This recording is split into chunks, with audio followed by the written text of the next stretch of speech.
Hello. How's it going, everybody? It is good to be back to the live stream. We were away for about a week and a half. I spent most of that up in my hometown of Edmonton, Alberta. And I had a really delightful time up there. This is actually a trip I'd originally planned to make during the end of December, but there was a bit of a snafu where it turned out that the tickets I'd purchased many months in advance also happened to coincide with a continent-wide winter storm, so too bad, so sad. I had to reschedule for a whole month later.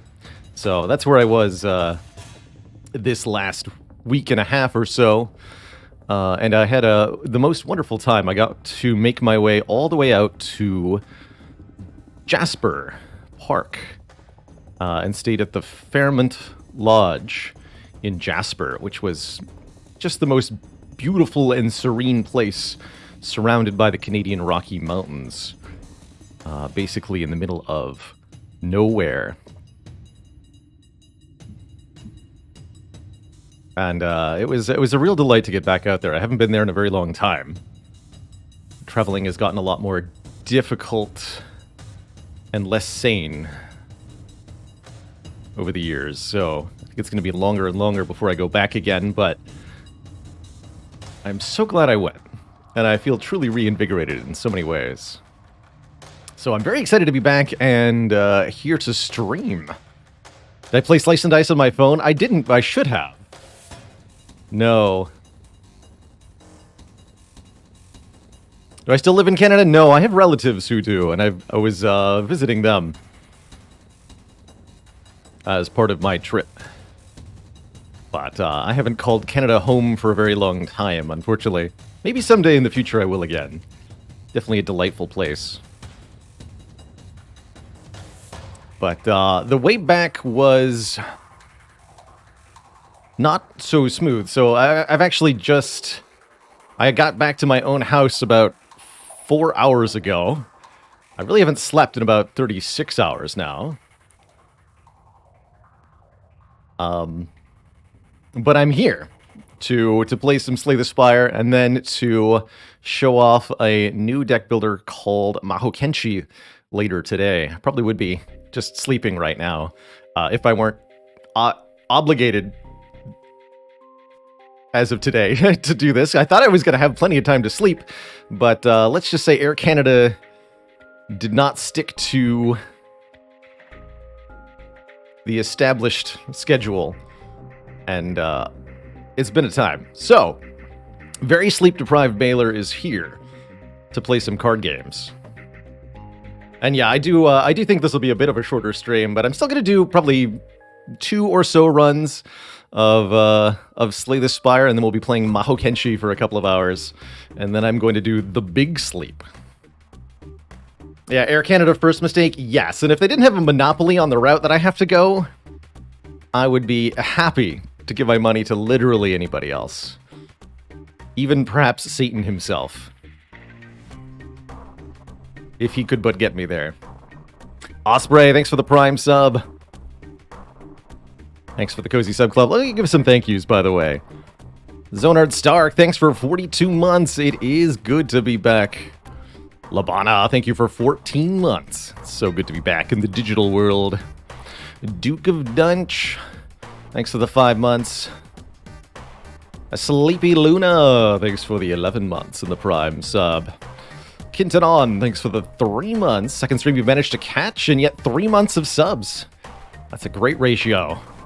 Look forward to your 5-month sub and 3rd stream a couple months from now. Oh, thank you. Failey, thanks for 44 months. 4 times 2. French Fry Apocalypse, thank you for the half year. Heck yeah. And a few more since I started thanking folks, reminding them that subs are a thing. Did you know? If you've got an Amazon Prime account, you can get a free sub every month to your favorite streamer or me. All you have to do is link your Twitch account and your Amazon account, and you should get a prompt for it. Imaginary Friend, thanks for 31 months. Sleep Deprived, watching a Sleep Deprived stream. Well, there you go. Can fall asleep together. Miskatonic Blue, thanks for 10 months. Satan would make sure you get where you're going. See, when you sign a contract with Satan, he upholds his end of the deal. Say what you will. You know? Dubsass, thanks for 100 bits. Been watching the YouTube videos for a couple years and glad to catch the stream. Heck yeah. Azure Child, thanks for 5 months. Steph Rose says, got lucky with WestJet in my recent visit home to Calgary. I have had nothing but good experiences with WestJet. Delight to fly with them. Ray Del Bono, thanks for 40 months. It's good to be back. Dr. Noodles, 26 in the Prime sub. Heck yeah. The 6'4 Ninja, thanks for 26 months. Sanros, thanks for 5 months. Claudio and Mashup Soup, thank you both for the Prime sub. Welcome to the Cozy Sub Club, both of you. Steph Soror, bombing it up with 5 gifted subs. Tom says, sleep too much lately. Do I want to share? I wouldn't mind borrowing a nap or two right now. Katniss Evermean, thanks for the Prime sub. Welcome to the Cozy Sub Club. How's it going, Newling? You just had a Thunderstrike A20 heart kill. Well, heck. That is a really good time. Oh, I forgot to post my announcement. Dang it. All right. Well. Dang it. I typed it up and everything. Too late now.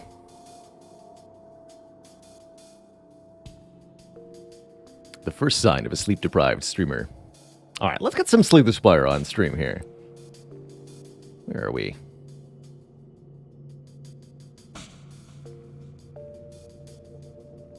Lots of adrenaline would be pretty sweet. I'm hoping we get a coffee dripper or 3. As I would really like to stay conscious. Oh, we changed our Steam interface while I was gone. How nice.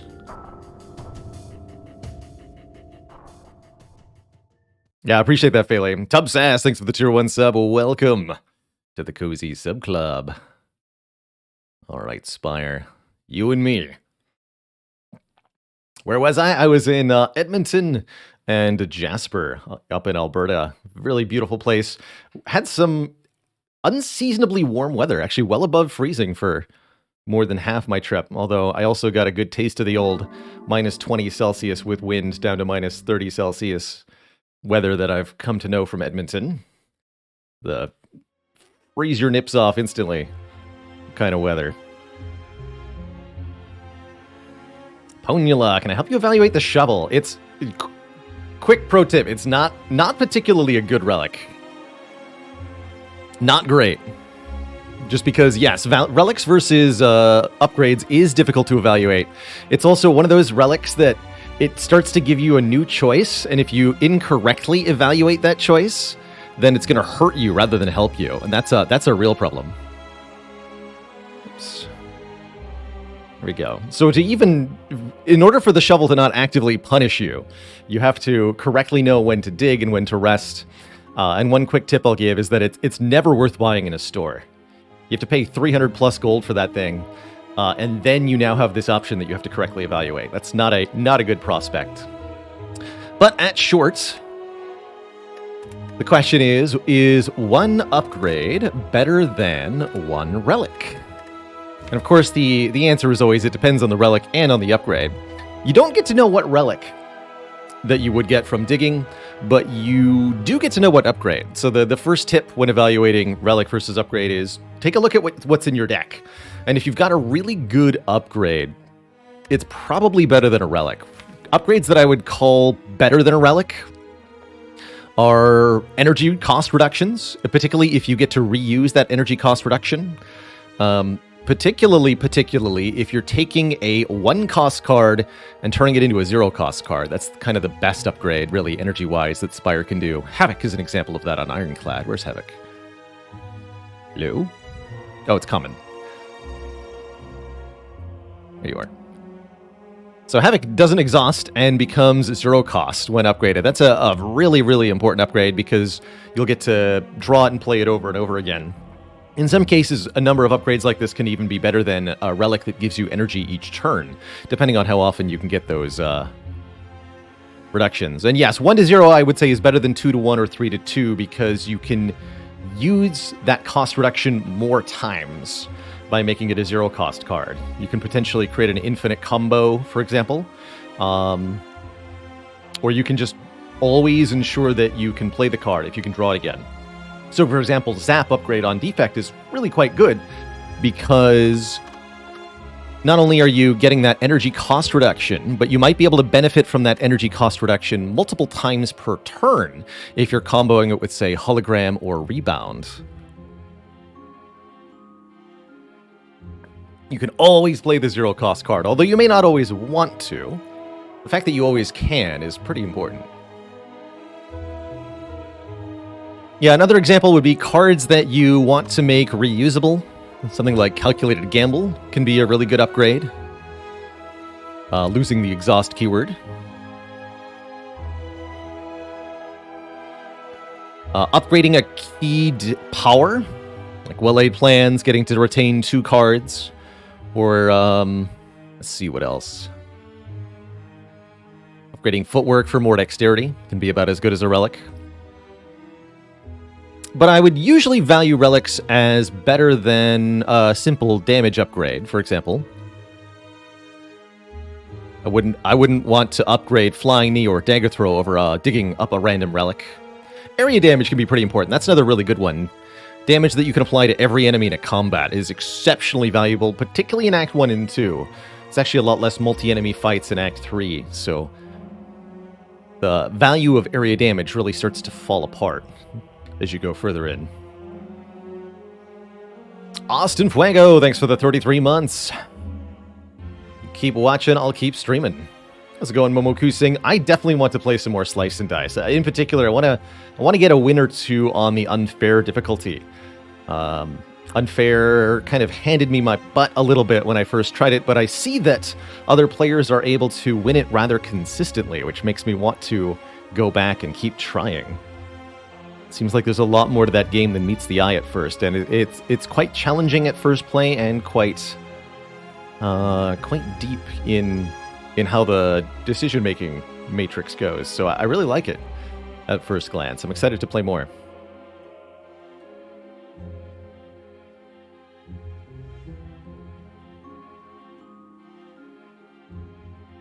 So the last thing I wanted to say about the shovel is that how useful an upgrade is to your deck is dependent on how many cards you have. The more cards you have, the less valuable upgrades become because you're less likely to see that upgraded card early in a fight, and you're less frequently going to draw that card. If you have only 10 cards in your deck and you upgrade one of them, then that's a card you're going to see every other turn on average. So you're benefiting quite a lot more than if you upgrade 1 out of 50 cards. The more cards you have in your deck, the better it becomes to dig versus upgrading. But again, the exact value depends on the particular upgrade. Indeed difficult, but fun.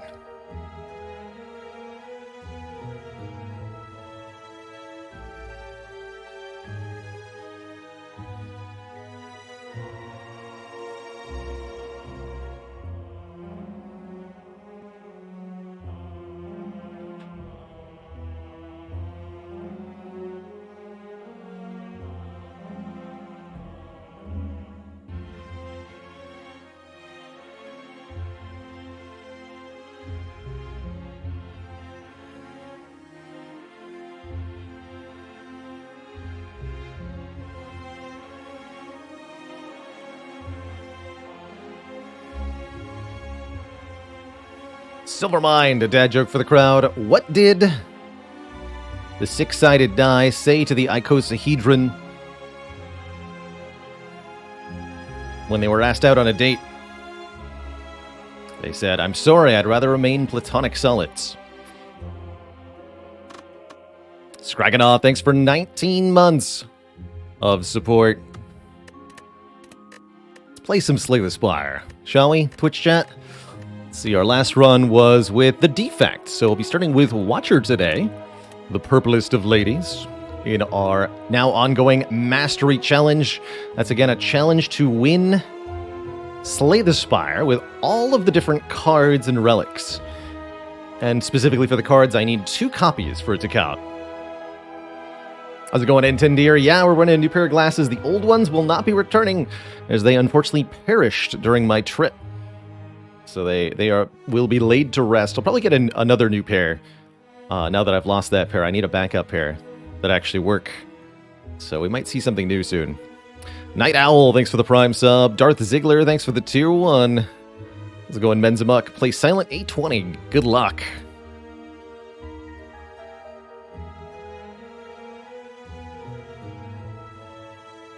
Yeah, unfortunately,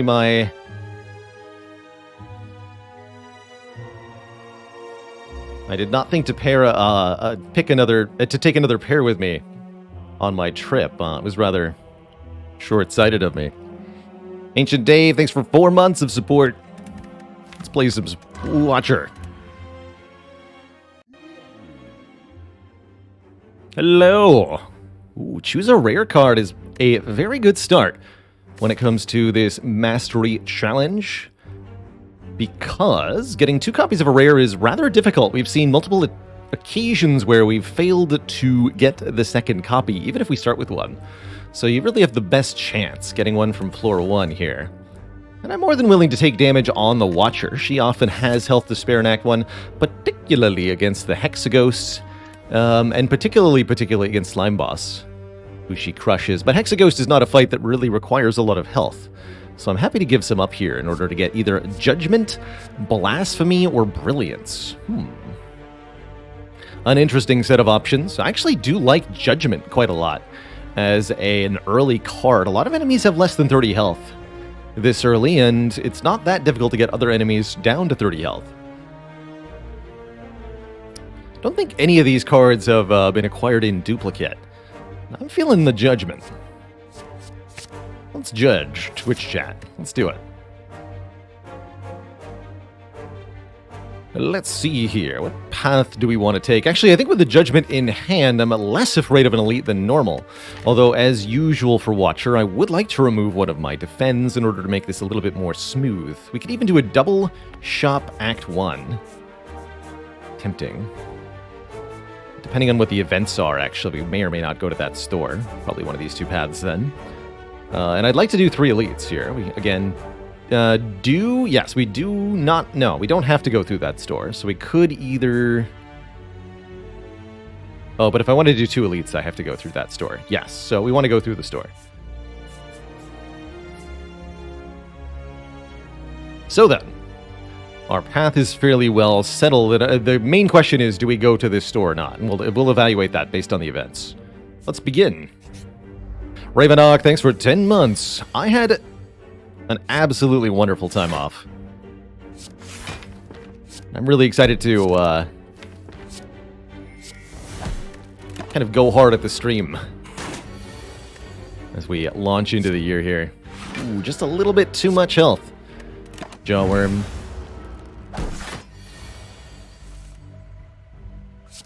But not this time. Judged.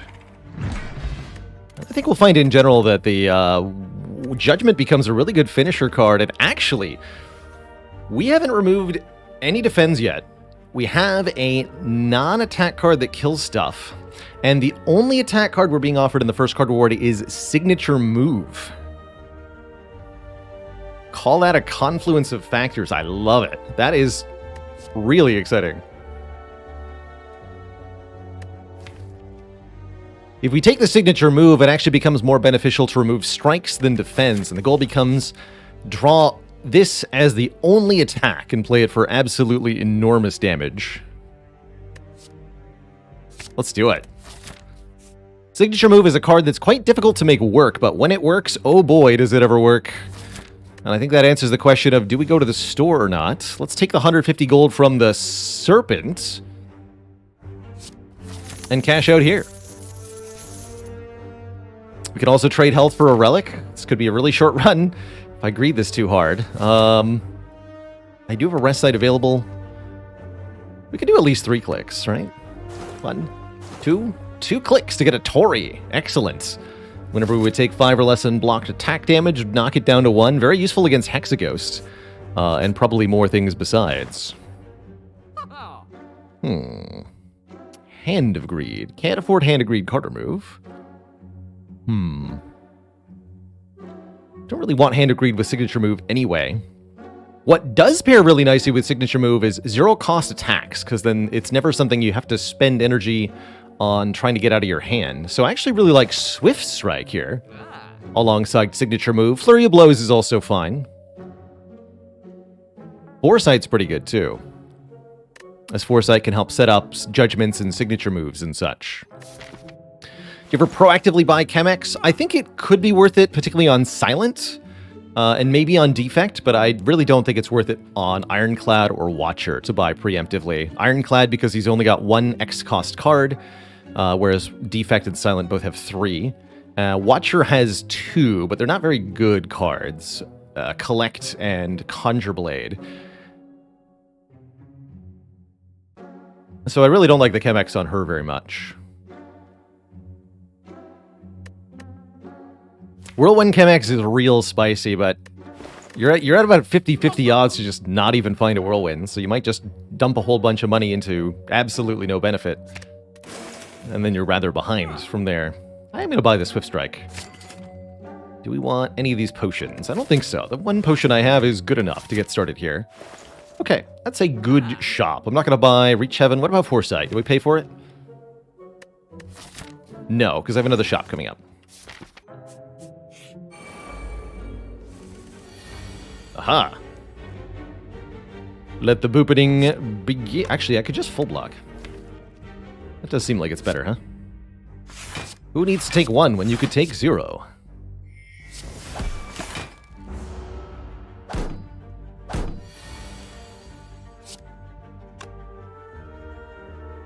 So strike won't kill, so let's just do something like this. Could have done 1 more by playing that on the inverted targets, but Judgment don't care. Son and Diab, thanks for 3 moons of support, 3 months. Ooh, Indignation, a non-attack card that works with Signature Move and can apply Vulnerable alongside Eruption. I actually rather like that as a second Wrath card here. Very exciting. Empty Mind's also not bad. I am going to take Indig. Indignation Signature Move is a go. And I'm actually tempted to upgrade Judgment as our first upgrade, but it seems pretty reasonable to upgrade Eruption to try to make the Signature Move work. So let's take an Eruption here. Upgrade. Make that go from 2 to 1 cost. And I'm hoping these 2 potions should be enough to get through 2 elites. That's a little questionable, actually. Especially depending on who the elites are. But if we're lucky, I'm going to draw Eruption, Indignation, Signature Move, Judgment, Defend, or Ascender's Bane. And we're going to absolutely slap. Close. Close but no cigar. That would be my turn next turn, huh? Let's see. So if I Eruption... Sig Move, we do 60. If I use the Fear Potion, we instantly kill it. Well then, let's do that. Prepare to die. Beep. Judged. The Boot. Who would deal 4 or less unblocked attack damage, up it to 5. And we even got another potion, down to 10% potion chance here. Offered a Mental Fortress, an Evaluate, or a Windmill Strike. Definitely don't like Windmill Strike with Signature Move. The others are kind of take it or leave it. It seems a little early for a Mental Fortress, especially if we are not removing Defends in this deck. But it's definitely the sort of thing that tends to be useful later in the run. This is a Pressure Points deck. This is something that could transition into taking a Pressure Points. Tassery, thanks for 5 months. Did I hear about the Ironclad who fed on too many Act 3 elites? He had to take some Repto-Bismol. Love it.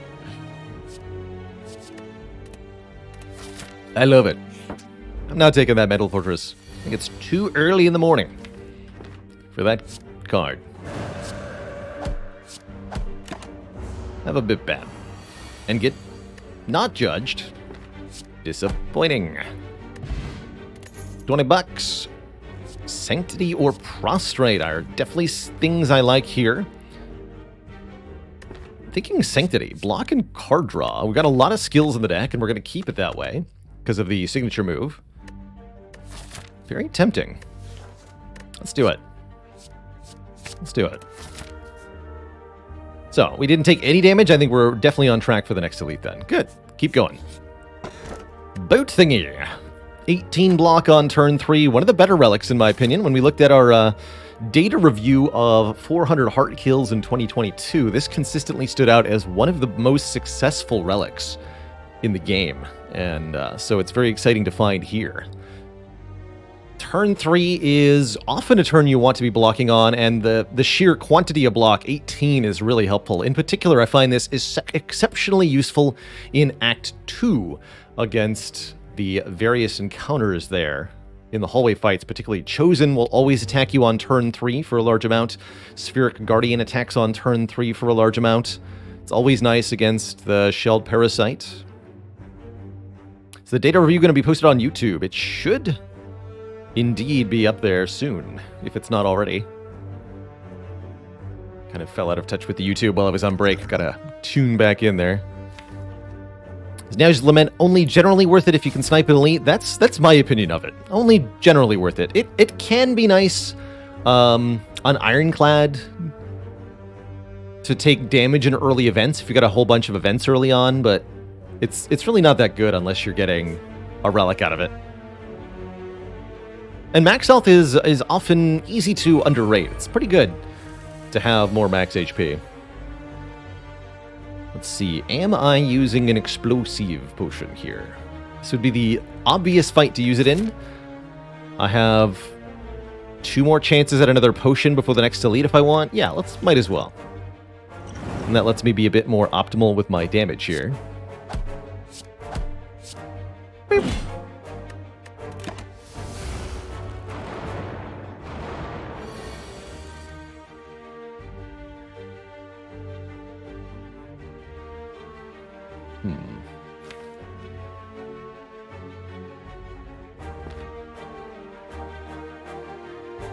Don't think there's a way to get them both here. But we can do something like Strike, Judge, draw cards, and then Miracle Defend to full block if I want. Yeah, might as well. Take nothing here. Have I ever had a map with a chance for a boss snipe? I think I've had a map with a chance, but I don't think I took the path that had the chance. And I've never successfully gotten a boss snipe randomly. That is a really badly timed mob bank, unfortunately. That might mean we don't spend any money in the store. We'll see. This is not bad with signature move. 0 cost attacks. How's it going, Higher Ed? I was in the Canadian Rockies. It's quite a trip. Gorgeous Rocky Mountains. Mist-shrouded and snow-capped. Quite a sight.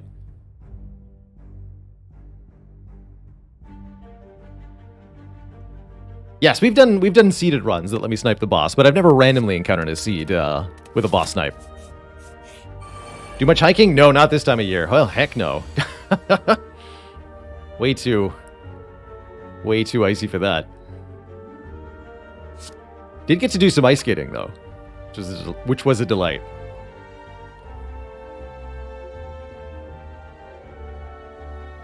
Jasper.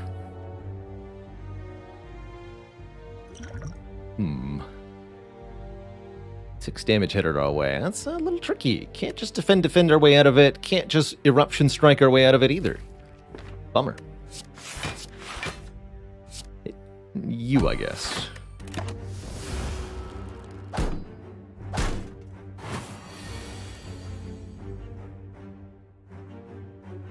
Exactly, Yasuki. Act 1 is definitely about prepping your deck for Act 2, in addition to being able to beat the Act 1 boss. So even if you beat the Act 1 boss for 3, that means you've gotten a maximum of 3 card rewards for the acts.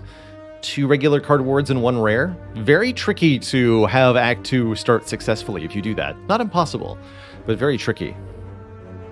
Oh dear.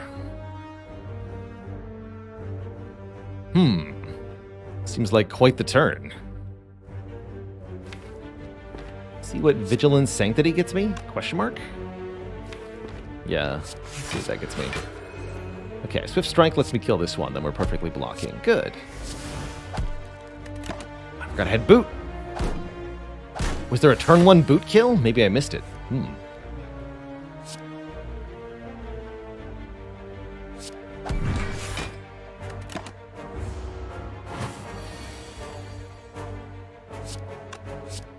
Yeah. Okay, Flex Pot's not bad. Deus Ex Machina, an interesting rare to be offered. I like it alongside Sanctity, and I like it for making sure we can play the signature move. And the other cards are bad, so yeah. Why not? Ooh, Bag of Preparation in exchange for Maw-Bank. Probably. Turn 1 draw is some of the best draw you can get, that's for sure. So very hard to turn down the Bag of Prep. Waffle, not too bad in this position. Because we're fighting Hexaghost as our Act 1 boss, though, I think it's a little bit unnecessary. Bowling Bash isn't bad? No. In this context, I just mean a lot in terms of how they fit the deck. And Bowling Bash, I think a little bit redundant with Judgment, and definitely not plays nicely with Signature Move. In general, though, I do like Bowling Bash quite a lot as a card. Really good answer to multi-enemy fights. Slavers, Gremlin Leader, Reptomancer especially. Do I want an Empty Fist? It is nice to have when all I've got is Wrath, but Empty Fist and Signature Move do not like each other very much. Forcing me to exit Wrath before I can play the Signature Move does not seem like quite what I want to be doing. Since I do have 2 full potion slots, I'm going to go straight for the Elite here, which is a Gremlin Knob. And Gremlin Knob's about to have a really bad time. So I can Eruption, Indignation, Miracle, Swift Strike, Strike, Strike. Or something. Let's see, that would deal 9 plus 18. Actually, let's do it. It's 89 minus 9. 18 from the strike. 21 from the Swift Strike. 41. Minus another 18. So we either bring him very low, or I think we have a turn 1 KO if I use the Flex Potion.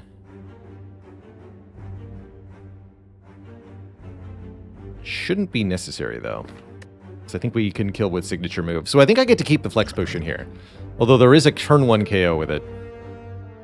Total Misplay, thanks for the 10 months in the Prime sub. Appreciate you keeping it cozy. Be vulnerable. You beast. Am I keeping Miracle? No, I'm using it. Boop.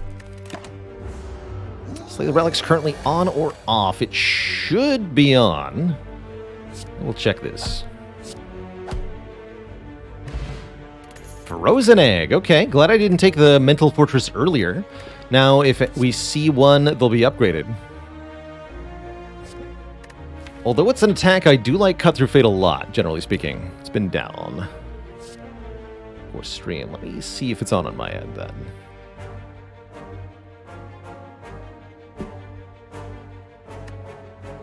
Let's see, we have Slay the Relics on. Let's see. The Relics is set as overlay 1. Mod the Spire, report. Hello? I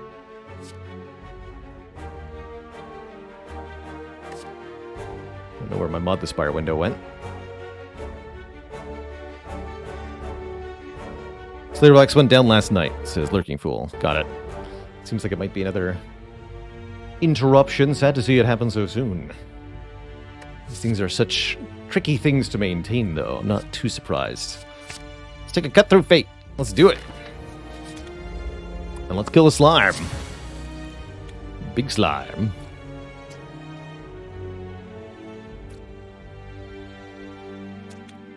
I know, not a derailment at all, Jubal. I appreciate knowing that it's not functioning.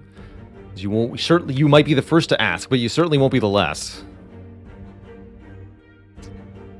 Alright, we have too many miracles. Let's draw some cards. Not the ideal use of judgment. I'm okay with that. Could have spent 1 energy to bank 2. Was it worth it? I don't think so.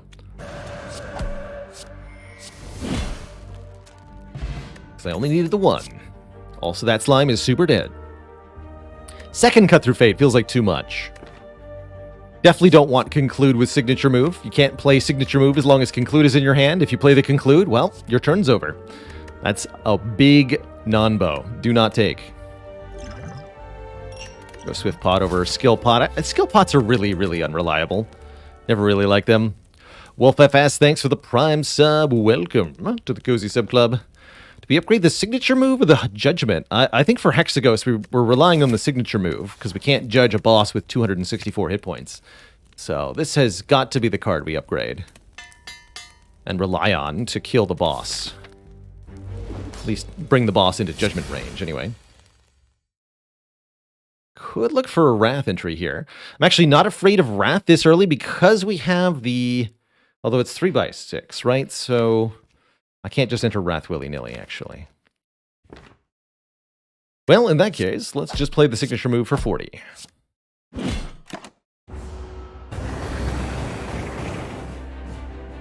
Show me... block cards, I guess. Sure. Yeah, why not? Could play Strike with a Miracle. Defend is what? Saving not very much because of Tori. Rather keep the energy for later in this fight, then. Trendy Kendi, thanks for 37 months of support. You're in your prime, that's right. Prime time to be here.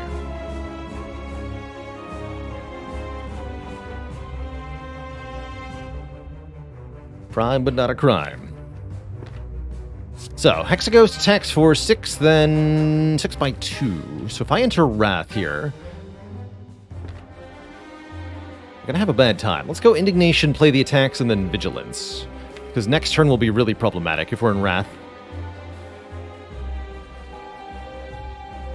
Just open the attack pattern for Hexaghost. So it's Seer tackles Seer and Flame tackles Seer. So 6, then 6 by 2, then 6, then the buff turn, 9 by 2, and 9 are the turns for Hexaghost. Hexaghost always does the exact same things in the exact same order, which can make it a really predictable fight. And gives you a really good idea of how much health you're going to need a lot of times, too, which I really like.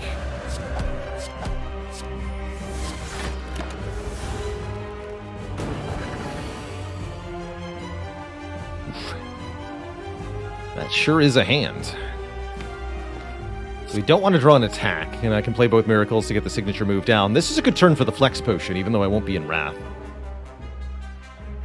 Ace Kev, Tyler MTC, and it's Chili Chili. Thank you all for the support. A cumulative 81 months between the three of you. Holy heck.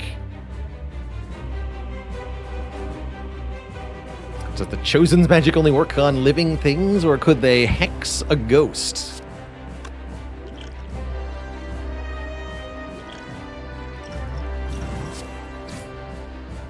Alright, we could play Eruption, but then this becomes 12 by 2 and we are become die. So I don't want to do that right now.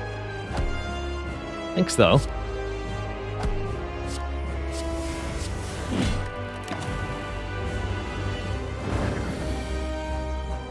Here I should be able to enter Wrath. We Eruption, Defend Sanctity, or Defend Sanctity, Eruption? I think I want the Eruption back in the draw pile here.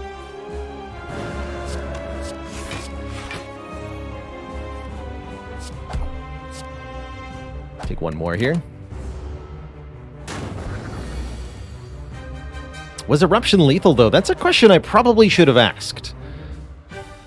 The better question is Judgment lethal? We got 14 plus 18, which is 32. It's not enough to kill. But it is if I draw a Swift Strike. Haha! Alright, we're through. GG. Definitely might have been a better line through that Hexaghost fight. I am sleep-deprived AF. Double Deuce. Wait, I think that means something different. Double Deus Ex Machina is a card we have not won with yet. So that's certainly worth considering here. More generally speaking, I think Omniscience is a good card here, because it allows us to duplicate a card in the draw pile. Double Signature Move in particular can be an instantaneous fight ender, which is well worth thinking about here, and it's quite easy to play because of the additional miracles. However, the Mastery Challenge does say that it's wise to pick up the duplicate.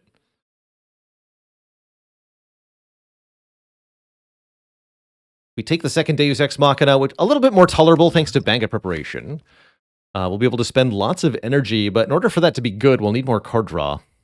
J-Mac, thanks for the Prime sub. Welcome to the Cozy Sub Club. Let's try it. Double Deus Ex Machina. Into either Ectoplasm, Violet Lotus, or Astrolabe. Well, here's my thought. One, we don't want our strike cards. And two, I have tons of energy in the form of these cards. So rather than taking more energy in the form of Ectoplasm, which carries a penalty, or the Violet Lotus, which only works with one card in the deck currently. What about Astrolabe? Transform some stuff. Do two signature moves in hand preclude each other? Yes. If you have two in your hand, you cannot play either. That said, I once played a custom run where I had 6 or 7 copies of Signature Move and made it work. It was really fun. It was really fun. Let's transform some cards. Oh, we get the third Deus Ex. I knew it. I knew I should have taken that Omniscience. All right, well, we've got the Triple Deuce. Also got a Foreign Influence, which is nice because it's an attack card hidden inside a skill card, which is great for Signature Move. And a Perseverance, which retains to gain block. Not too bad with the Bag of Preparation. Triple your Machina. Almost want to remove one of them. A bit awkward. Ooh, this act looks relatively abundant, let's call it. Elites galore. We could actually take 4 if we wanted to, although I'm not sure we should. Just saying that we could. And we can go to a shop early on, too, where I could remove either one of these Deus Ex Machinas or the Strike. Treus Ex Machina. Treus Deus. Rick80, thanks for 51 months. The half-century mark and counting. You keep watching, I'll keep streaming.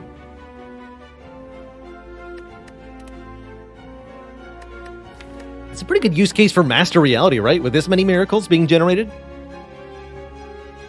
Yeah, Dead Branch is definitely the card that would absolutely transform this run. For surezies. Holy moly, it would.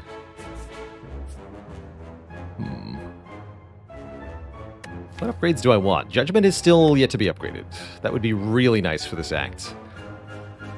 Which makes me want to go maybe this way? I would not mind maybe fighting the Burning Elite. Let's mark both of these. We'll see how we feel when we get there. It'll depend on our health. It'll depend on our potions. It'll depend on the birds. Greetings, bird nerds. 6 energy, huh? So I can go Indignation, Signature Move, and then back into Calm. I like it. Good job, Miracles. So this does a full 40 damage. I can kill any bird I want. Especially you, middle bird. Get out of here.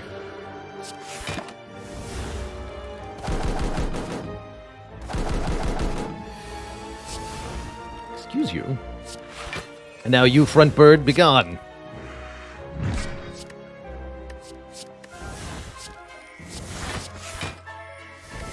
Oh, wait, that's free. Whoops. Forgot that was an upgraded foreign influence for a second. Excuse me.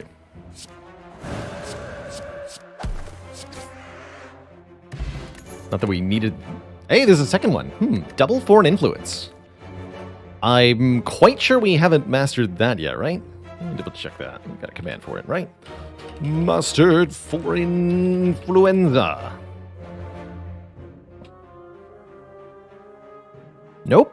Cool, let's get a second copy then. Yoink. Aha. Maybe. Toolbox?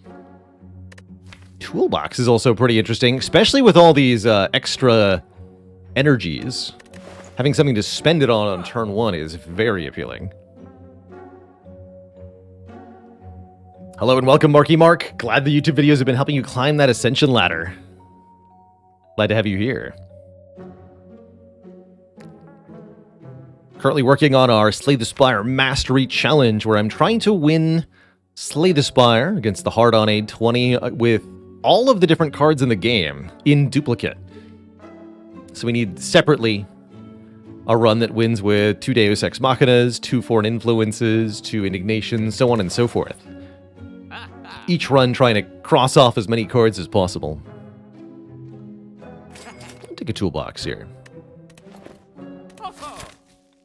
That makes me feel better about the elite. The Burning Elite, that is. Ooh. Better about this fool, too. Panic button. Leaves me with a void next turn. I don't care.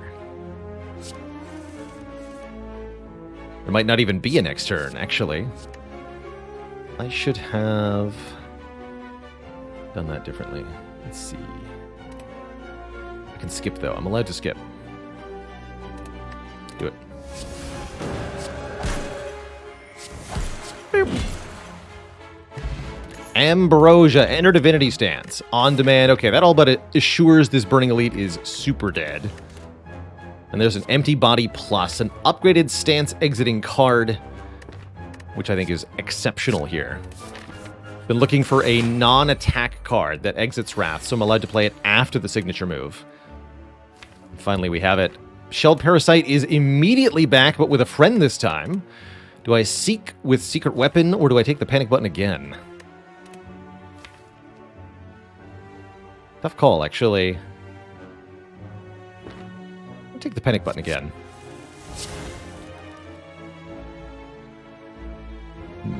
Lots of energy to work with here. Round 2. Yeah, Apotheosis is also incredible with the miracles. That's true. Indignation is in my hand.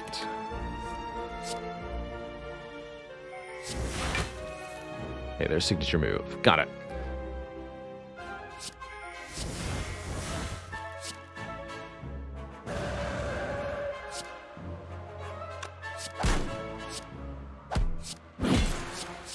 And again, the turn 1 kill. Beautiful. So I guess it really didn't matter. Once again, we win without even using the panic button. But I guess that's more a sign that I should have taken it, right? Because we had the kill without the Apotheosis, without the Master Strategy. And if we didn't have a kill, then we were certainly going to want that panic button. Higher Ed, thanks for 2 months. It's good to be back. Sure is. Attack Potion over Swift Pot. For the Burning Elite, yes. Attack Pot might save me the Ambrosia. And we get to either remove a card or upgrade all our strikes and defense. Thing is, we don't actually have very many strikes and defense. Well, we have 1 strike and 4 defense. I'd rather get rid of that last strike. I meant to do it at the shop, but, well, turn 1 relics have prevailed. Toolbox, Bag of Prep over card removes. And honestly, I'm glad to have done that, because if we kept buying removes, then buying the money from the Serpent would have been kind of bad in the long run. So keeping the removals nice and cheap means we can get more as we progress. And that's great. We're also finally going to upgrade the Judgment, increasing the threshold by 10. Makes it a lot more broadly effective. It'll be nice for killing the Orbs of the Bronze Automaton in particular. And we're offered Ritual Dagger, a card that we can permanently upgrade by getting a kill with it. Thing is, Ritual Dagger plus Signature Move is going to be very awkward. I can't play the Signature Move until I've used the Ritual Dagger. But if I use the Ritual Dagger before the Signature Move, I'm not likely to get a kill with it. That makes me want to take 50 gold here.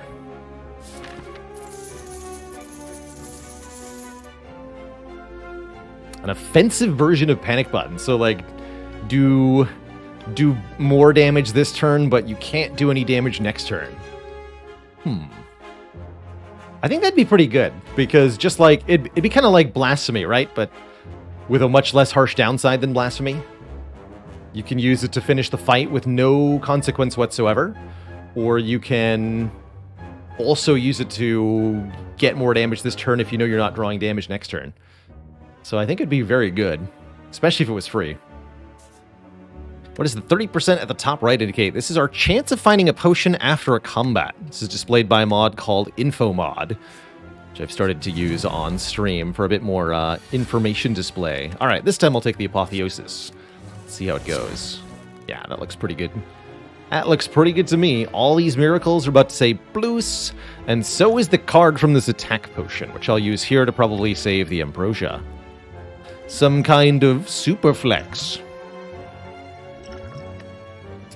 Brilliance does 16, Flying Sleeves Plus does 12, or I can talk to the hand for some block, but there's really not going to be that much block. Give me the Brilliance. Oh, hand size! Oh no! I've made a terrible mistake.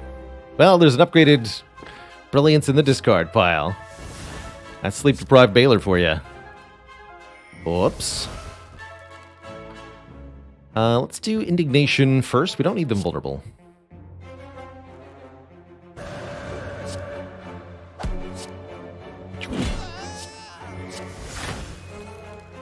Slightly embarrassing. But only slightly. When you draw this card.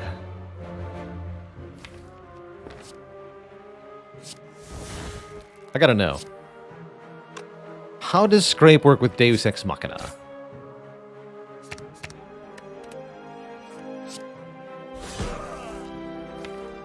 We'll never know.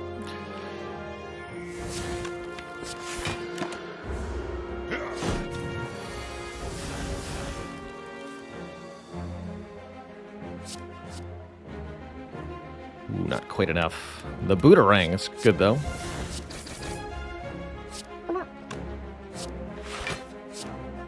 Actually, have to play a Miracle so I don't miss a card draw next turn. Thanks, Tori. Yeah, I think it should exhaust before it gets discarded.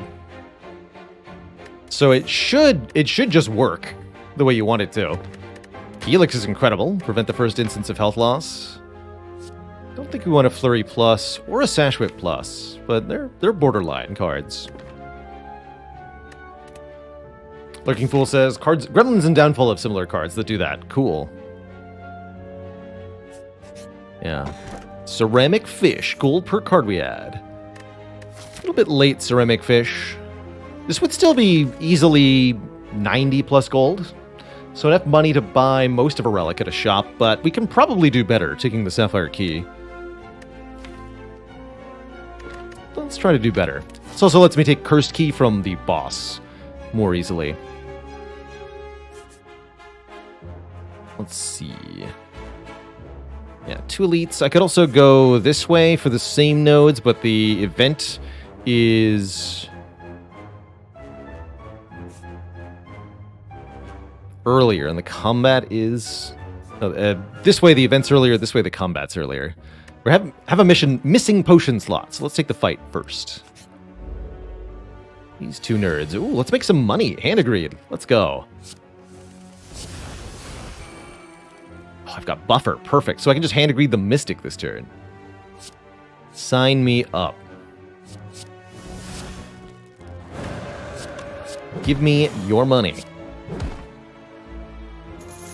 Normally advise against killing Mystic first, because then the Centurion gets aggro. And we'll start to do some nasty multi-hit stuff. Aha! Oh!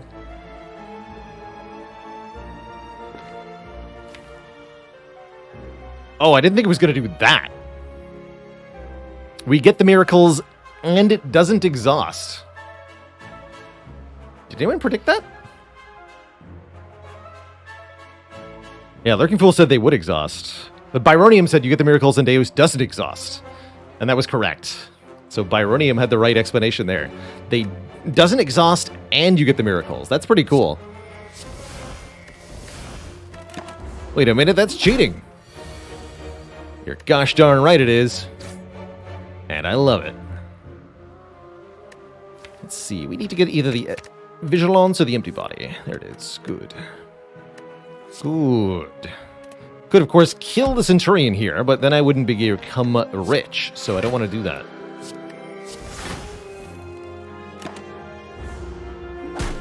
I want to be fabulously wealthy, of course.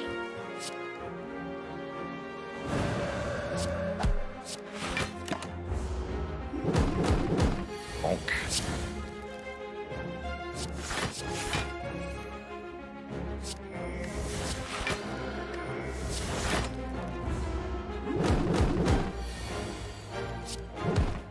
Beautiful. Foresight Plus. Scry 4 every turn. That is definitely a card we've been waiting for. Foresight is going to make it a lot easier to set up judgments that are effective. It's going to help us avoid drawing a handful of defense on an enemy's buff turn. It's going to help us make sure we don't get stuck in Wrath a lot more easily. It's quite good, especially with the free upgrade here.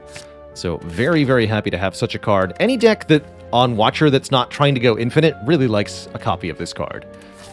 I particularly like that if you can get it into your hand on turn 1, it can scry away the burns added by Spire Spear on turn 2 of the Elite Fight Before the Heart. And that can make a huge difference in what is normally a very difficult combat. I feel like we probably get to upgrade this Foreign Influence here, make another 0-cost immediate card, might as well. It's actually not a bad spot to recall either. Gremlin Leader. Soon to be Gremlin Bleeder. Being attacked on turn 1, this enemy cannot attack twice in a row. Definitely makes me want to take Panic Button. Although Panache against the Gremlins is pretty spicy too, I think Judgment will serve just fine. Just fine. Let's even just straight up use it, because there's no reason not to. Perfect. Oh, wait. Could have done that a little better. I can't stay in Wrath this way, but whatever. I've got enough miracles. It won't matter.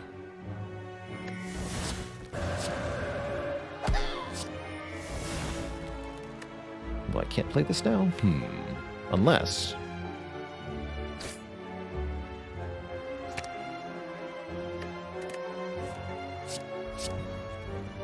Beamfire. Curious. Take a reach Evan here.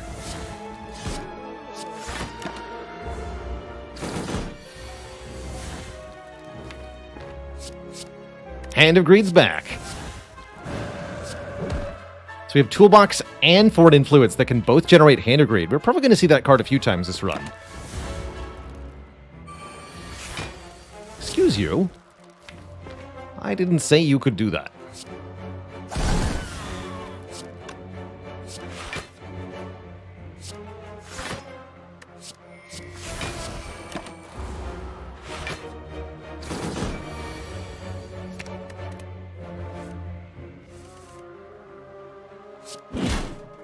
Judged. Wing Boots allow us to ignore paths when choosing the next room to travel to. Oh my. That could be quite useful in Act 3. Oh, I missed the Hand of Greed. I did. Vault gives us a whole extra turn. And a good one at that. Vault allows you to activate any beginning of turn effect, notably the Foresight in this deck. Ooh, instant punish on the Hand of Greed. Ooh, Prismatic Shard. Prismatic Shard is here. How curious. Makes it more difficult to get double judgment, but think of the fun we could have. Why is Hand of Greed exempt from the no meta progression on card generation rule? I think kind of just an oversight, same way that Exhume isn't excluded, although it really ought to be.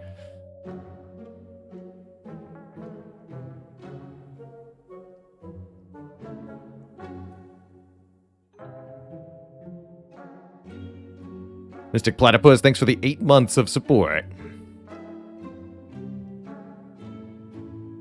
Am I allowed to master cards from other characters with a shard? I sure am. You can also consider buying Master of Strategy. It's genuinely pretty good. Griffington, thanks for the 11 months. Especially with all these Deus Ex. A one-time card draw card is very good here.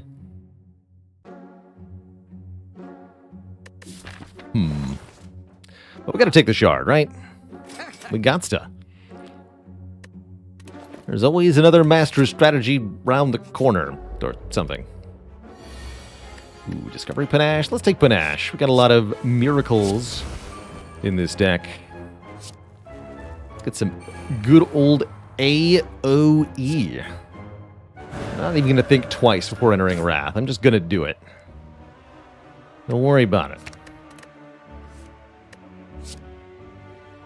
Make it happen. Corsair seems genuinely good, though.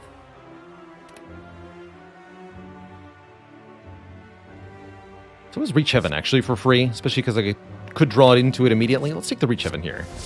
Heal this fool.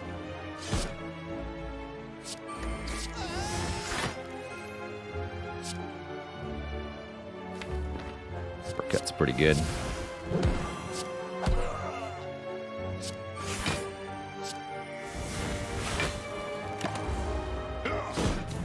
Truly beauteous time. Need to do 1 damage to you? That shouldn't be too hard, right? There we go.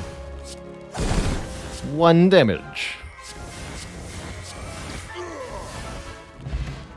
We get a White Beast statue, ensuring that our potions will never again fail to drop. We always get a potion after every fight.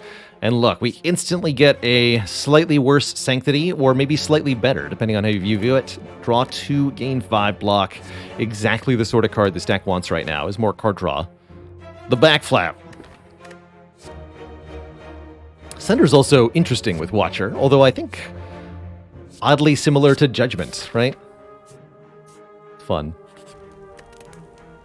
The Flapjack. Let's upgrade the Vault. We could also upgrade one of the Deus Ex, although actually, with the hand space restriction that we have, I think the Deus Ex are rather worse. Let's upgrade the Vault. Take an extra turn. Does the backflip mod work on other characters? Asking the important questions here. My guess would be yes, but who knows? Secret weapon. Let's do it.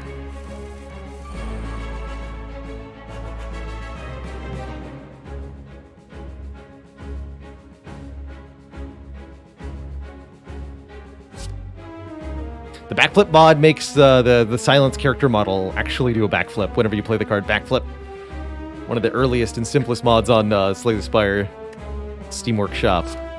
It's an oldie but a goodie.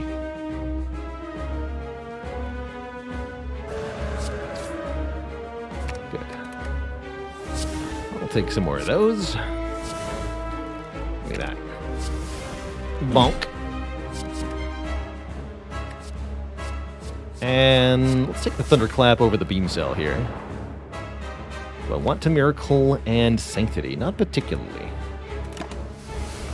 Maybe I should have played Vigilance. Oh dear. That certainly is a hand. This could save me a little bit. Let's take that. This might be one of those fights where we can just ignore the central boss and... ignore the minions, rather, and target the boss. There we go. Okay, we block. Not enough to actually save our buffer, unfortunately. So we are going to take a full 16 damage here. Bummer. Could use the Ambrosia to prevent that, but it's really unnecessary. I'm going to steal the Judgment and the Vault. That is sad.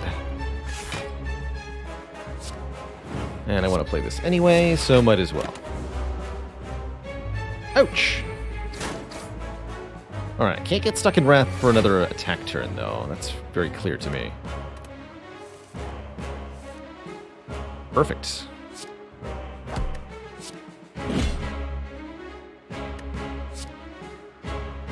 So he should play this empty body. Yeah.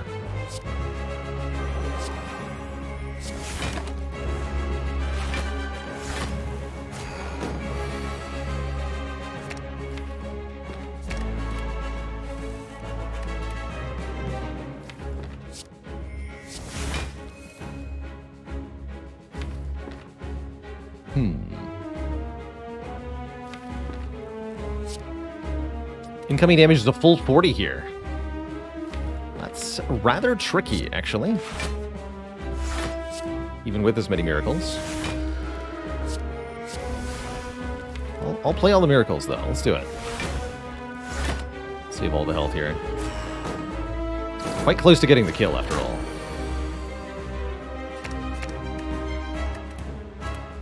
No major attacks. Perfect.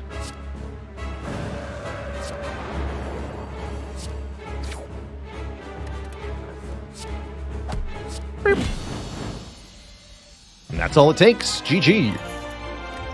Routine Sadness, 1 away from 3 years. Thanks for 35 months of support. There is the Master Reality offering to upgrade all of these miracles and the cards generated by Foreign Influence. How curious. There's also Immolate for a massively powerful area damage card, or Electrodynamics if I want to zap everything with a less powerful area damage card. That is a pretty tempting Master Reality. Some of the colorless cards that we can get from Toolbox also generate more cards. We can also get potions that generate cards. I'm going to do it. Taking an upgraded Master Reality here. I'm not going to take the Snecko Eye, but I did say taking the blue key lets us take a Cursed Key, and that's quite reasonable here. Cursed Key. 1 more base energy per turn, with the downside of a penalty for opening a non-boss chest. Otherwise, we're either no longer obtaining potions, or we're having our cards a random cost with the Snecko Eye, and that is very bad with this deck. Honestly, the base 7 draw is also kind of a problem with the Deus Ex. Yeah, the Wing Boots might also allow us to open the chest if we want to. Yeah, Sozu White Beast statue, no thank you. I'll take that Cursed Key quite happily. So, what have we got for our act layout? I'm thinking we should take a lot of elites this act. Unfortunately, looking at their placement, the Wing Boots don't do anything for us. Bummer. At least in terms of getting more elites. The shame. Skip seems like the second best choice there. You're not wrong. 1 extra elite. Well, compared to going this way, I suppose, but... Oh yeah, there's 1 extra here. No, you're right. Yes, we can get 1 extra elite. Aha! Excellent. So, do I want early events? There's definitely some very good events. The Look at 3 colorless card event is great here. The Mind Bloom and Double Orb Walker events are also great here.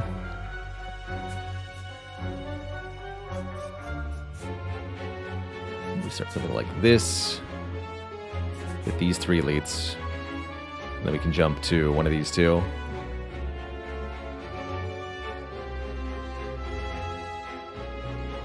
Yeah, not a lot of use for the Wing Boots, but we could also go to the shop if we want to.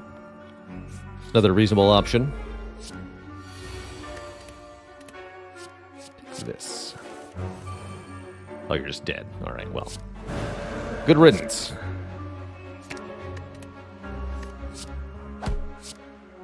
Wait. Aha! Ha ha ha!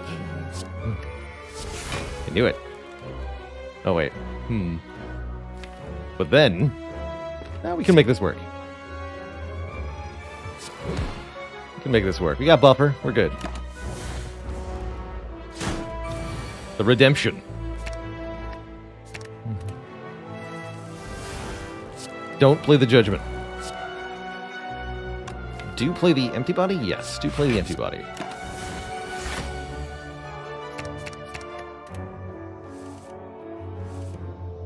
Easy. Wait.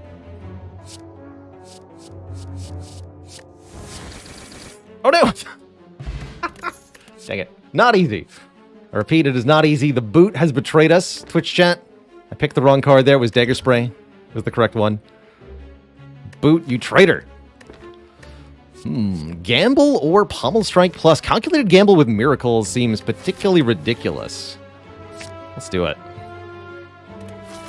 Sleepy Baylor, no. Lord Red Mask, no. Hey, there's the Glowing Tesseract. That's what I want to see. What do you got? Hand of Greed for real. Master Strategy or Panache plus Panacea. Jack of all trades. Jack of all trades with Master Strategy. There we go. With Master Reality. This will create upgraded colorless cards. Take the Jack. Take the Master. And do I want Hand of Greed? It's a little late, but it's still kind of a good card here.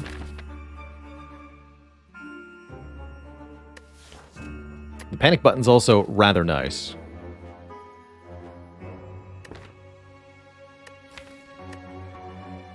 So is Trip, honestly. Choices, choices. Let's do it. Let's take a trip. A trip to where? Doesn't matter. I'll take one more event. We haven't seen Double Orb Walkers or Mind Bloom. There they are. Lots of money and a rare relic. I'm in. I'm so in. Technique or weapon?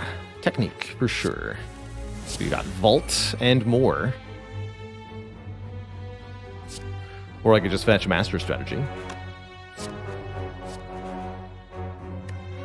Boomer plus. Could also rebound something spicy. But I'm seeking for Vault, so.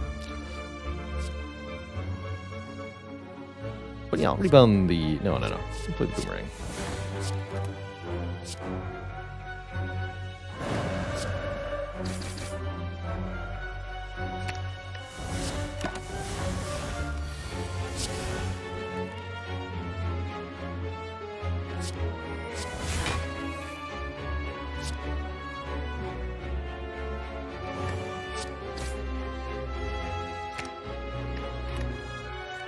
A pretty good turn. Empty Fist does the most damage. Not quite enough for a KO, unfortunately.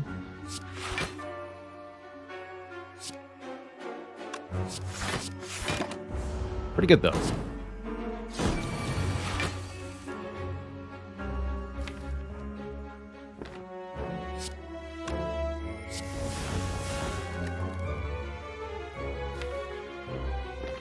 Go. Indignation, signature move, judge this one.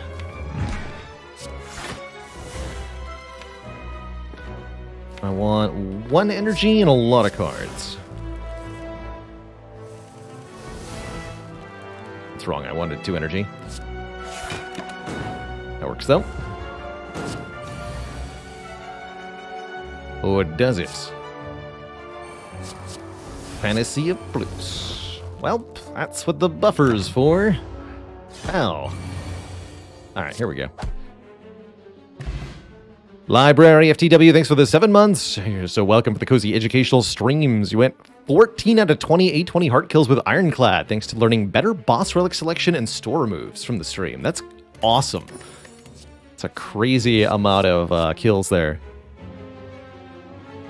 And how's it going, Skip Saran? Welcome. Welcome to the show. Do we want a Carnage in this deck? Slaps pretty hard. Good with Trip, great with Wrath. A little weird with Signature Move, but not that weird. And we do need a few more ways to lower enemy health. Take a Carnage. And sure, we'll see what the shop has. Why not? Take a peek. Aha! Dolly's Mirror. I was wondering if we'd see it this run. Dolly's Mirror allows us to copy any card in the deck if we wish. There are a few good candidates. Judgment Plus, this might be the run, especially since we have a second chance at life with the Lizard Tail. We could also copy the signature move. Now that's spicy.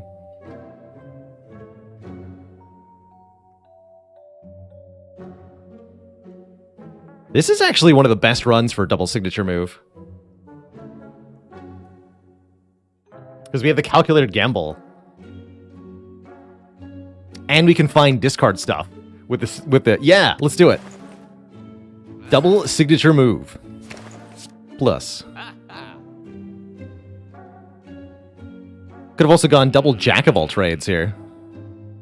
That's gonna be another one that's tough to get mastered. All right.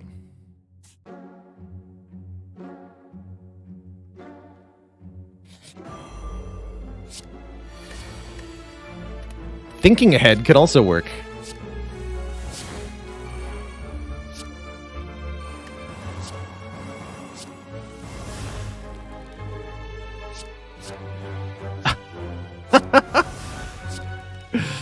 Just keep making more of them. It's fine.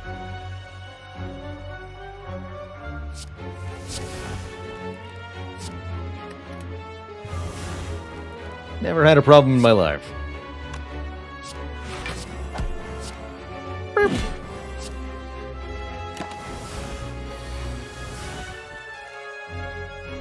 It sure is a lot of miracles and not a lot of anything else.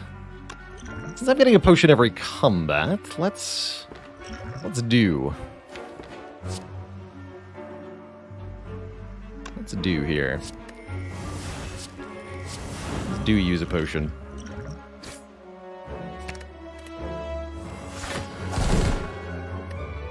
Dang, that's a lot of damage.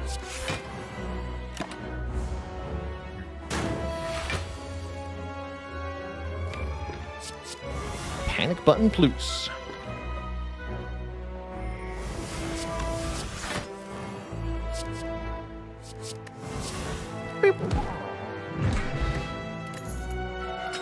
Would double mass reality work on string blow in theory? No, it does not work that way, unfortunately. This deck does not want a bullet time.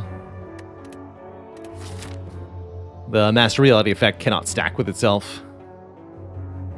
How many upgrades do I want? I could trade events for upgrades. I actually would like to upgrade the Jack of all trades, and I certainly wouldn't mind upgrading Calculated Gamble. Let's do it. Let's get some upgrades in here with the wing boots. This one first.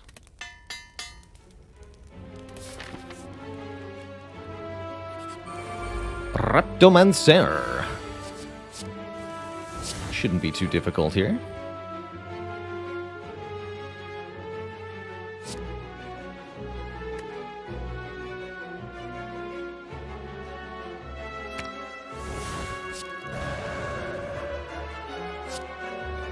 Go straight for Repto initially.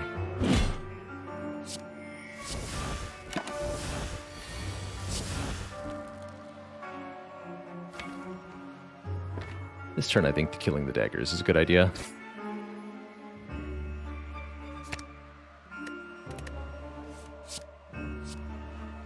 Nice. Sure. Time to leave Wrath? Yes.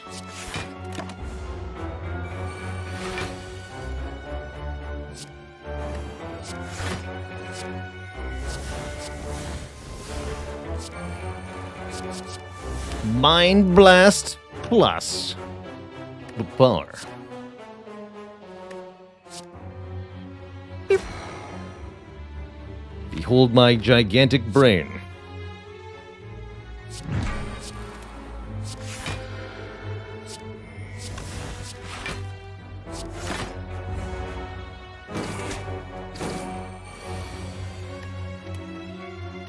Just instantly died a signature move.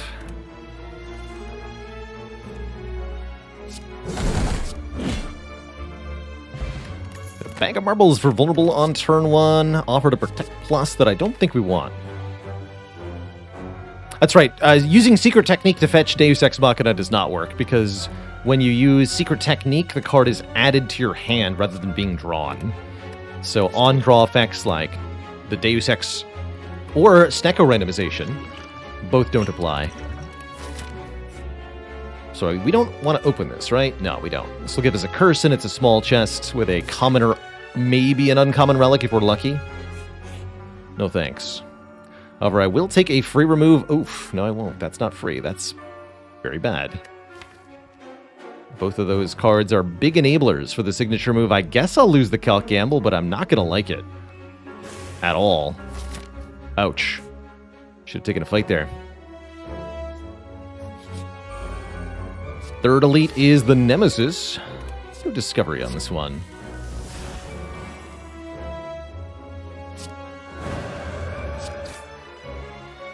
Don't draw the other signature move. Pro tip.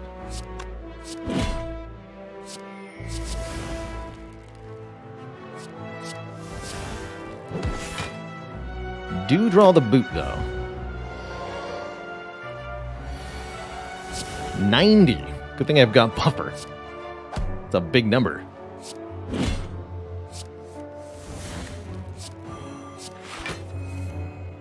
Beep. Get a Dreamcatcher offering us a card reward if we rest, which we probably won't. I will take that regen potion because we're not at full health. Do not want this, or this. So we said we wanted upgrades. We do. Let's recall first, so I have more options. That way I can upgrade the card I get from the last elite, if I want to. But only if I want to.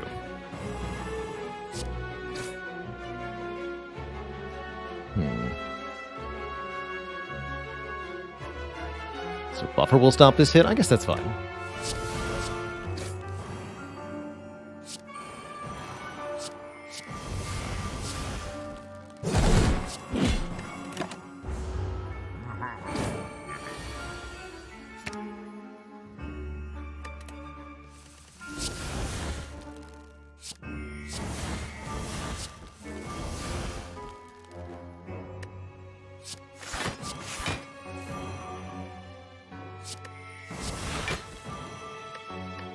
Hmm.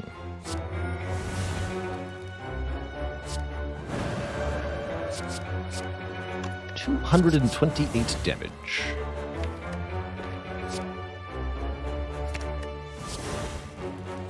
Immolate. Bonk. Supposed to use the regen potion, though. Try to remember to do that. Double Carnage. Interesting.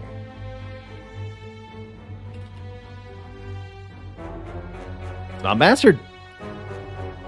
Actually pretty good, too. Second backflap, also quite nice. Take the Carnage. Might be a few too many cards, though. We gotta be careful here. Also, I need one more fight to actually use this regen potion effectively. Okay. Take a combat. This is a good one. Drink the potion. There we go. Successful chugging.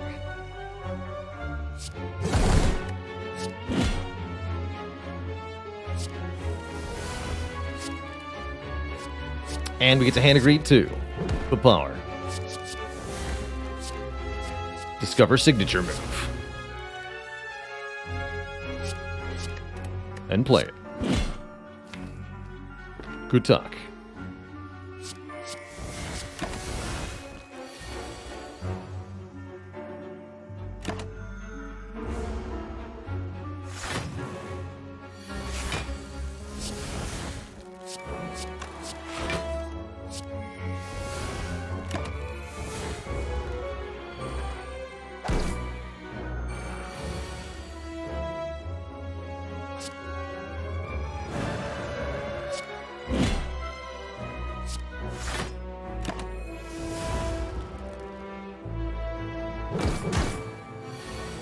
Not appreciate Foresight being on the bottom here, but what can you do?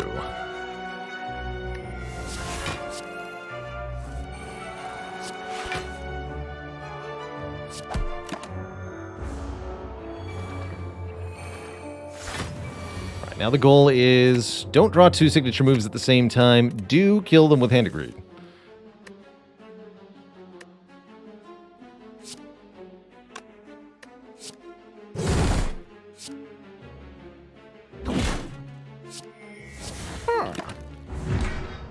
We should be able to guarantee draw this turn. There we go. 20 more bucks. Fire potion is not the ideal potion. That's all right. Do I want a reinforced body? That's kind of tempting. Static Discharge with Tori, also hilarious, going into Heart. Not necessarily useful, but definitely hilarious. Does Hand of Greed not exhaust? It does not.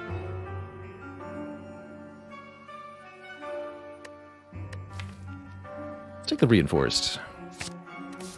Yeah, we definitely need some more block options for Heart, and the reinforced body is particularly good at that. I like it with an upgrade, especially. Maybe that's my upgrade over Master strategy. I think so.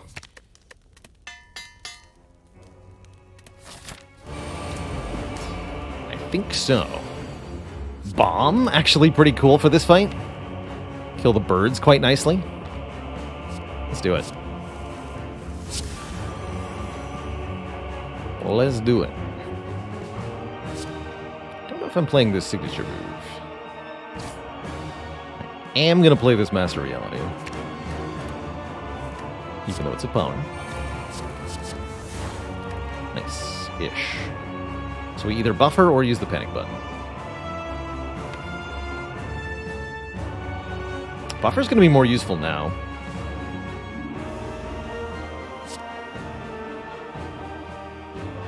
I guess I don't even need the bomb if I just kill the birds immediately. Although I could do Carnage, signature move, bomb. Put all the damage on the boss here. Perhaps that's wiser. Oh, we have Enlighten. How did I miss that? Okay, good. And if I'm buffering, I'm also allowed to use the Indignation here for big damage on the bird. Let's do it. The faster I get through this fight, the better. Good. Next turn, we always have the Ambrosia no matter what.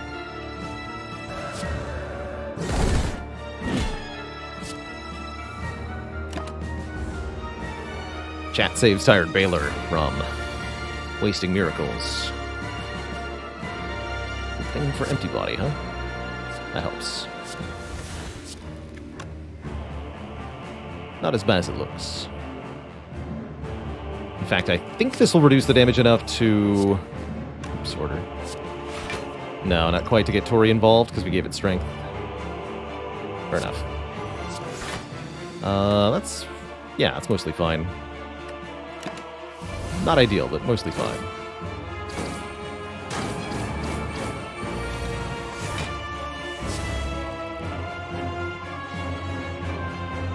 So I could kill the bird nerd now. That would make next turn pretty bad, though. We gotta get... oh, the bomb's going off, though. So actually, let's do it.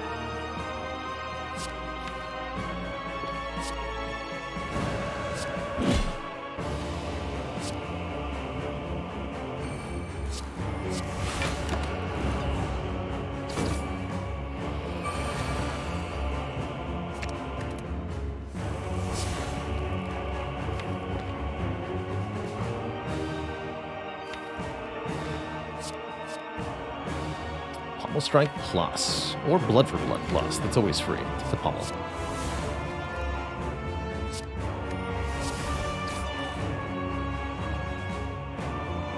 Nine times 5 is enough. Works for me.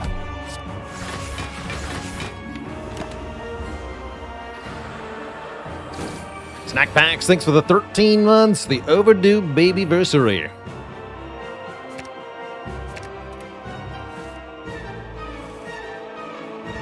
Someone tell that baby to hand in its term paper.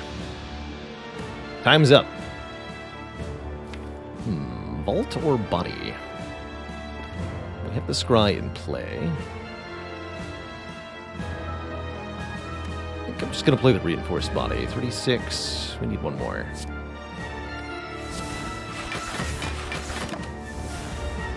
Does scry trigger Sneaky Strike? No, unfortunately. Discarding with scry does not count for Sneaky Strike. I think we do that.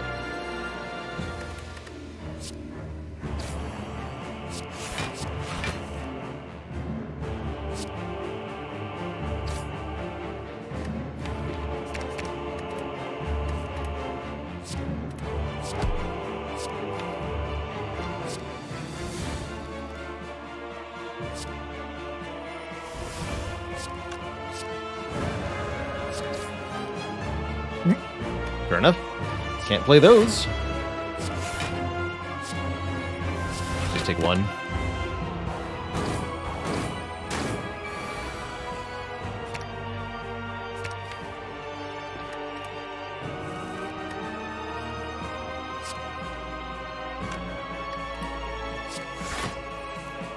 Good. Vaulting also makes the bombs timer move up. That's pretty cool. I'm gonna leave Wrath. Spooked.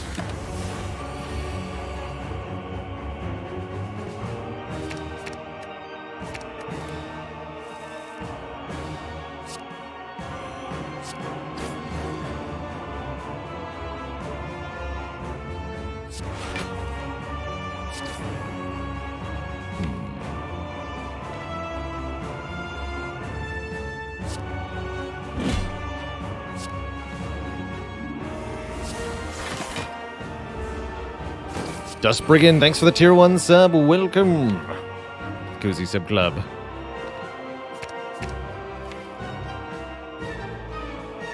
I'll draw exactly all 5. Now we gotta discard 3 so that the cut through fate works. Can also just do Vigilance Perseverance this turn. That seems pretty reasonable. Let's take one more.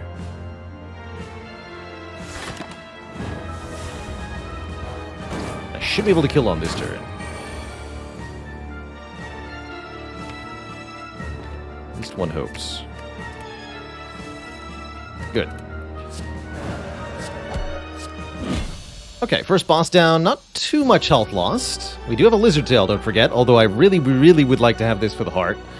Our next boss will be the Time Eater, who limits our number of cards each turn quite strictly. Another fight where being offered the bomb is quite nice. Definitely don't want to take Mayhems. Playing a random card each turn would be probably disastrous. Take a secret weapon? Sure. Okay, very happy to see Foresight turn 1. Less happy to see some of this other stuff.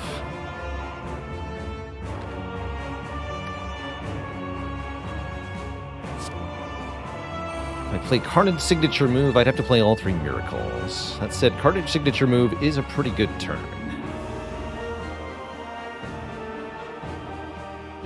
Can't seek for Eruption reasonably here. Mayhem tries to play Signature Move and you've got attacks in your hand, then you're out of luck. The card will fail to play. Omni nailed it with 20 months. 2 metric years.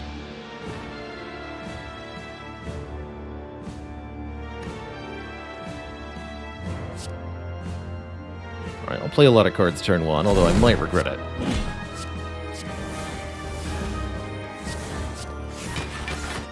Don't play the secret weapon. Don't.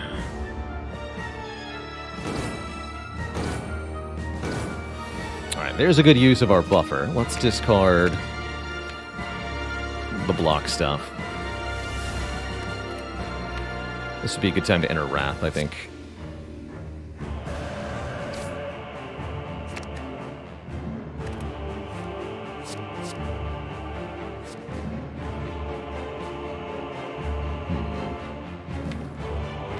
Choke. I don't want to have a conclude here.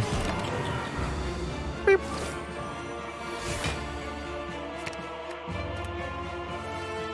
Alright, we'd like to bring the Time Eater below half health on this turn if possible. Headbutt. Yeah. Headbutt signature move. Ah, dang it. Wait.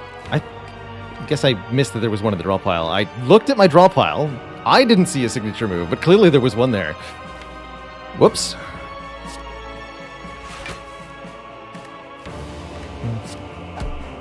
That's funny. I was looking specifically for the signature move. Totally missed it.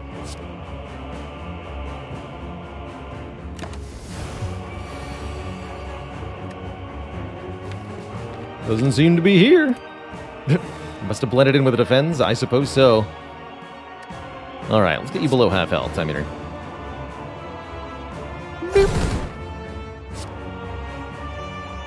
Jack of all trades. Do you have anything important? Find out.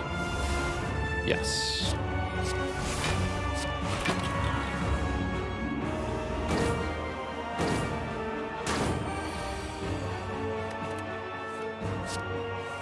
That's even helpful. And the signature move is not helpful, but I'll play the Madness.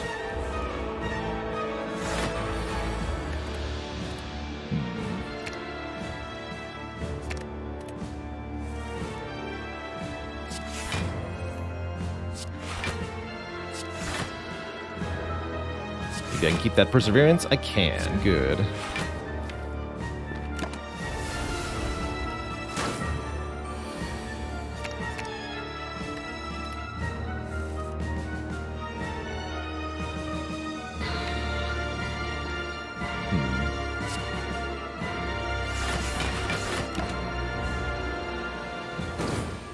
A little tricky here.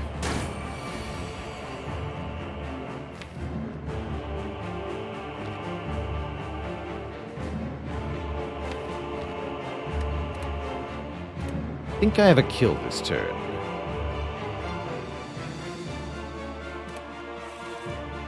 Thing's on 8, though.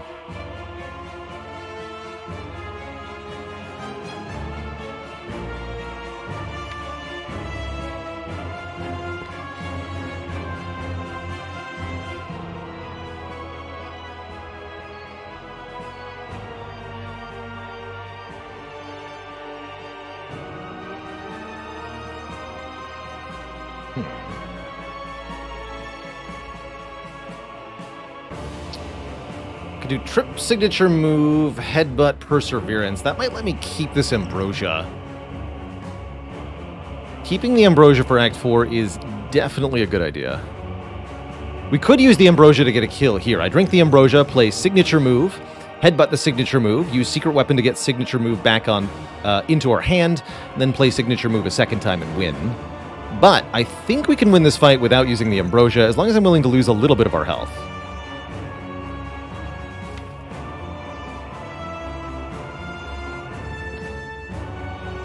Oh, that's right, I can't play signature move before headbutt, you're right. But there's a second signature move in the discard pile, so I totally can.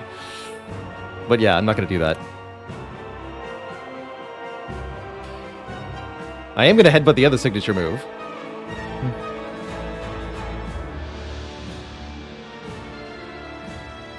So what is it? Trip, headbutt, sig move, perseverance. Yes, that's it. No potion. 2 perseverance first, because card counting.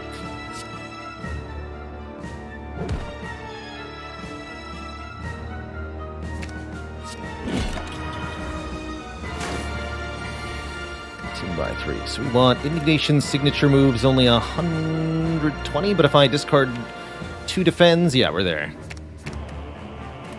Let me draw exactly this hand.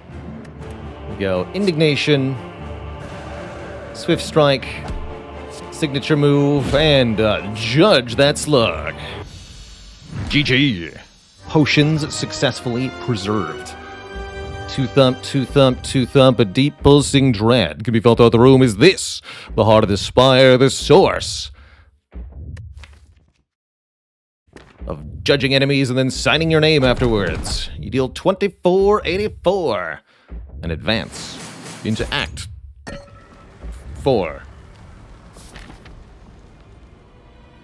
The Satisfaction. Wow, this has been a heck of a run. The source of all this sleepy Baylor. We're missing enough health. I think I'm going to rest here. We even get a card reward that might contain an upgraded card. So let's put this Dream Catcher to use. My usual advice is that it's often correct, especially if you ended the Act 3 with low health. It's often correct to rest going into Act 4 to top up that health. Cold Snap Plus, very cute. Clothesline's actually decent. Consider Clothesline. Having Weaken is pretty good.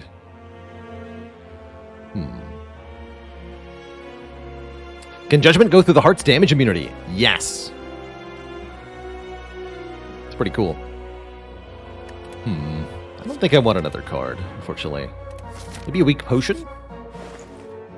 Ooh, maybe a Clockwork Souvenir to block Vulnerable from heart. That could be very helpful. If our buffer doesn't work out. If our buffer does work out, it won't do a dang thing, though. Anchor to help preserve the buffer, maybe a bit more broadly useful. Over the souvenir.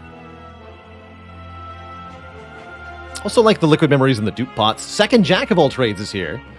Spots chat. So we're trying to master the Jack of all trades. That's an option. Honestly, though, I think we need to make sure that we are going to win the heart fight. And this deck is definitely set up to potentially not do that. So I don't want to push my luck too much. Makes me definitely want... Yeah, Spirit Shield also a nice block option. I'm just going to take the boat. What about second Cut Through Fate? That seems like a good idea.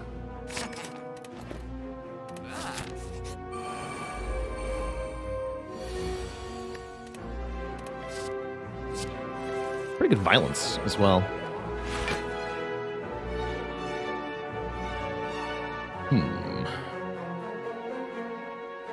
Secret Technique before Cut Through Fate? No, after Cut Through Fate.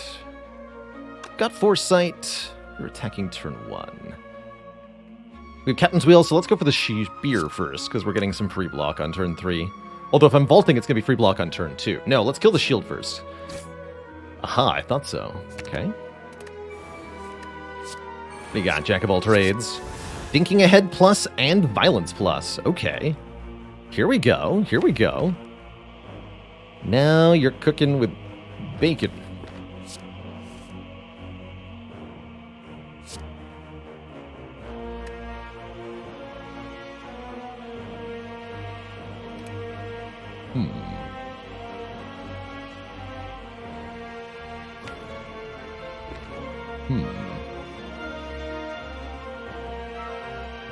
Thinking Foresight, signature move, and Vault this turn.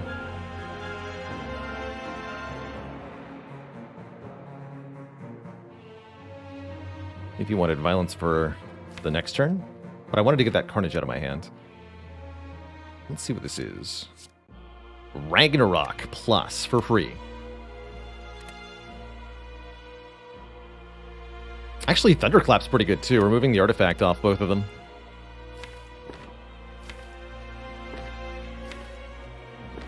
Take that. Don't think Seeking Indignation would have been enough.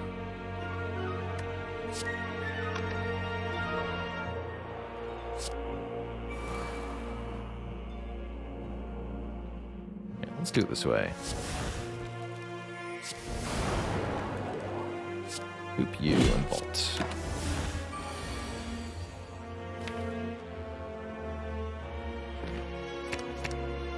This.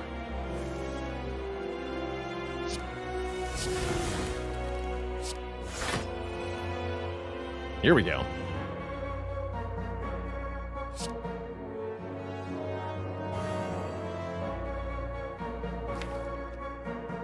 He is empty body in the draw pile. I have a lot of draws to get to it.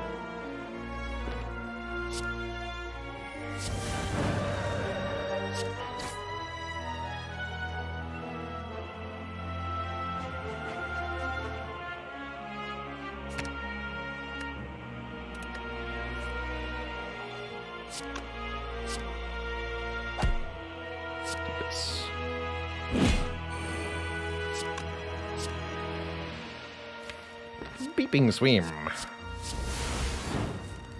Perfect. That's less perfect, though. We get 18 free block next turn, which is good. And I can at minimum have Perseverance Defend. Probably better than that. Works for me. Really good turn. Yeah, I think we're going to get through. I probably might as well use the Fire Potion.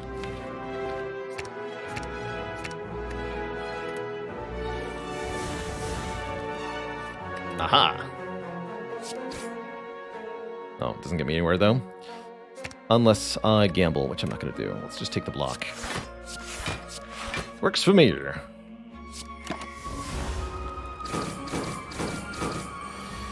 Beep that swim. I can even keep the Fire Potion if it's better than Swift Potion, which I don't think it is. Do not want Streamline, Flex, or Barrage. Let's go.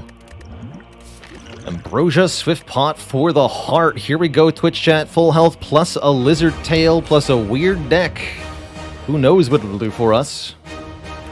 Discovery seems broadly good. I don't trust Panache or Metamorphosis to be worth it. This is not a fight where we get to play a lot of cards, owing unfortunately to the Beat of Death. This is definitely a turn where I'm happy to have the thingy. We are allowed to just callously enter Wrath if we want on turn 1 because I have the Ambrosia as an exit. Definitely makes this turn a little bit more interesting.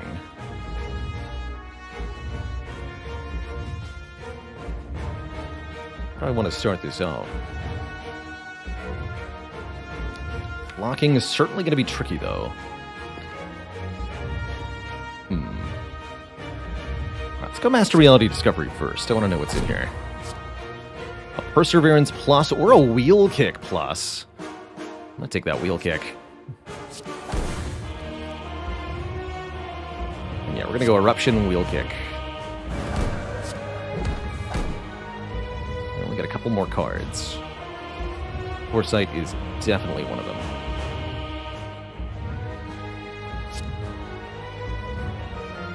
Don't think I get to play this for an influence, as I'm going to run out of block, and I don't want to lose the buffer. Put the Perseverance into my hands. Okay, so I can't play this, though, because if I play the Miracle, we lose the buffer. So we're done. No more cards may be played. Probably use Ambrosia next turn, but it's going to depend on the draws and whether we get buffer. And whether it's the big hit. It is not big hit first. That's pretty bad for us.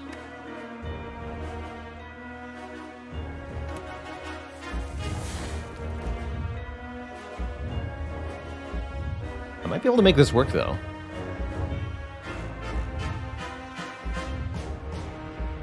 Ooh, I think I can.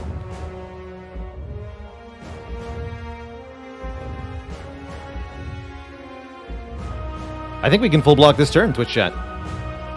I have to use the Ambrosia, but the Ambrosia gives me 3 more energy, so we can block for 6 times 7, which is 42. That alone is not enough. But I can do better. I can go Perseverance, Miracle, Miracle, Ambrosia, Reinforced Body.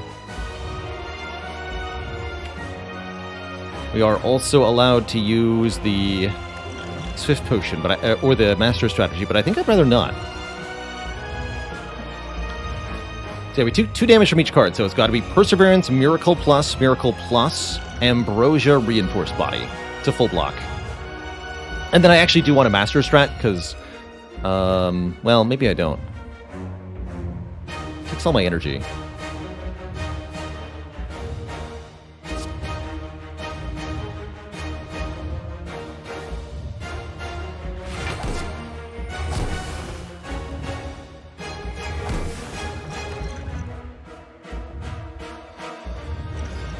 $60 block.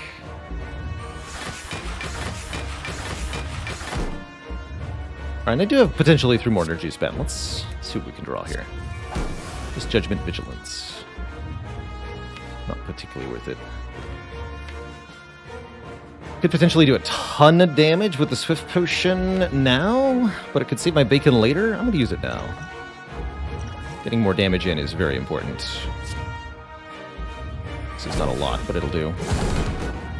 Do I Miracle Slimed? Yes.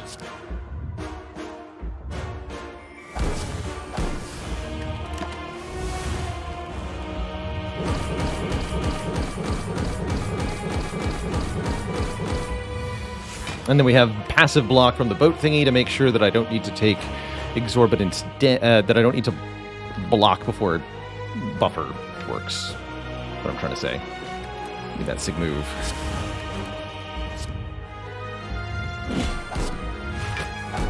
Aha!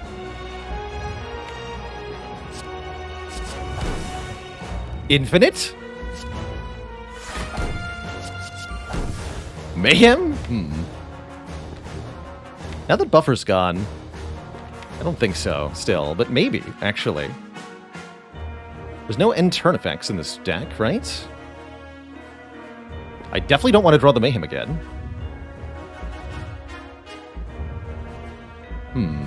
Hand of Greed's not a good find, though.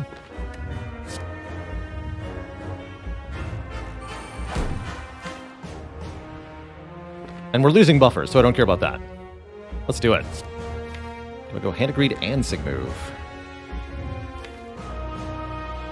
No, because we might need this for the multi-block, right? I don't think I play this at all. Okay.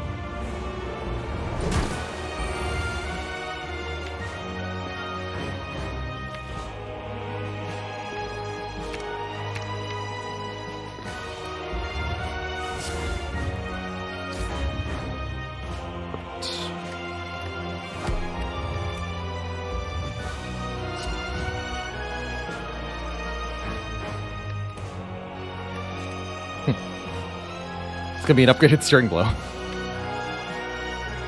That's funny. Take the immolate though, it does more damage.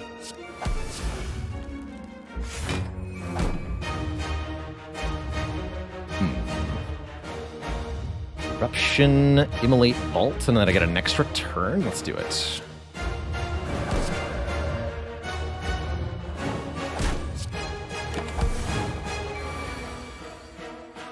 Perfect. We get to make Heart vulnerable. And then exit Wrath. You'll love to see it. Ow.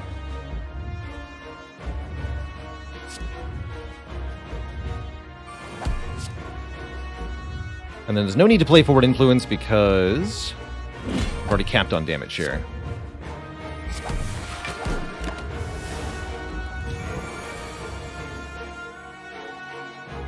I actually prefer a different order of attacks here, but this is fine.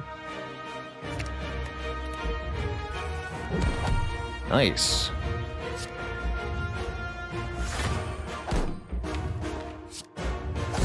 Again, we want to just keep doing as much damage as possible. The Tori will reduce the damage here, so it's not particularly worth blocking for that much.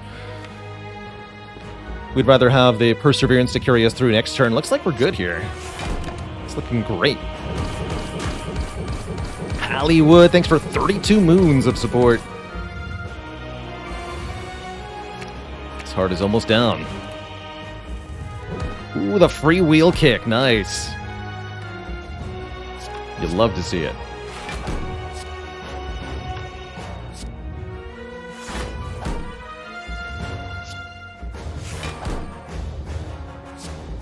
What do you contain? Sucker Punch. Won't do anything.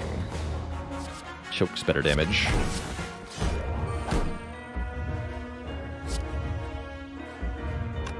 And I think we should just keep doing the damage here. Wait a minute. 60. Oh, it's so close. Not quite a judgment damage cap kill. No, because it goes to 50, right? Ish? Yeah, not quite. So close to actually being able to do the thing, but alas. Alas.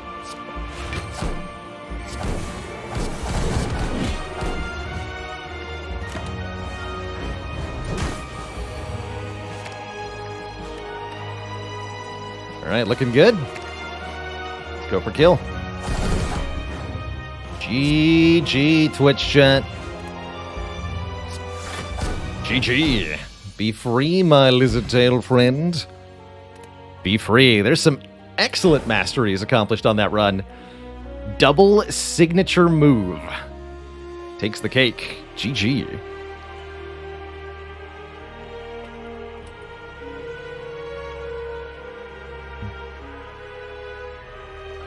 GG. The Forbidden Double. The weirdest Watcher deck they've ever seen. That's the secret of being incredibly sleep deprived. GG. That was great. That was what a run to come back to. That was excellent. Excellent. And we get exactly 1,000 gold during that run as well. GG. GG.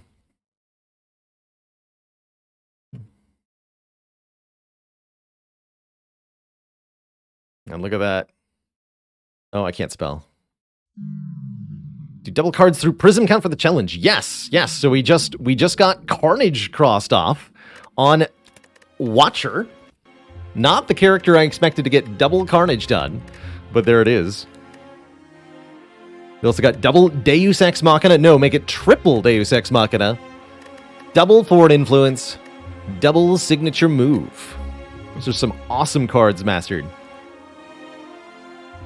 How's it going, Sprunzo? We're back from a trip to Edmonton and Jasper, visiting the Canadian Rockies in my hometown.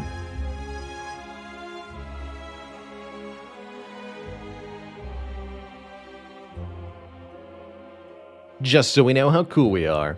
Gonna master the curses? We sure are, and we've already mastered the Ascender's Bane, which we had to use a duplication on to achieve. Did I have Watcher's Defend mastered? I think so, but if we didn't, this is the run. This is the run. Banff is your backyard BP flute? Now, that is something I'm very jealous of. What a lovely place.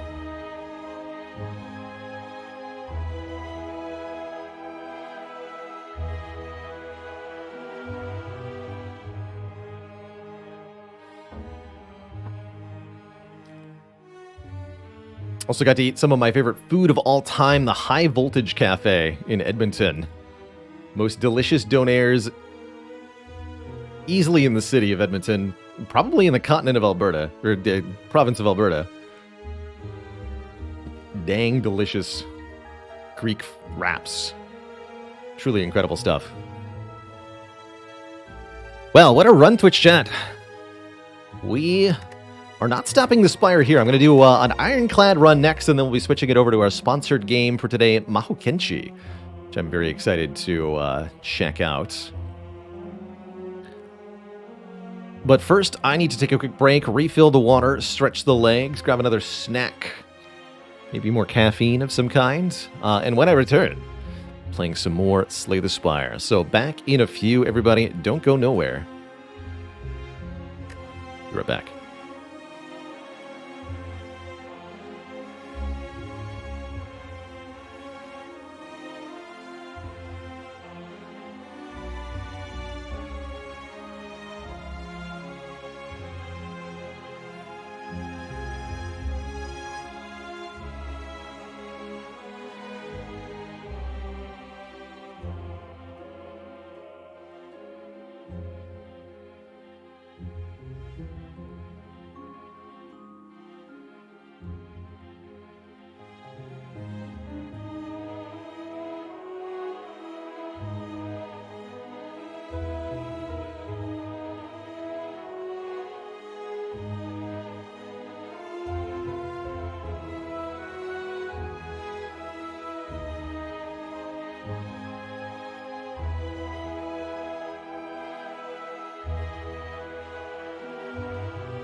Alrighty, Twitch chat, we are back. Thank you so much for hanging out. Boy howdy. Am I ready for some clad? Doubt we could do better than that Watcher run in terms of sheer ridiculousness, but we can always try. And what better way to start out a ridiculous run than with a Transform 2? Or something we need to think of doing a bit more is swapping the starter relic for a boss relic on Ironclad. But I do love this Transform 2 start. Let's do it. Fighting Guardians, so I'll Transform 2 Strikes. Let's see what we get here. Corruption and Cleave. That's a pretty good start. Cleave is much better than Strike. And, well, Corruption is one of the most abusable cards on the class. Having one this early means we have all run to find interactions that go with Corruption, 2 or 3 cost skills, powers that interact with Exhaust, you name it. Now, the downside is the Corruption's a little bit clunky to start, not doing us a whole lot of favors immediately. But that's not to say it won't be good soon. Go to a shop this act? I'm not sure that we do. I don't think we need to. I don't really have that many good removals. So why don't we snag an upgrade here? If we're strong enough, we can fight the Burning Elite. If we're not, just give me more upgrades, and we can fight 2 late elites. Any elite after the mid-act chest I like to call a late elite, and they are easier to kill because you have an extra relic. We preemptively take Chemex now? I want the Chemical X. Alright, so let's ignore the Corruption, just play Cleave, Defend, Defend. We're also allowed to, since we lost some max health and we start at full health, we're allowed to tank some damage in each fight if need be. Although need not be. Score a Speed Potion and a Battle Trance. Well, I'm not going to say no to Battle Trance, especially not with Corruption here. The more card draw, the better, as far as I'm concerned, when all your skills are free. Infernal Blade's also a kind of interesting one to take with the Corruption. It's a skill that makes an attack. Neat. Goal! Well, maybe we can go here, actually. We'll see. I'll take some money. We're at full health. We can get some of that health back if we do the combats really well. And more money is always good later on. Could also get a shop in a question mark room, always a possibility. Cleave strikes again, or strike cleaves again. Guaranteed 17 next turn with Bash Strike, which means this is lethal. We heal 6. Smells like free money to me. Excellent. I've said it before, and it bears repeating every time. There's no such thing as too many copies of Shrug It Off when you have Corruption, because it becomes a 0-cost draw 1. I also really like the Flame Barrier as a 2-cost skill. Pairs nicely with Corruption, making it free, and blocks for a whole heck of a lot. Going to Evolving Monkey, I was in Edmonton and Jasper this last week and a half. Had the most wonderful time.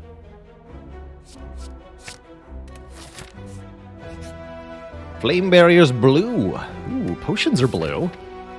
I want to fight a Burning Elite. Looking at 3 potions makes that a lot more viable now, doesn't it? What do you got, lady? Massively rewarded. What? Amazing? Give me that. Yunk. Glug. Blame it on the juice. Well, hello there. Fruit Juice Mastery. Or something.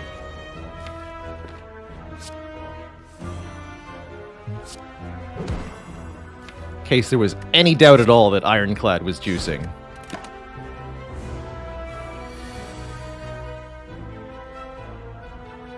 Could play the Corruption here, or I can go strike Flame Barrier. I want to say in this fight we go strike Flame Barrier. 17's a good number to be at.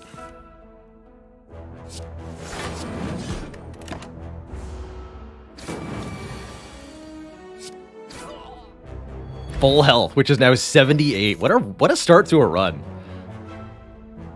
Flex, Body Slam, Wild Strike. Body Slam's kind of nice with Corruption. A little bit early for it. I'd say if we take Body Slam, we kind of need to not go to the Burning Elite. Or rather, we should not take the Burning Elite if we take the Body Slam. I'm not going to take Wild Strike. Don't even think about it. Flex, mediocre. So are we even good enough to beat a Burning Elite? I don't think we are. We didn't get a high damage attack or anything like that, which to me says take the Body Slam. And let's go. Let's go on the green path, that is. Could also go this way. Speed Potion makes that acceptable.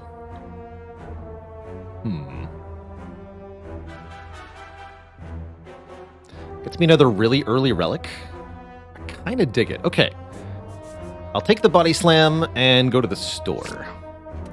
Let's do it. It is Gremlin Knob. Do draw Corruption turn 1. Feels important to play. Missing 2 strikes hurts, but overall this fight should be good here. By playing the Corruption, we can ensure that our skills don't get redrawn, at least the ones we don't want to redraw. And we can use the Speed Potion with the Defends if need be for a really big Body Slam, if we're lucky here. And it looks like we might be. Just don't bottom deck the Body Slam, please. Good. Not getting the 3rd Defend also hurts, but it's not that bad. So if I Speed Potion, Defend, Body Slam's going to hit for 30 after a bash. We could use both potions, dupe pot the Body Slam for 30 twice, and that lines up a kill for next turn while also full blocking this turn. That seems pretty reasonable, doesn't it? Because we're currently going to bring...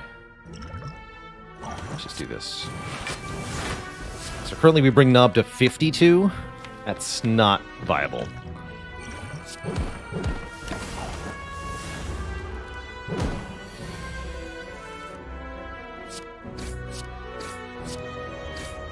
Good fight. We get a Lantern for energy on turn 1. And we're through. Note that that probably wouldn't have worked here. If that was a max health Gremlin Knob, we absolutely would have got slapped for 37 there. And there's the Feel No Pain. That didn't take long. Cool.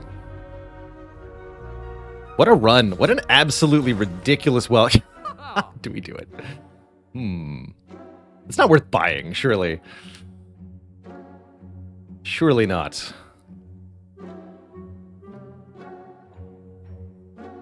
However, what about the Abacus? We have not mastered Corruption. We have not won a run with 2 copies of this card. I really don't want 2 copies going into Guardian. I'm going to be really honest there. But the Abacus gives us 6 block whenever you shuffle the draw pile. The fewer cards you have in your deck, better yet, the fewer permanent cards, cards that don't exhaust, the more abusable this is. And currently the deck only has 6 cards that stick around after the Corruption's been played. 3 strikes, Cleave, Body Slam, Bash. We can very easily get that down to 5 or fewer, and from there, there's some possibilities for serious shenanigans. Is Panache a thing with the Corruption? It could be. You definitely can activate the Panache somewhat reliably. But it is definitely hard to justify that expense.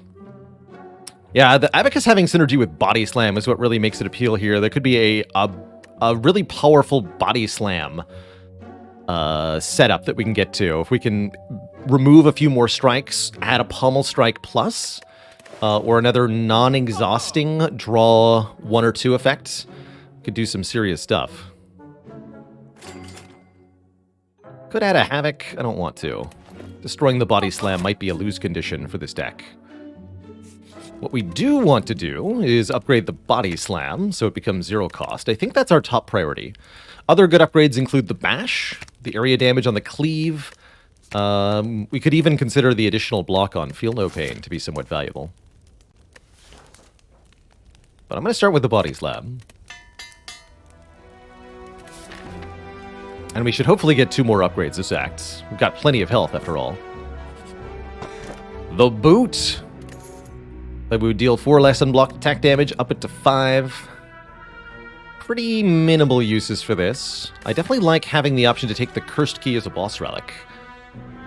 Take the blue key here. Let's do it. Yeah, this way, right? Yeah. Surely we'll be fine. We're very likely to get a potion here. Please drop the potion, sir. Your pathetic attempts at damage will not sway me.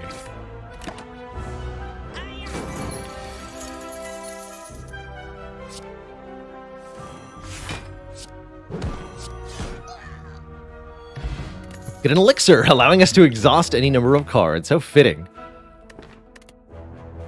And there's a Dark Embrace. Oh my.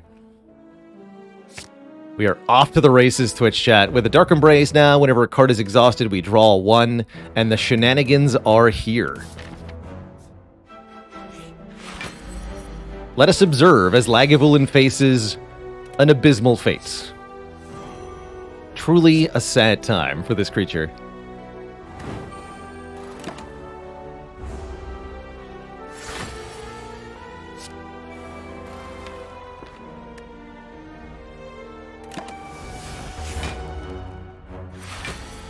And I really this moment in particular really makes me appreciate our new challenge here, our new challenge format with the card mastery, because now the question, we can skip potentially past the question of will the run win, and now ask the question of what weird cards are we going to manage to cram into this deck while still managing to win?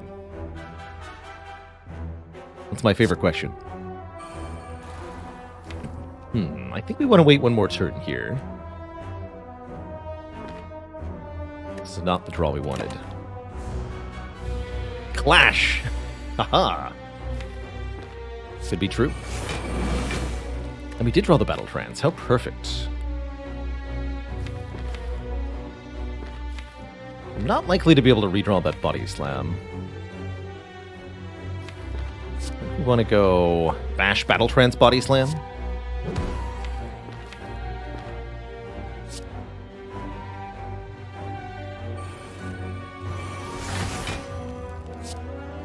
Battle Trance puts a bit of a stop to our chicanery. That's okay. Excellent draw pile. Play them all. Still have a few too many other cards, but that's alright. Wow, just utterly obliterated. Look at that, it's more block. The Captain's Boat thingy gives us block on turn 3. Dual Wield is here to be obscenely broken. Oh my goodness, yes. Choose an attack or power card and make copies. Make copies of Dark Embrace, make copies of Feel No Pain, make copies of Body Slam. Do whatever the heck you want.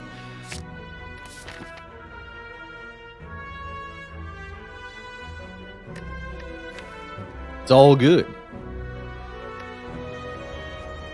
I think it's now a priority that we upgrade our powers so that they can be played either in duplicate or alongside each other. So upgrading probably Dark Embrace first, Corruption next. Don't even need Barricade, but believe you me, I'm going to click on it if I see it.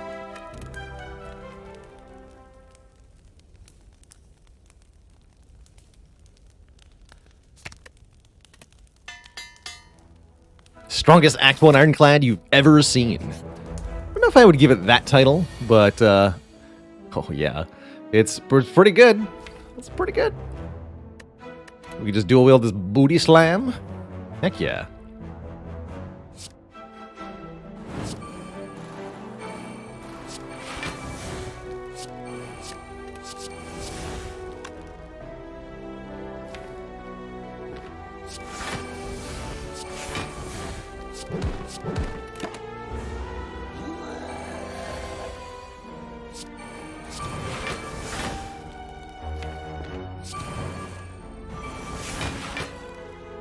Full blocks. Don't have a... Actually, no, we got plenty of block. The Captain's Wheel is going to make the Body Slam Bash Bash just be super duper lethal. Incredible. Absolutely ridiculous. 36 damage. I didn't play any block cards. Holy heck. And more energy. Nothing but good relics. Nothing but good cards. We've barely taken any damage this act. There's the barricade.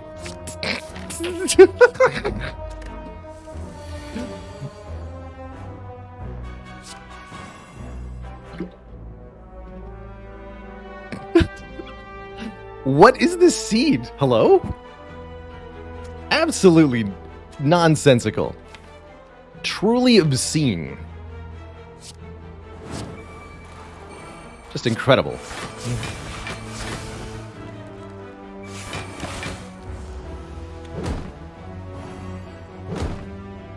How does the bot know whether cards have been mastered? The bot knows my run history. And my internet search history. So the bot is all-knowing. It's actually a very bad hand. I guess it's fine to take a bunch of damage, but it is a little sad. Oh, what's the command? Exclamation point mastered, and then the name of the card is the command. It simply knows.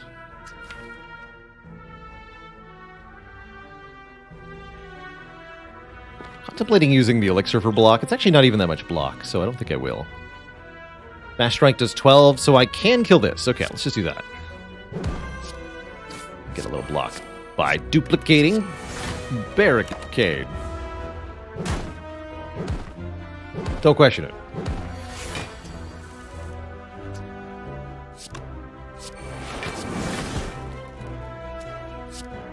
You die.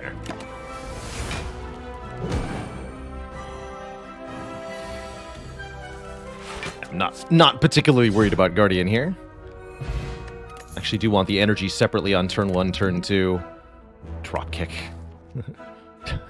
I don't even think I need that. But yeah, that goes infinite like instantly with dual wield.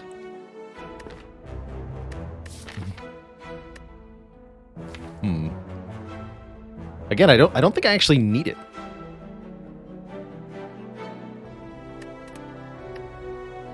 Smell you later, dropkick. Triplicate? Cheaper barricade. Very tempting. Hard to play all these cards.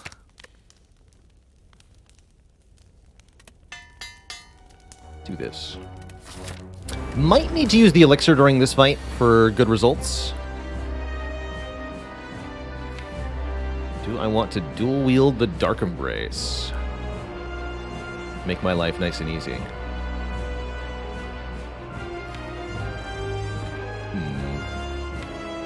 I'll get bonked next turn if I do that, aren't I?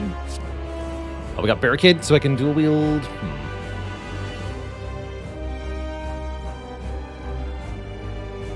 Let's do it this way. Dual wield Dark Embrace.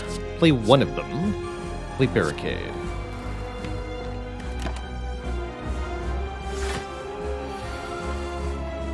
This turn hurts a bit. I could use a potion to save health. I think we just take some damage. Got plenty of hit points, after all.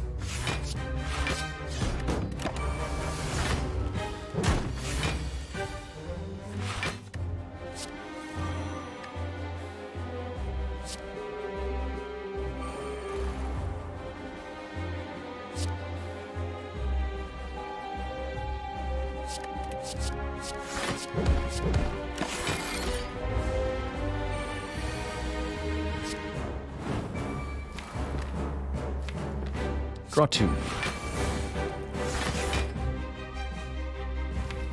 Draw 2 more. Here we go.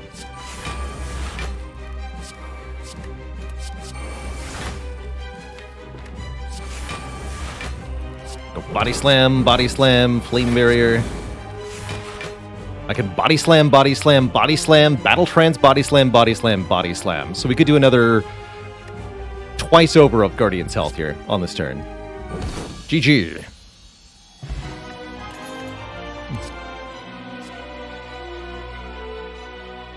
Probably the Impervious, but that's a pretty good corruption.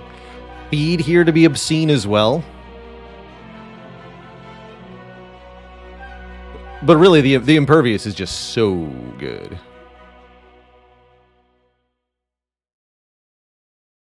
I'm going to take that Impervious. I don't think we're going to need any more max health, quite frankly. This deck is going to probably just slaughter the heart. So let's take the big Blanc. And I'll keep the Elixir, lose the Swift Bot, because Block Potion with Body Slam seems pretty good to me. And there it is. We can take the Cursed Key with the blue key. Another option, actually, take Runic Dome, because a deck like this, especially with Barricade, rarely cares what the enemy's doing at all.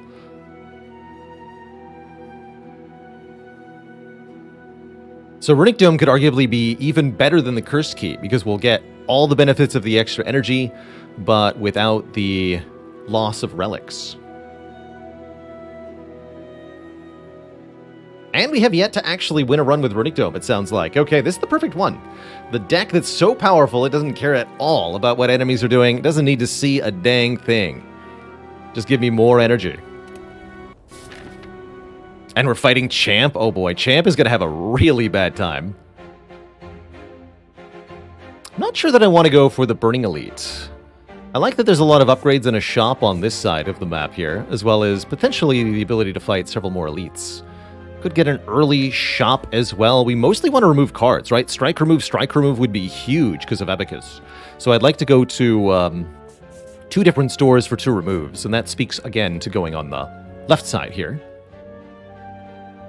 Leaving the Burning Elite for Act 3.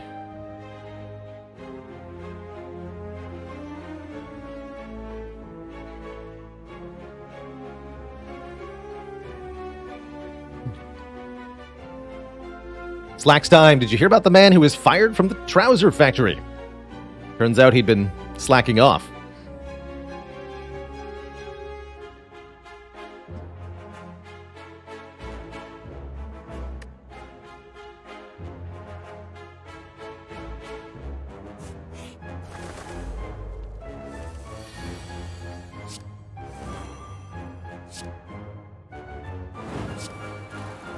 So it could be attacked for up to 18 here. Might as well play the Impervious then. Should have a much easier time getting the...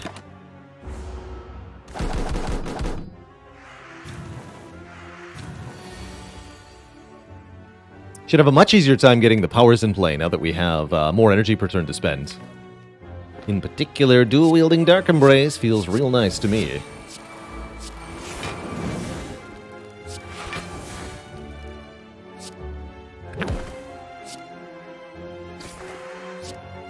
No attacking me. Ha!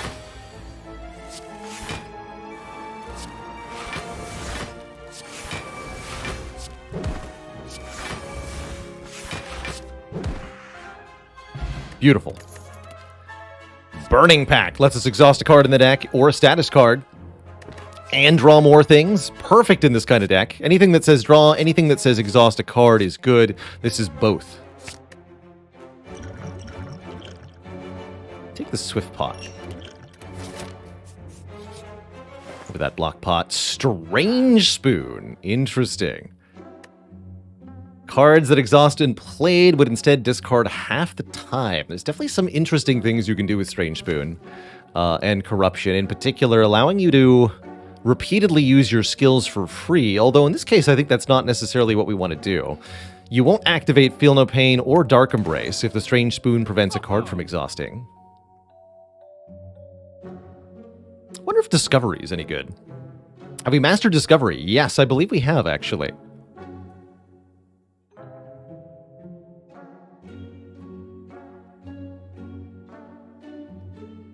Definitely going to remove a strike here. But aside from any hope of mastering it, I think it's just genuinely a good card here. And I can still afford a strike move in the next shop if I do it. So let's do it. I'll take a Discovery. Discovery can create additional copies of key powers. Can generate money with Hand of Greed. And more besides. It's not an ideal turn 1. Alright, I'll use the Swift Potion here. That looks a bit better.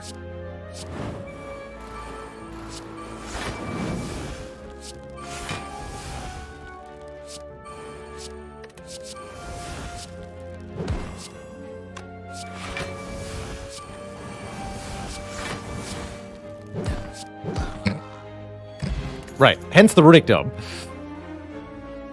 No to wounds. We'll mess with the deck too much. Skip the rest of this. Let's see, what are important upgrades right now? We want to upgrade Corruption and Dual Wield. And maybe Feel No Pain. We can get all three of those currently. Okay. If we take 2 elites. Let's do it. Yeah, solid turn 1, as they say. Birdner. Ooh. Not a solid turn 1. Not a solid turn 1 at all. But if we skip our turn, can we still just crush the opponent? That's what I want to know.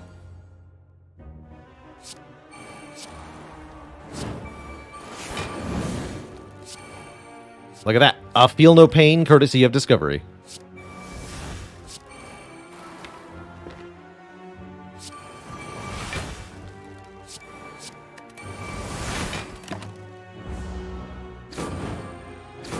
They always attack for 6 on the first turn. Now they're each attacking for 11.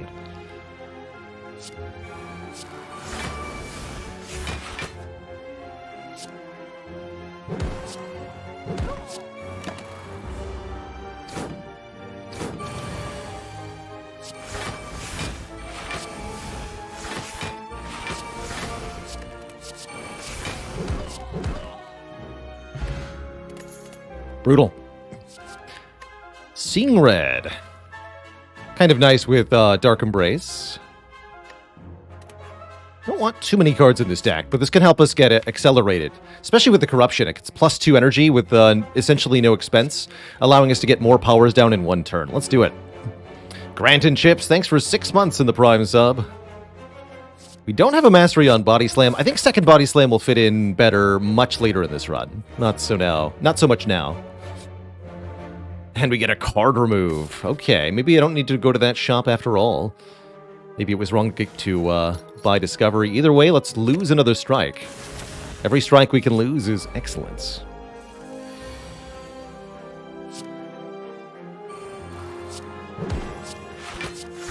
I think I'll keep the Seeing Red here and just take the presumably 4 damage.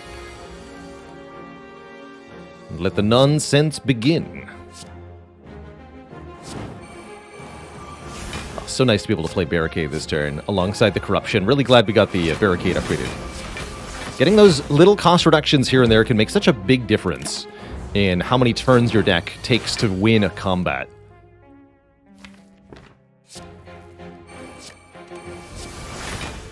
Yeah, let's double this first. Sure.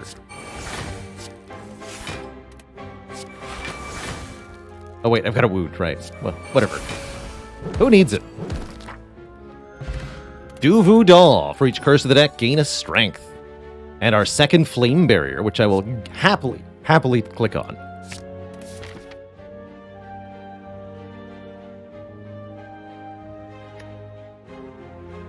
We should still have enough money for a card removal, right? It's 100 gold? Yeah. And an elite drops a minimum of 25 gold, so this should be a fine path. +1 damage on Body Slam. Hopper Vernictome. An odd creature with a hunched back, sprouting several tentacles. He's scrounging through a pile of trash and debris. Can remove our blindness, although Happy Flower is much less energy, and I think I'd prefer to give that one up. More rare cards means much higher chance this becomes the run that gets either double Barricade or double Corruption, or both. Are there any 3 or more cost block cards? No. I do not believe so. Not if you're not confused, anyway. Give it to me. Triple the chance of finding rare cards, which is already elevated in Elite combat, so you will see a lot of rare cards from Elites. Alright, this fight could be a little tricky if we don't get going next turn. Definitely going to take some health loss here. We don't know whether we're getting vulnerable or entangled by Slaver on this turn. But here we go. We've got double Dark Embrace, Feel No Pain, Body Slam. This should be all we need. Definitely want to double this.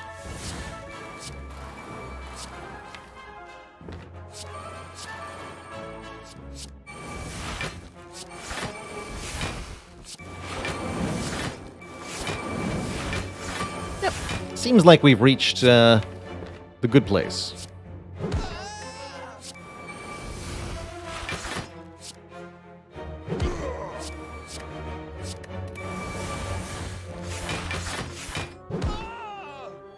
See you later, suckers. Mercury Hourglass will do 3 damage at the start of each combat, and probably not much else. Feed is here. So was Evolve. This deck could appreciate an Evolve. I think we probably just want to keep skipping, though. Kaponski, thanks for 17 months of support. Second point of strength acquired. The Vajra stacks with the Duvodal. Heck yeah. Let's keep getting these powers upgraded. Corruption, you need to be cheaper.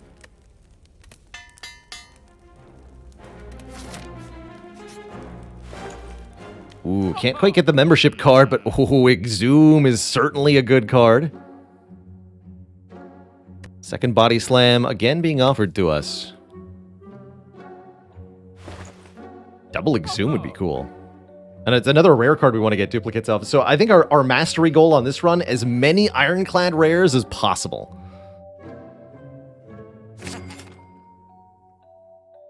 Shame about the Membo card.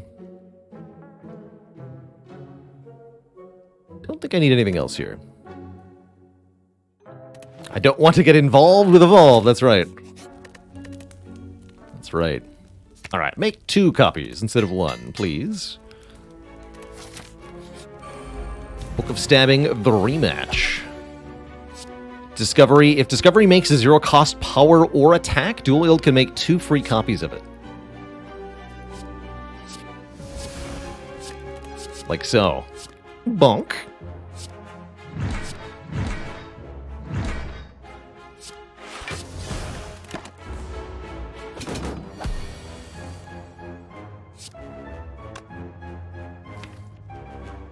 Oh, I can just Exhume Impervious? Heck yeah.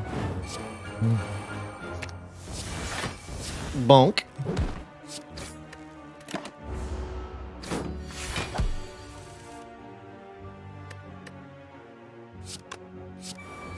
This is the last turn anyway. Have a taste of your own medicine, Book of Stabbing.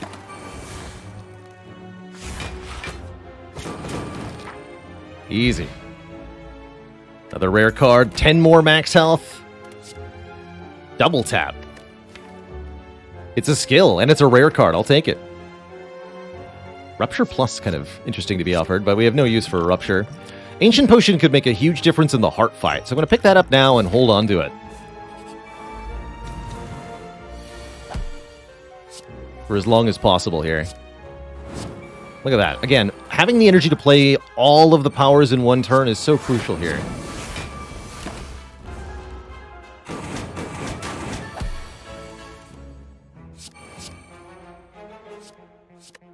Do have Dark Embrace in play. Okay. Sure.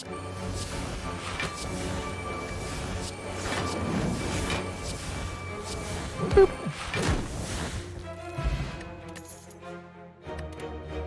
Offering. Yes. Card draw. And more energy. Second Seeing Red, also a card we'd like to pick up on this run.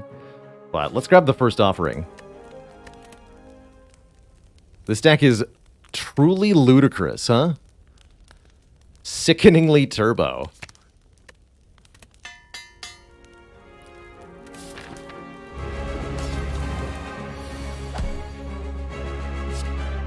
Champ is just gonna have the worst time.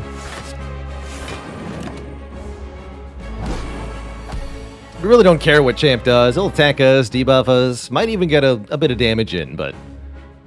oh boy. Is he in for a bad time momentarily? There's the Dual Wield, Feel No Pain. How do I want to do this?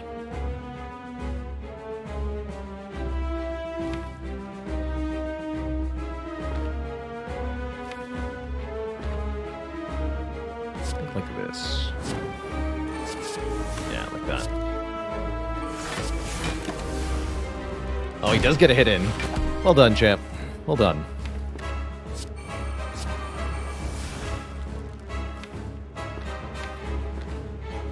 Could have exhumed the dual wield. I didn't think about that, actually. Still could for the body slam, I suppose. Doesn't matter, though. Does not matter one bit.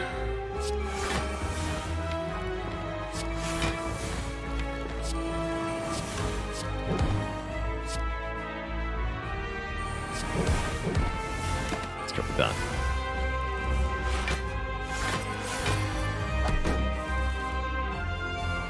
Not even sure I'm going to play this offering.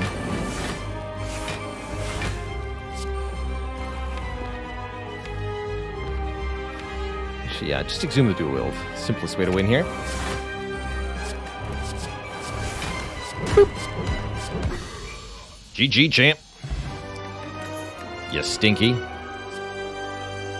There's our second offering. Or we can grab a Fiend Fire or Immolate. Rare cards we don't have a copy of. Fiend Fire can be pretty good with the Feel No Pain and the Dark Embrace. Pretty dangerous with double tap, though. Let's grab the second offering here. Lock in the mastery of that. Weak Potion goes pretty well with the Ancient Potion going into Heart. I think I'm still going to keep this Elixir, though, considering how nice it is to be able to exhaust targeted cards. We are offered Empty Cage, which would let me dunk 2 more attacks. Strike and Cleave. That's a huge deal.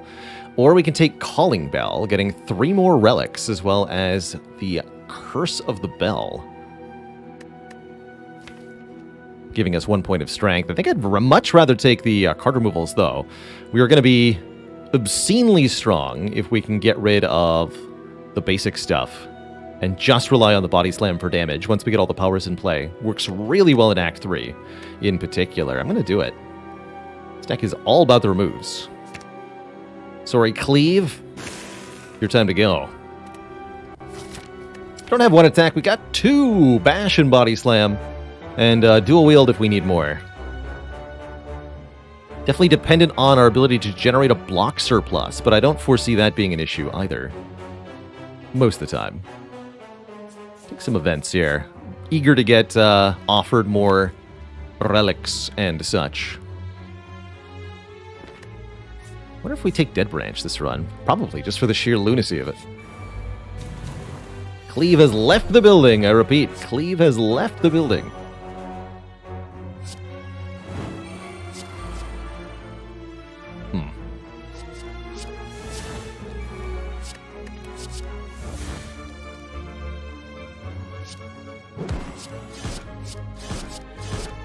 Don't know if the remaining one is attacking, but probably not. Oh, it is.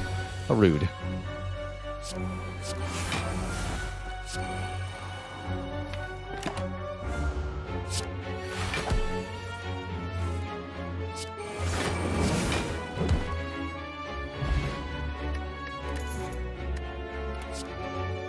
There's second Body Slam. It's not upgraded, but this is probably the time to grab it, just to make sure we have the second one. Let's do it. Let's do it. This is a pretty nightmarish fight normally with the Runic Dome, but I think we'll be just fine with a series of draws.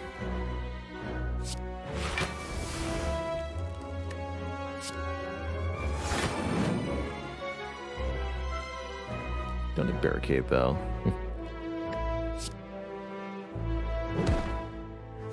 Lower the health of 2 of them, so I have more control over what dies next turn. They all buffed. Okay, so they're all attacking this turn. Terrifying. But I have an answer to that, too. Oh my.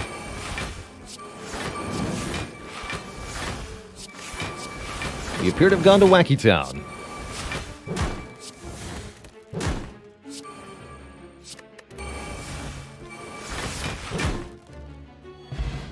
Good times. Second Feel No Pain. Absolutely. Don't have to ask me twice. Probably don't want to play 2 offerings per fight. Thing is always debuffing us turn 1.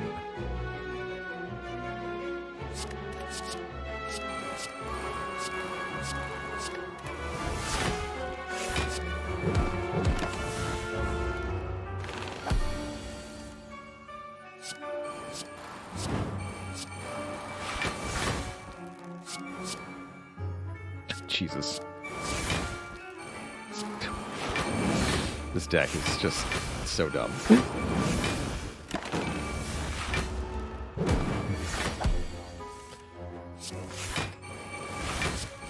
Good lord.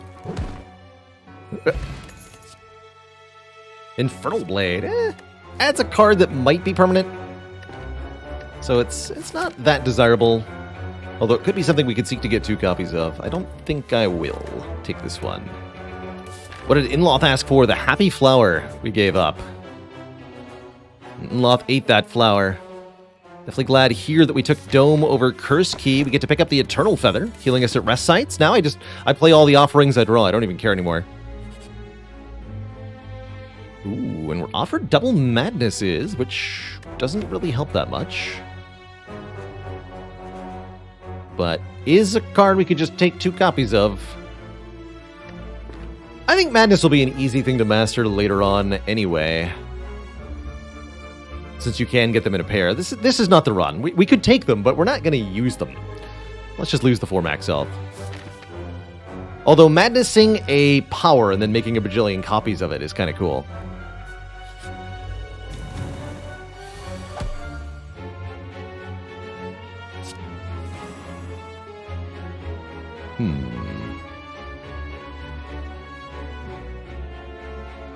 Discovery here.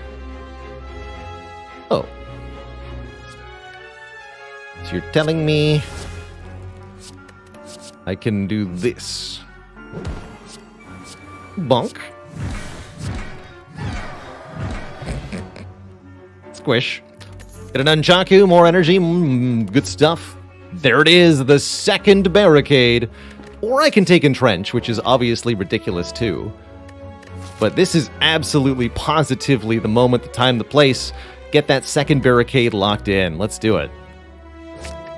Not an optimal play by any means, but I love the progress towards our year-long, well, not year-long, towards our Mastery Challenge here.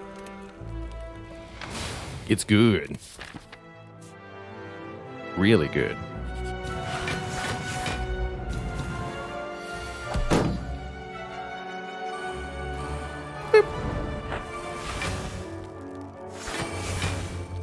Oh, you poor jawworms.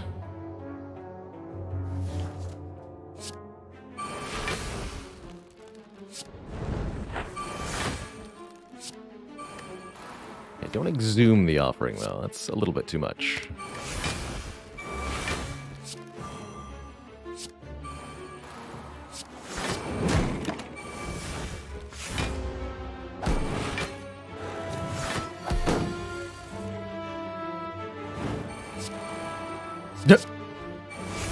Actually, impressive how often Discovery makes that card.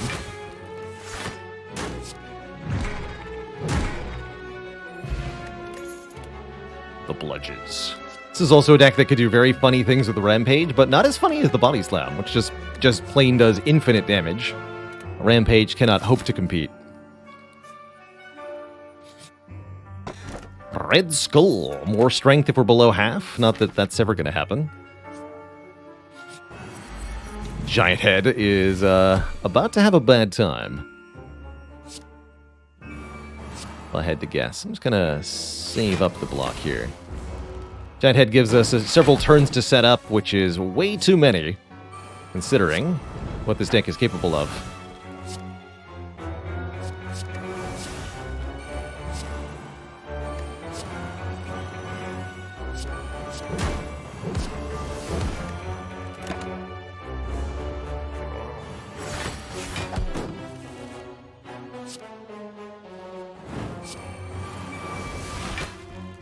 Dual-wield barricade.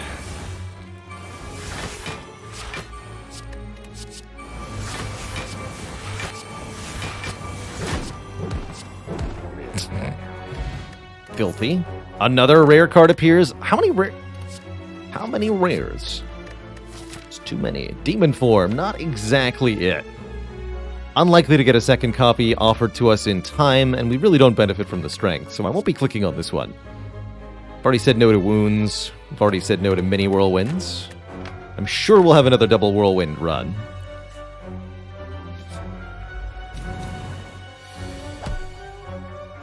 What do you got to dual wield? Juggernaut. Let's do it. Maw never attacks you on turn 1, so there's no risks to me here, thankfully. But next turn we'll need to block for 30 if we want a full block. The highest damage this thing can do. We can't, unfortunately, actually achieve that. But it might also attack for 5. Ow. It did not. The pain. Fortunately, there's a nice big heal headed our way next floor, so I shan't be too worried. We get a 15 hit point heal, right? 5 times 3. Okay, so don't play the offerings. This Juggernaut's gonna kill pretty quick, after all.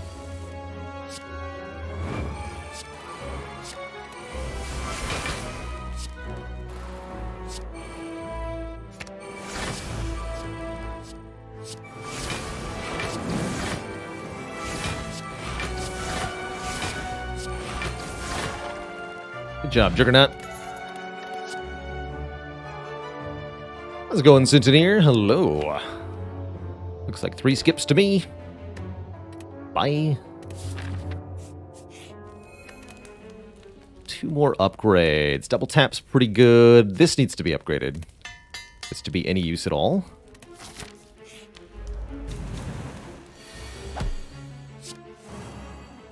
Good.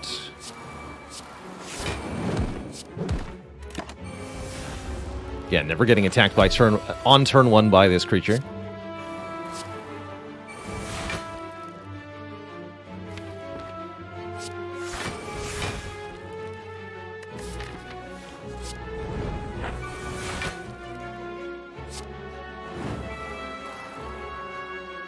Let's give me the body slam. That's all I need. That works too, almost.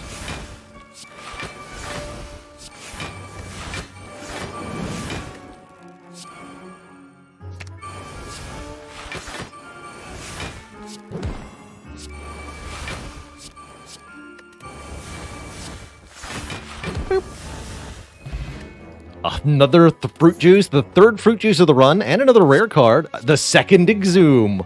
So we have 2 barricades, 2 offerings, and 2 Exhumes. Didn't get the 2nd corruption yet. There's still a chance, though. I will lose the elixir over the ancient potion, is that true? Yes. Sorry, elixir. Your time never arrived. The Masterying. Okay, Transient's a little difficult. Transient attacks for quite a bit each turn. So we have to have consistent output, not just a lot of output on one turn, unless we can do 1,000 damage, which I guarantee you we can. This turn's easily handled, because the body slam is plenty. Next turn, the Transient has a base value of 50, not 47 after the Hourglass. This is not the great draw, though, unfortunately. We are definitely going to take a bit of a hit here. Yeah. 47 incoming damage, 31 block means we take 16. Ouch. Bit of a slow start here. This looks a bit better. Can't play Corruption and Barricade. I'm okay with that. There's another Barricade after all.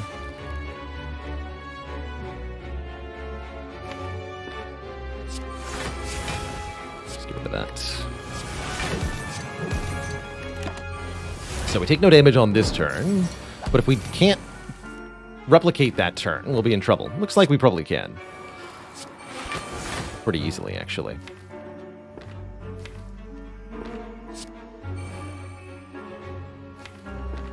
Give me the Impervious back. I'll play one of these. Should be sufficient.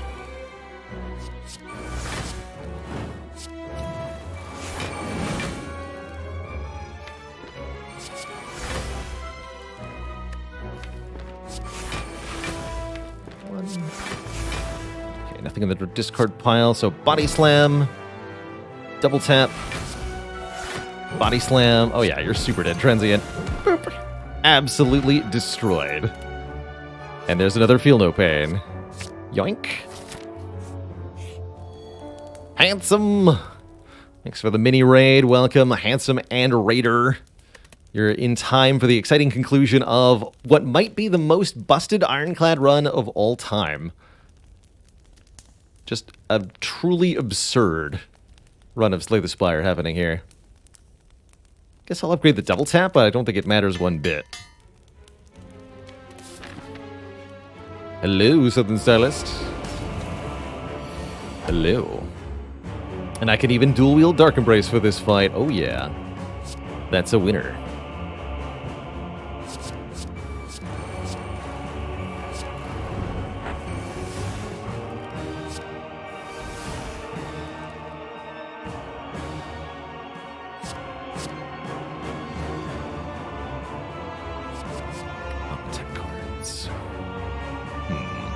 So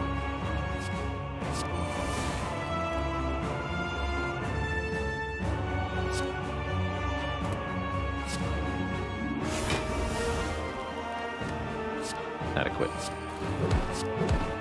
Don't play that yet. How many cards are we going to get mastery of here? All of them. Currently have 2 copies of Body Slam, Barricade, Offering, Exhume, and Feel No Pain. And I bet we're going to get one more duplicate rare. That's my guess.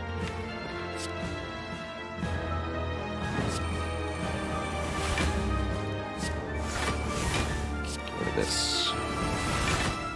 Take a little bit more damage this turn from Doning. Take 5. And then we should be good. Without any further nonsense. Oh yeah. This is what you want to see. Everything in the deck is now free.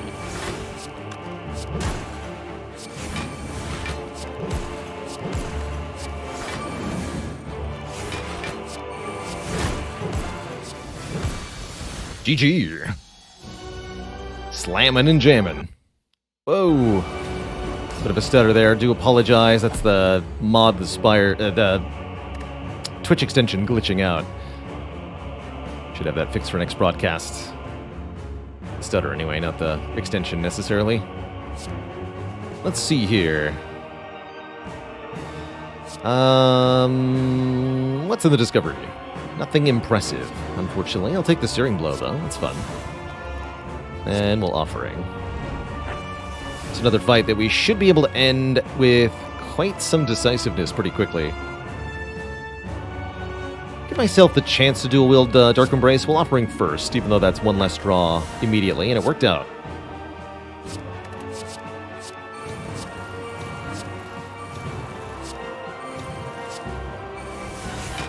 Let's now draw 3 with each exhausted card.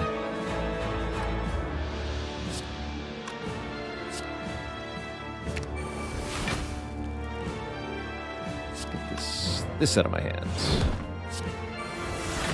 There's Corruption. Good. Corruption Barricade. Here we go.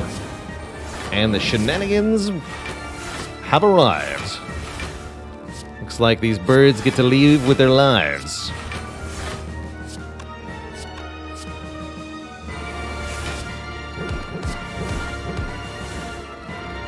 Grr, as they say.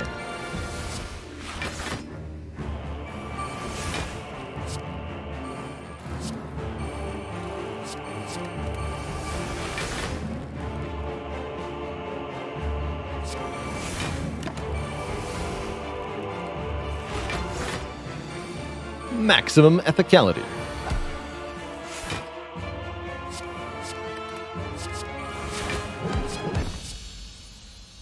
GG. Absolute nonsense.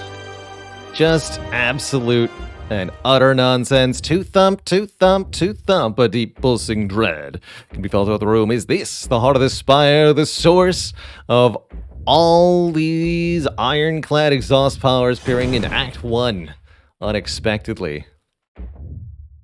What hot nonsense. What utter hot nonsense.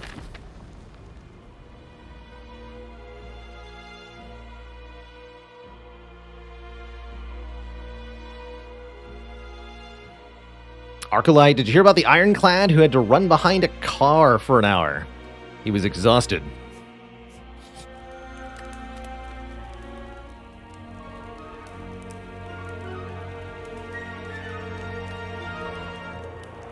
Let's upgrade another Field of Pain.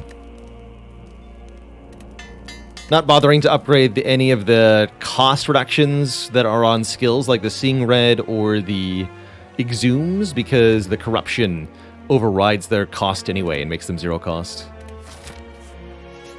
Alright, so we have no rares here other than the Fiend Fire. We do have orange pellets, though. Definitely want to drink this. Pick up a new potion. Does orange pellets actually help me that much?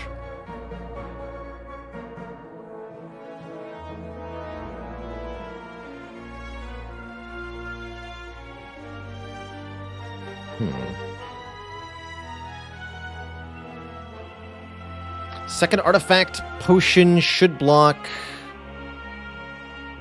weak? Vuln weak frail, I believe? Yeah, it should block the weakness.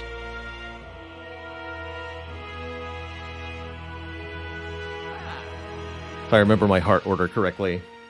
It's actually a good question for the spreadsheet. Spreadsheet knows.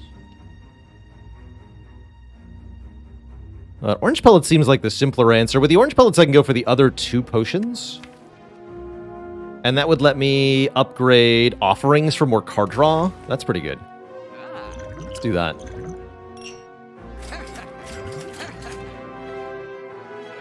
And I can still take Rage, Metallicize, or Blind if I want. Or I can remove the Bash. I mean, who even really needs Bash, honestly? The answer is no one. No one needs Bash.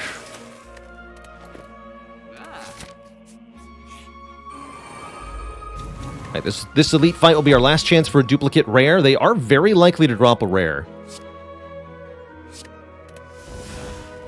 Oh man, heck yeah.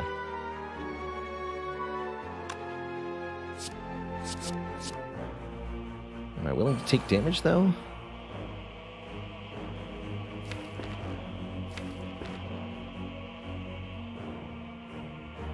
I play this Impervious. I play this Impervious. Okay. Not bad. Did get double attack turn 1, so that was good. And here's Offering Corruption. Perfect.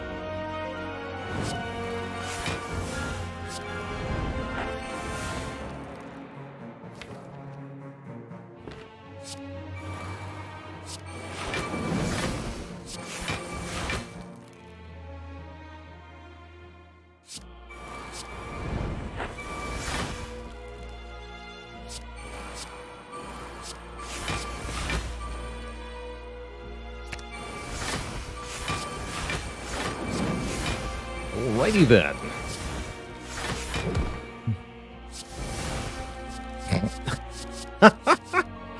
Sure, just do more stupid things. Why not? Why not?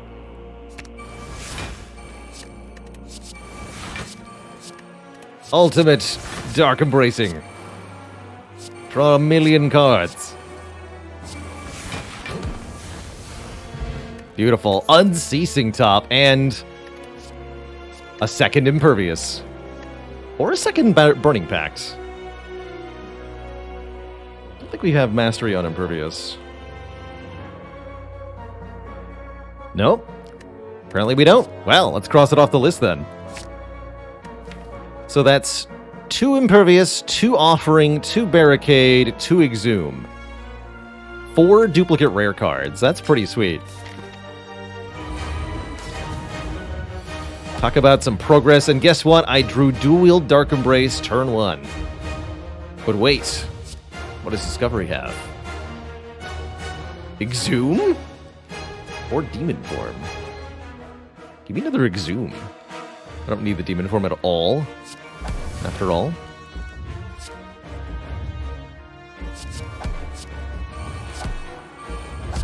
We just play all three of these. Don't play the Exhume, just keep that around for later. It should be fine.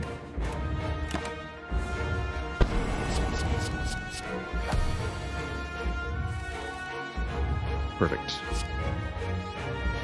This is a good upgrade potion. We upgrade the Feel No Pain and the Offering. Should be good enough.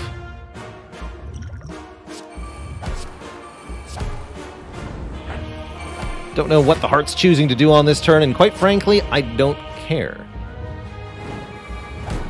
Gonna play the Body Slam, just get rid of the debuffs now. Actually, no, I'm gonna Battle Trance first. Apply the No Draw debuff, then play Body Slam. And remove all the debuffs, including No Draw, so we can keep drawing cards now.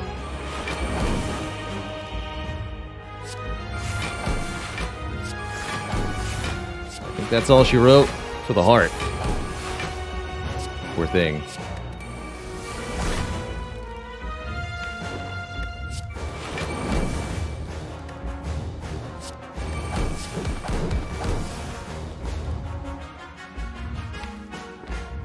You know what? Just toast yourself. Nice and proper like.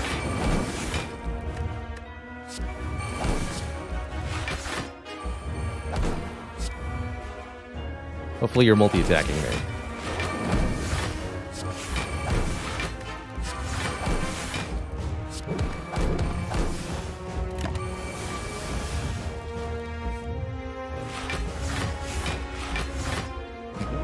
Nah, we weren't.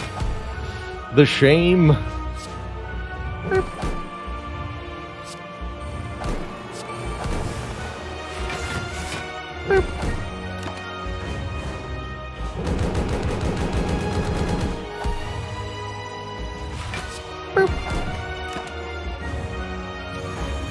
GG, Mr. Hart. GG. What absolute hot and utter nonsense.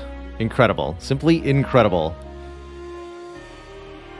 That's a once in 1,000 hours kind of run. Absolutely insane.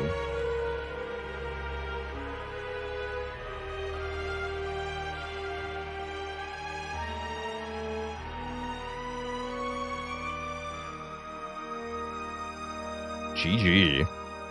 Be free, my glug potion friend. Delicious. GG. GG.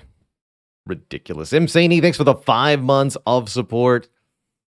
Thanks for all the GGs in Twitch chat. What absolute nonsense. I can't have imagined a better pair of Spire runs to come back to after a break. Truly a blessing from the Spire. What was the deciding card or relic in this run, says Red Rage? Dark Embrace would be my short answer. Dark Embrace gives us the card draw to reuse the Body Slam over and over again, and the card draw to get all of the block in play immediately, so that the Barricade and the Corruption and the Feel No Pain can do as much work as possible.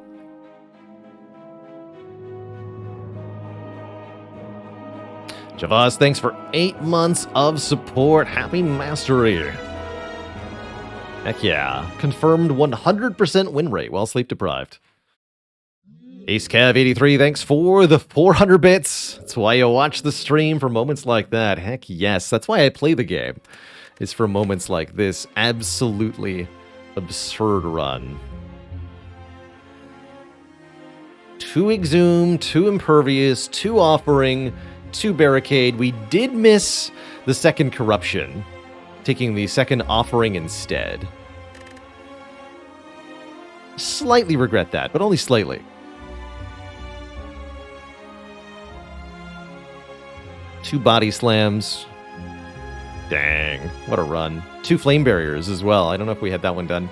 Alcor LH, thanks for 36 months. It'd be very difficult to get more than 4 rares in a single, 4 rare duplicates in a single run. Very difficult. We had 10 rare cards total. Wow. And we skipped a lot.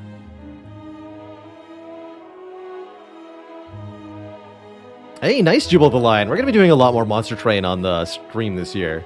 Although not today, because Twitch chat, it is time to switch to our sponsored game for today. Going to be checking out a game called Mahokenshi, which is a new entry into the deck building roguelite genre that I have received a sponsorship opportunity for. So I'm going to get paid to check out a new game. That's always cool to me, especially one that's pretty interesting looking. Have we mastered any curses yet? Yes, we have done, I think, just Ascender's Bane so far. Seem to get once in 1,000 hour runs pretty often. Well, I play a lot of Spire. I've played now almost 7,000 hours. What does Steam say? 6,700 hours. So, yeah, I'm due at least 6 of those, right?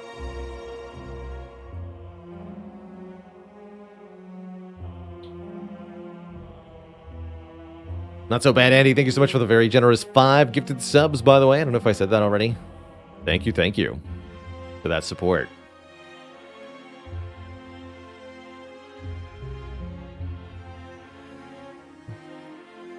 Okay, before we switch games, I do need to take a really quick break here. I've got to refill the legs, stretch the water,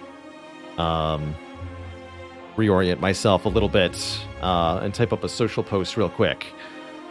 So I will be back in a couple minutes. Upon my return, we're going to be switching to our sponsored game today, checking out a new deck building roguelite. Back in a few minutes, Twitch chat. Don't go nowhere.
Alright, Twitch chat, we are back.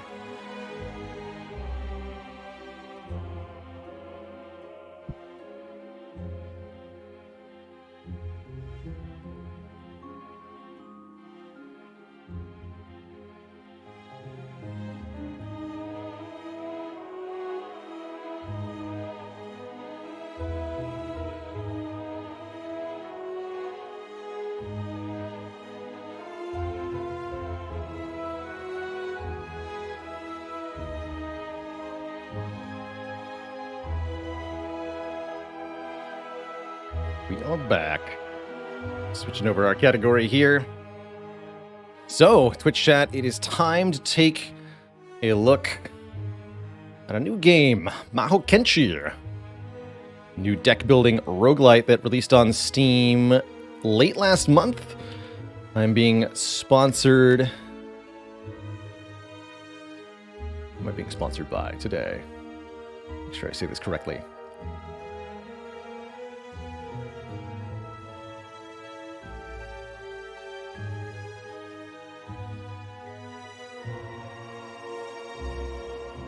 Sponsored by Iceberg Interactive to bring you Mahokenshi today, which is out on Steam. You can check it out via this link here in Twitch chat. And there's also a panel link below the stream. Let me bring it up on stream here for you all. Welcome, one and all, to something new.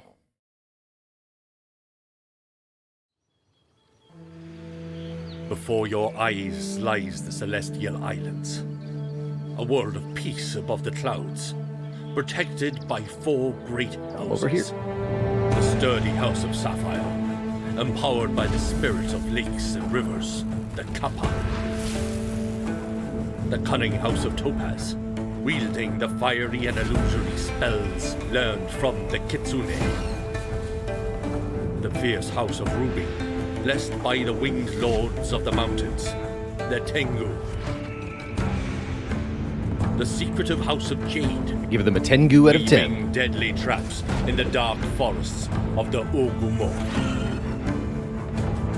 As ruler of the islands, you must keep the balance between man and Kami. But dark times are ahead.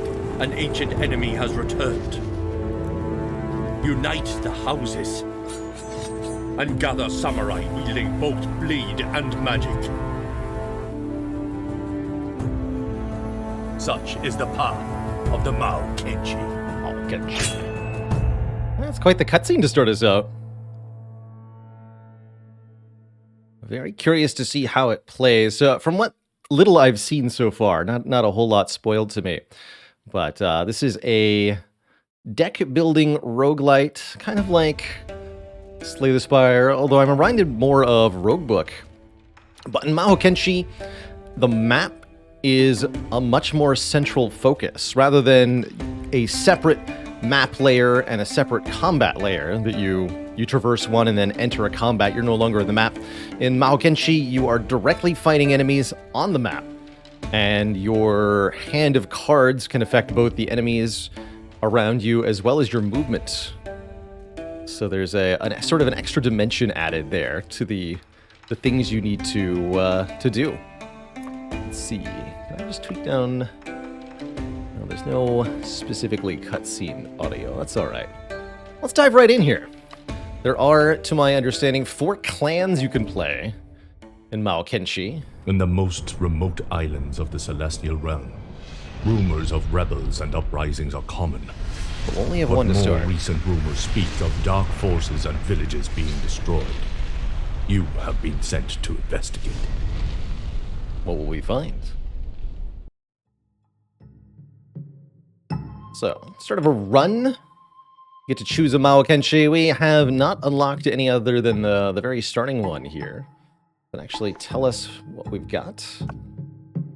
In this tab, you can review the story behind every Mahokenshi you've unlocked, as well as their cards and their level up rewards. So a lot of, like many of the other rogue-style games in the genre, there is what you'd call meta progression here. Unlocks to get for your character. I don't know if that's going to be straight power-ups or simply more options.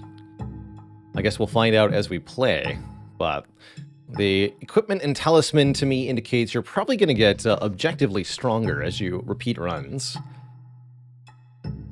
So more of the light end of roguelite, but that's not necessarily a bad thing at all. So Ayaka, a fearless warrior who will not hesitate to sacrifice her own health and cards to increase her power. Blessed by the Tengu, she has the ability to fly and to rapidly increase her strength. In the most remote islands of the Celestial Realm, rumors of rebels and uprisings are common. But more recent rumors speak of darker forces and disappearing villagers. You have been sent to investigate. Also, let me actually make sure that social thing got posted. Here we go. I can add an image, right? Yeah, let's do that. Sweet. Excellent. Excellent. And again, you can find this game on Steam here, Twitch chat. There's also, again, a tracking link below the stream. That link does track directly to me, so the devs will know how many sort of Steam store visits they get from this stream specifically, which is pretty cool.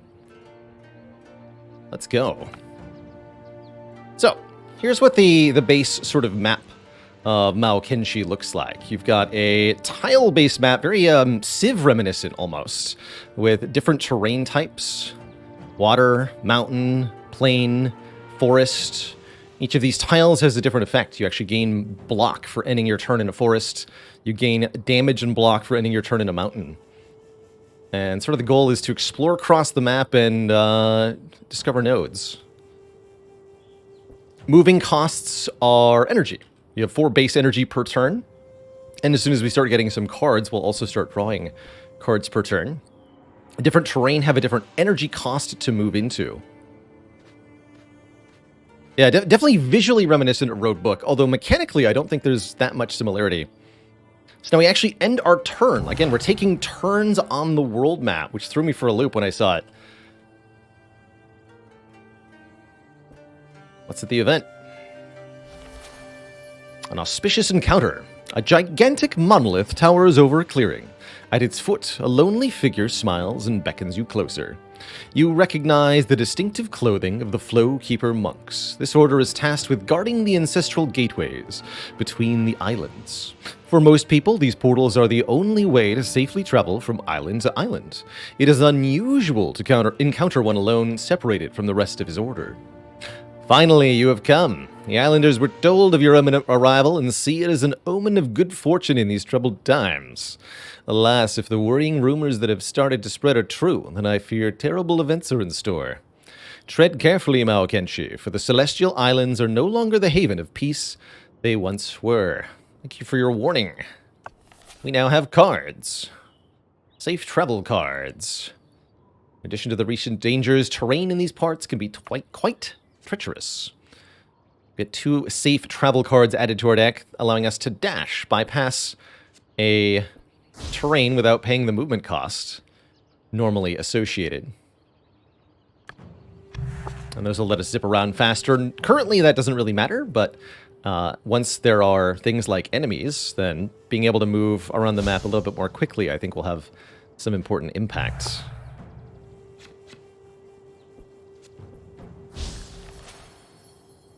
So you're about to cross the bridge. You sense a hostile presence in front of you. A lone man stands in your way, blocking the bridge.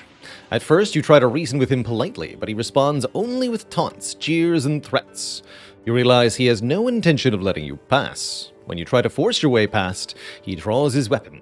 A perfect warm-up. Gain strength and cards. You swiftly charge, taking him by surprise.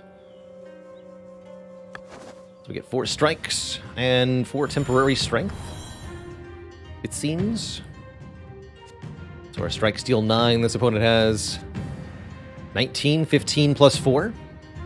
They've got defense because they have a mountain tile under them. So you're able to see the strength and defense of each thing. There's a nice little... Although the interface elements are a little tiny here at times, You are able to mouse over icons and tooltips for a bit more information, which is quite nice. Good tooltips in this game, from what I've seen. Get him.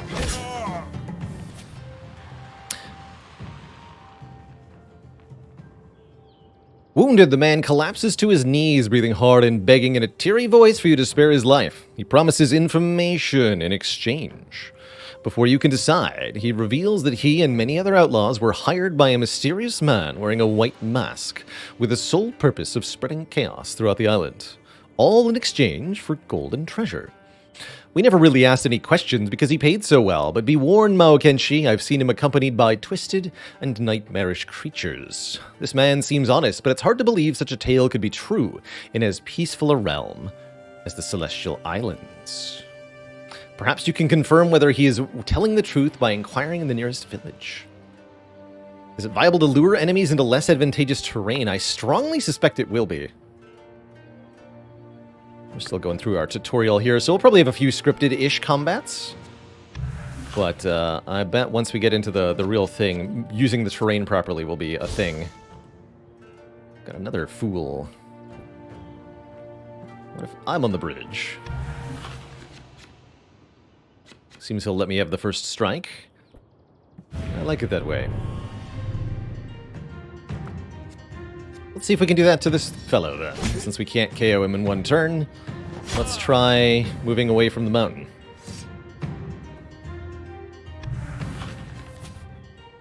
Cowardly bandit. Oh, it actually tells me how much energy the enemies have, too. So if I'd moved 2 tiles away, he wouldn't have been able to touch me. Is there a way to bring up that card normally? Yes. Okay, just regular click on them. So it tells me some of their properties. Tracking unlimited. Not sure what that means. 2 energy, and it shows what they do as well. Dirty trick attack. Okay, excellent. So you're able to bring up the information of enemies quite easily, and that'll let us plan really well for our turns. So we can't quite finish him, but we can dash through the mountain. Shouldn't be able to get on to the mountain tile. Has to stop on the bridge, so we can dash back like that to avoid taking damage. Could have also just had the block of the mountain. +4 block would have avoided the damage. Now that I think about it. You can see that we have gold up here, and the total number of cards in the deck is also visible. Oh, cool. Also upgrades to 0 cost. Neat. Filter. Oh, lovely. Lots of little QI things. This is the full release of Mahokenshi. This is not an early access game anymore. Not sure if it ever was, but anyway, this is the final fully released product. There is a full campaign to play through, 4 characters, 4 clans to try, and a lot more to discover besides. What's this? Heal. And money, and I see there's more cards over there too.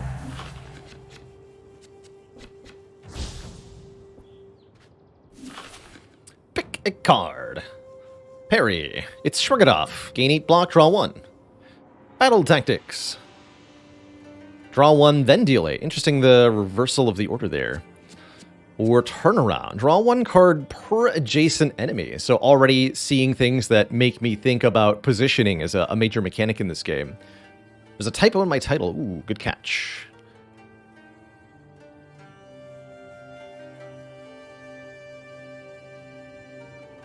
Exploration.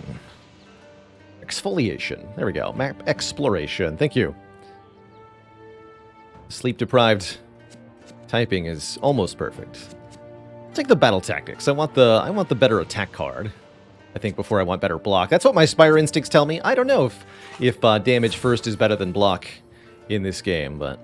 And I also don't think it matters much for our tutorial level, so I'm not going to stress it too hard.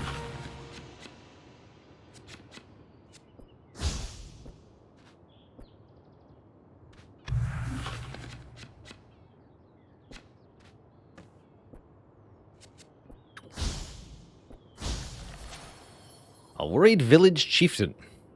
So you draw near the village. A man standing by the gates comes up to greet you. Greetings, Mahokenshi. May the kami bless your arrival, for we are in desperate need of your help. You quickly learn that this man is the village chief, and he explains that he has received no news from the northernmost village of the island for several days. He has been unable to investigate the matter further due to the recent increase in bandit activity. We can't send scouts for fear that bandits will attack them, and I cannot send the village guards without having more information, as that would leave the village defenseless. Please, Mahokenshi, you must investigate and find out what happened.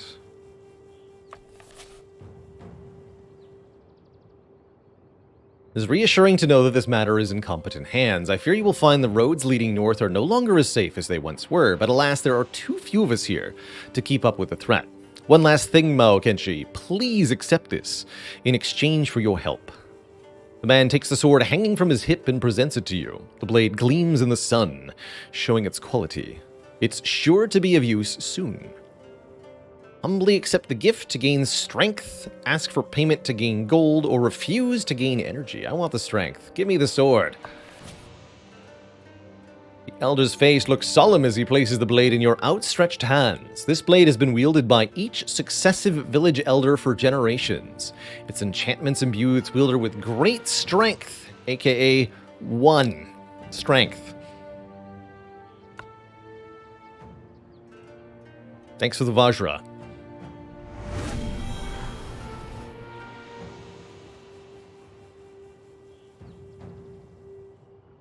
Yeah, I think as with a lot of roguelites in general, the gameplay of this game is really going to be dictated by what the enemies are and what they're capable of. And if they have any special effects that counter certain player combinations. So really, really curious to see what, say, for example, the bosses end up being like in this game.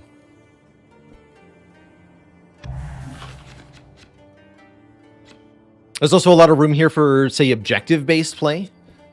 Get to a certain point where enemies are swarming you, defend a point are all options. Really curious to see what the game does. Kalahard, thanks for the Prime sub. Welcome. This is a landmark. You can interact with them. This one is a village. Buy new cards. Your deck will be reset at the start of each mission, so hence the roguish aspect. So breaking it up into missions is actually kind of cool. You're not necessarily trying to win a run and succeed, but kind of playing through stages, which then makes the unlock and meta progression system make a lot more sense too. If the game is getting harder as you progress into the story, you're going to need more bonuses to keep up. I like it. Oh, I see. Okay. So am I allowed to preview the upgrade in any way? No, I bought it instead. I'm not sure I'm allowed to preview the upgrade. Got Piercing Thrust. Deal 11 damage. If you are attacking from planes, reduce the target's defense by 15. Seems like a good card, so glad I bought it. But I didn't read it. I was just trying to preview the upgrade. Wind Slasher. When flying, draw 2. Interesting.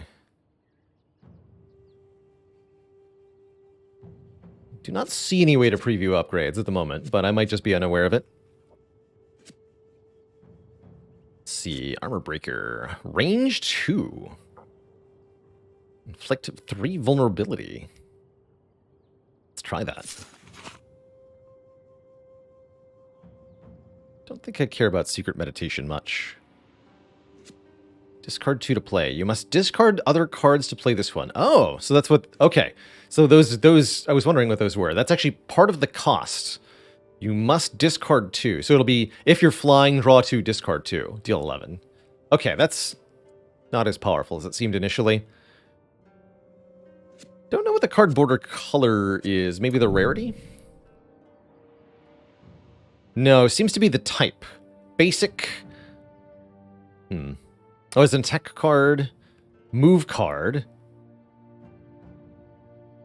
We don't have any blue.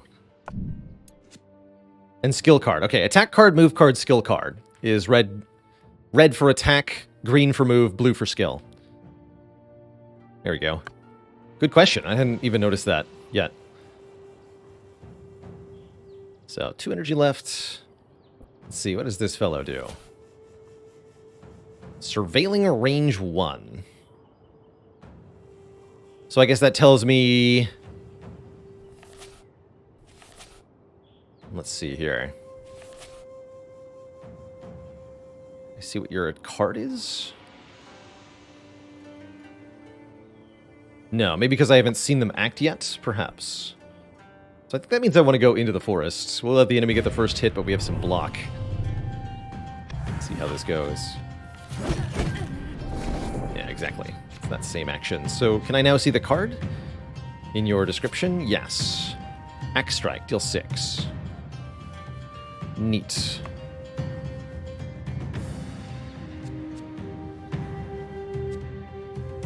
Alright, we'll have some vulnerable then.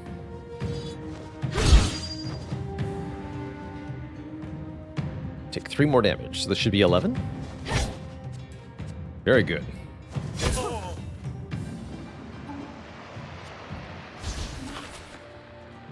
wonder if I'm allowed to pick a card mid-turn. Gain 1 fly. Can move freely over but not stop on other characters and water tiles. All travel costs are 1. Neat. Let's grab some fly.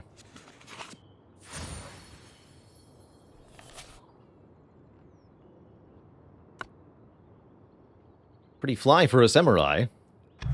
Telemakas, thanks for the 5 months of support. Ooh, is there a skip option? I haven't actually looked yet, huh?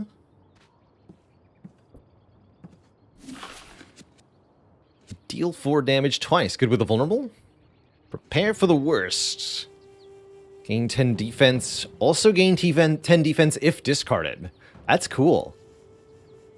That's a really powerful block card. But you have to discard another card to play it.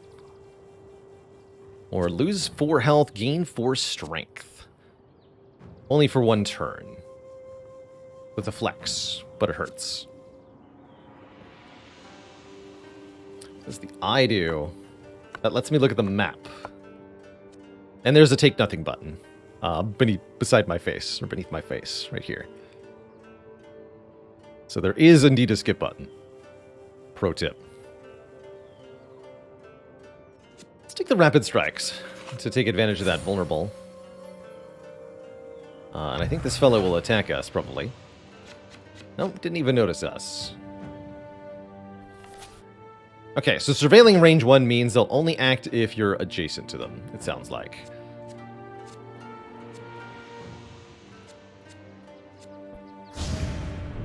This is plain, yes. So Piercing Thrust should reduce the defense and then deal 11? Yes. Neat.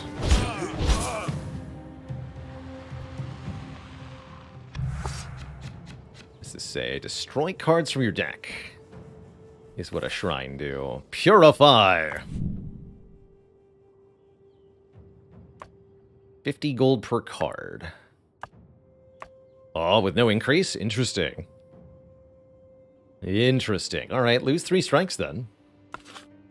See you later. I know what to do with that. Easy access to removals definitely seems potent.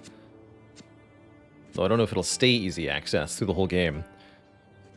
Dash for every 2 strength you have. Curious. Cover 1 health per strength, lose all strength. Let's take nothing. None of these seem like they do a whole lot. I haven't yet seen the kind of combos that we can assemble. Okay, and if I mouse over this fellow, I can actually see the highlighted in orange there, the tiles that they will patrol. Very good. So we know to stop just out of their range, and then run up to them and give them a stabbing.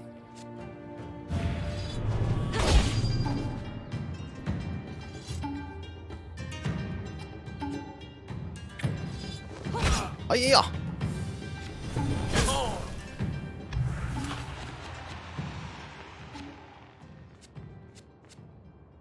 You too, buddy. Discard your hand. Draw 1 card per discarded card and gain 1 energy. Is hold the line. Rare. They do say the rarity in the middle there. Common, rare, probably epic or legendary too. It's like Gambler's Brew, but also, or Calculated Gamble, but also gain an energy. I like it. Wait, that got added to my hand immediately? You can upgrade your cards in dojos. There's one. Allow you to improve your deck without lowering your chances of drawing the card you want. I like that they say that outright, actually. That's good to state directly. That is the whole point of improving your cards rather than adding new ones. Keeping the deck small because of consistency. Wow, that guy vaporized. So, 100 gold per card upgrade. Okay, here I'm allowed to preview. 8 and 4. Gain 2 defense, become free. Draw 2 cards. Battle Tactics Plus. No damage upgrade, though. 2 fly and 15 defense. It's 2 fly. 16, 20. Gain 2 energy. 7 damage twice. Let's make it, let's upgrade the Wind Barrier first, actually. I want to see what 2 stacks of fly actually does. We're just a little bit shy of a second upgrade. I imagine we can come back to the dojo after killing... What the heck are you? Cult Zealot. Surveilling range 2. Has 3 energy. He's ready to sacrifice his own life to attack. Also states outright what I'm going to get when I defeat this enemy. That's cool. I like upfront information like that. Hmm.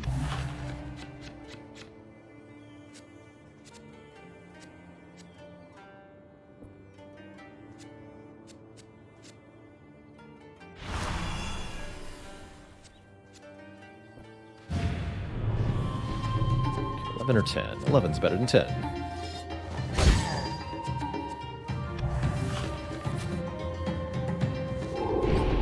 So it actually runs away from me. You just do. Lose 3 health, deal 8 damage. Minor flesh sacrifice. So we blocked that pretty effortlessly. So we still have fly. Can move freely over but not stop on other characters and water tiles. Can't stop there. I can move over to here if I want to. Sure.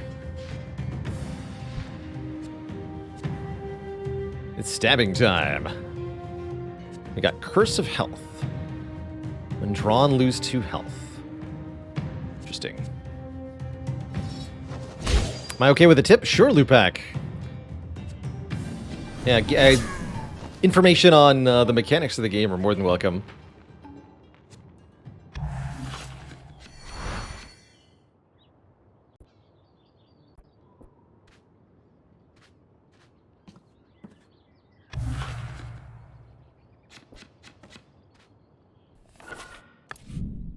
Upgrade the battle tactics.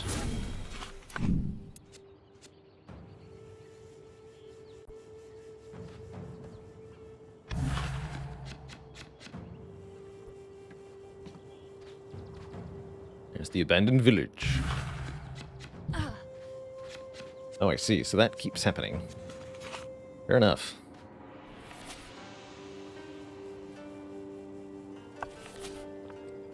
Your search of the abandoned village bears no fruit, but as you are leaving, you glimpse a small, childlike silhouette disappearing into the woods. Trusting your instincts, you silently follow it. You soon discover a nightmarish scene, the human bodies scattered all over the forest floor, and 3 small creatures, the likes of which you have never seen, busy feasting on the corpses. A little further, you spot a few villagers in a makeshift cage, leaving no doubt that you have found the missing villagers. If you act quickly, you might be able to ambush their captors and save the remaining villagers from that terrible fate that awaits them. Rush in, gaining strength. Take no chances, charging the 3 creatures, hoping to take them by surprise. These rapid strikes will deal 9 damage twice. That's not quite enough, although I could Armor Breaker and then instantly dispatch the Goblin Warrior. Goblin minions. Goblins!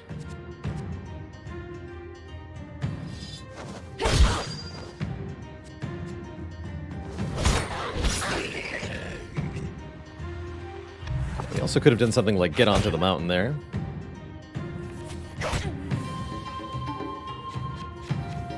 The played pile and discard pile. Cards you play don't go into the discard pile until the end of the turn. Okay, so that's Dominion style. That means you cannot play a card more than once per turn.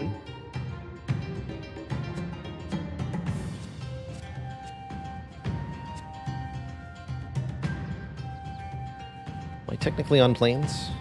Yes.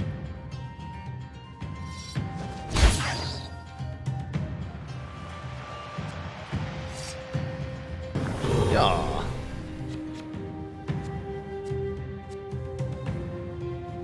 Oh yeah, so played card. Cards you play during your turn are placed here. Let me shrink a little bit so you can see that. Actually, let's just go a little bit up. We don't cover the boutons. That looks better. Perfect here. So we've got 2 cards in the played pile, 5 cards in the discard pile. So that means if I play the battle tactics to draw 2, I will never draw either piercing thrust or hold the line. We should always get some of these 5 cards.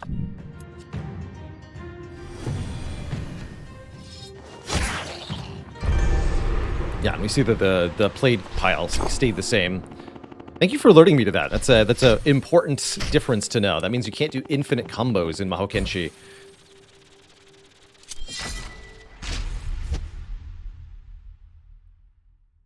Although, you can use the discard mechanic to cycle cards repeatedly.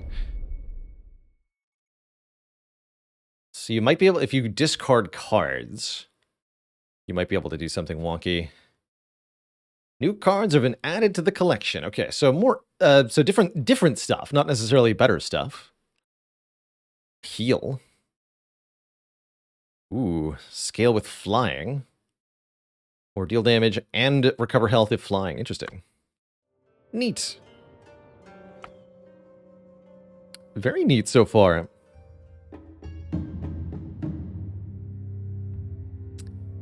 Welcome to the Realm screen. Send the Mahokenshi on missions. Spend crystals of the Mahoken to deepen your understanding of the ways of the Mahoken. Mission challenges. Optional objectives that can be achieved to grant additional crystals. Okay, interesting. Interesting. What can we see in the challenge?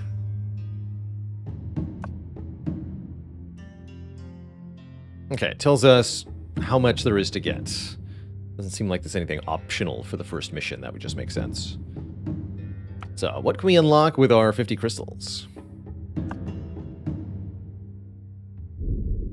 Yes, they price them at exactly 50, so you get 1 from the first mission. 50 additional gold at the start. Safe travel cards block for 2. Or upgrade 1 of your strikes. Are the starting options. Let's see what some of these others are. The Way of the Sword, the Way of Humility, and the Way of Valor. 3 different unlock trees, essentially. Heladelic, thanks for 11 months. You keep subbing, I'll keep dubbing. Games. Ooh, first upgrade free. Okay, and they cost 50, 50. Some of them are 100, mostly 50, though. Interesting. Can now buy base straw. Ooh. Add a card slot to rare card rewards. Okay, not massively powerful on their own. Like +1 strength on hills seems pretty situational. -1 starter card, but those definitely add up. There's a lot of bonuses here. More max health. 30 max health is a big deal. You can heal in villages. First card remove is free. Another starting upgrade. Okay, yeah. Just broad improvements to basically everything. Cool. So, block 2, 50 more gold, or upgrade a strike. Take the 50 gold. It's worth a card remove. Let's start with that. We'll see what talisman slots do. Buy the merchant sale? Cool. And you can always reset and choose to do something else, of course. So, To the pit of darkness. The cult is plotting to summon terrible creatures from the underworld. Stop them at all costs. Heck yeah. Also just gonna say another quick, thank you to Iceberg Interactive for sponsoring the stream. We're of course playing Mahokenshi, which you can get on stream here through that link in Twitch chat. And it tells the devs I sent you too, to boot. Stop the cult. Let's go, Twitch chat. How have these vile creatures reached the Celestial Islands? Pits tainted by corruption serve them as gateway. They must be sealed if the Celestial Realm is to be saved, and only you have the power to do so. Still only have the one option.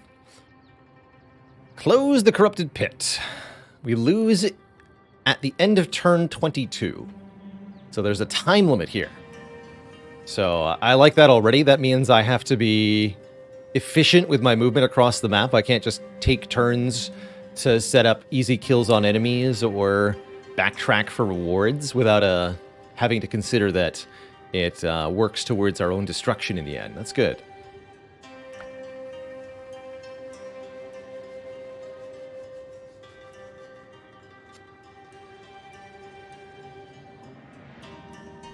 Got here. We can see the whole map essentially, and this feels a little bit more open. There's enemies and loot and card rewards scattered all over. And this is it, right? The corrupted pit? Yeah. Probably some sort of final confrontation there at the end. Oh, increase your energy. Cool. All right, let's go. This already looks very neat. Very neat. Battle Tactics is back. Again, we have back to our starting deck. So we have to sort of rebuild. Let's take the Battle Tactics.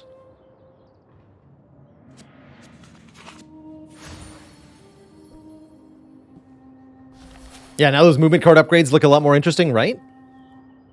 Come across a ransacked merchant caravan, likely the victim of a goblin attack. The few survivors are milling around their carts, desperate for help. An old woman is crying out in front of two bodies covered by a dirty sheet. She calls out when she notices you. Monsters! They attacked us without warning and showed no mercy. Please, Mahokenshi, help us. Avenge them to gain energy or bury the dead to gain gold. I'm going to take the gold here. $50. Spend some time helping the merchants dig and erect honorable grades for the dead. It's grueling work for you and a painfully sad task for the merchants. Once you finish, the old woman comes up to you again, much calmer than before. I understand that you have more important tasks, Mahokenshi, but know that if you could find the time to slay these monsters, we would be forever grateful to you. Please take these gold. It's not much, but will surely be of help. So we have a side quest. Eliminate 8 goblins, gain cards and gold. And that's tracked here. Defeat enough goblins to avenge the merchant. Blank epilogue page. Thanks for the 41 months. And Cactuars asks, do the combats count towards the turn limit? The combats take place directly on the world map. There's no... We don't leave the map and enter a fight. Rather, the fight takes place on the map directly. And each turn we're drawing cards that are useful for the map and the combat both. They're mixed together. Part's really interesting to me.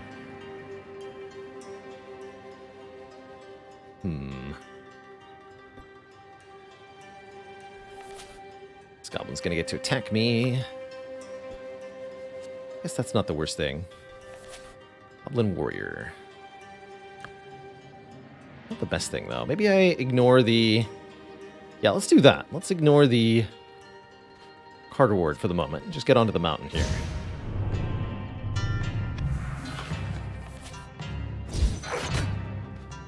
Ah, so their spear reduces our defense, which means the block didn't do nothing. But we do have the bonus strength. You hear a terrible, inhuman roar in the distance and realize you arrived too late to prevent the cult from initiating their plans. Even from here, you can tell the beast they have summoned is not to be trifled with. You must hurry and seal the corrupted pit to stop the cult from unleashing further chaos. Missions in this game are often time-limited. Your main mission is to close the corrupted pit. Killing the Oni is an optional challenge. So we want to defeat the Oni for the crystals. Trooper Oni. Able to withstand large amounts of damage, 6 base defense. Moves on the map. Okay, so it's going to start wandering around. We can either avoid it or fight it.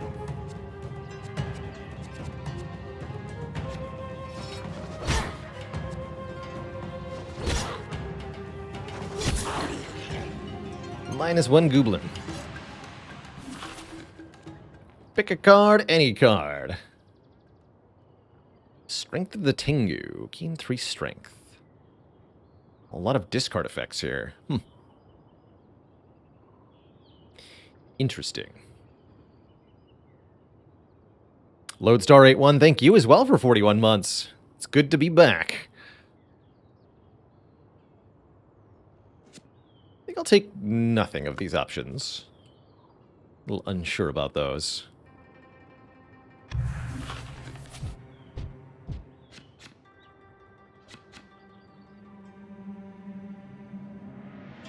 And this is a Goblin Archer. Range 3 surveilling, able to attack from a distance.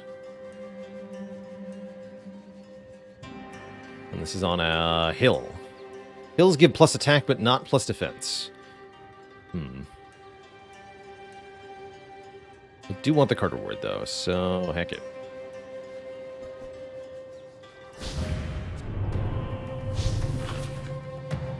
Ooh. 12 damage, 2 weakness. That looks pretty good. Tactical Strike. Greetings, Synopsis Guy.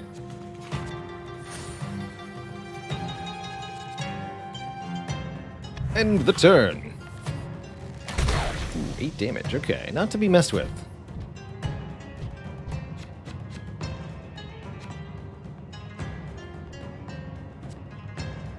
Strikes are 8 apiece, so we can kill... Oh, no, they're only going to be 5 each. But I can get onto the mountain here.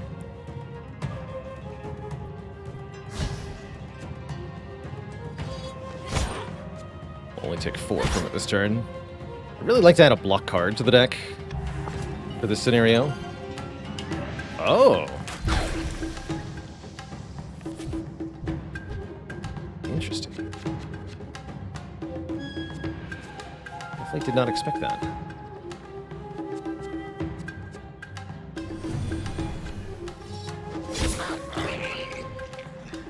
Enemies adopt various behaviors. Okay. Surveillance or tracking range is listed for enemies. Good to know.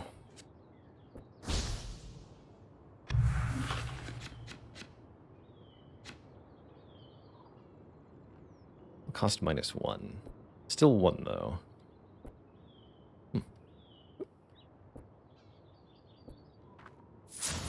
This is a Altar of Vitality. Increase your maximum HP.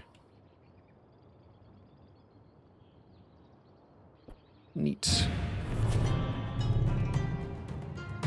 What do we got here? When enraged. Only valid if you have lost 10 health since your previous turn.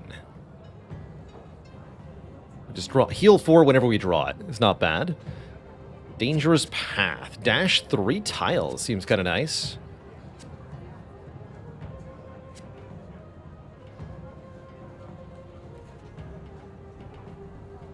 That's right, Rick and 80. 22 turns to win, and we've already passed 6. How much money do I have? 260? I don't know that I want to pay for rapid strikes. I'm going to take the Battle Charm. And those go straight to my hand, interestingly.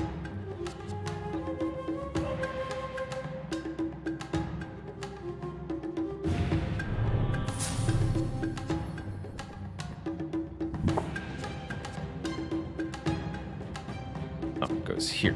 Got it.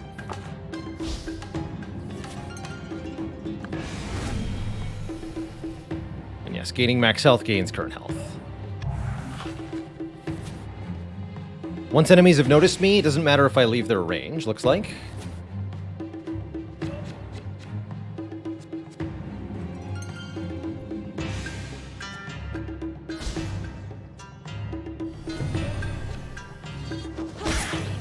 healed for that.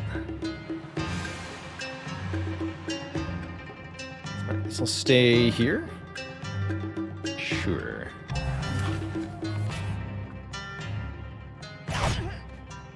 And as long as they get adjacent to me, they can attack.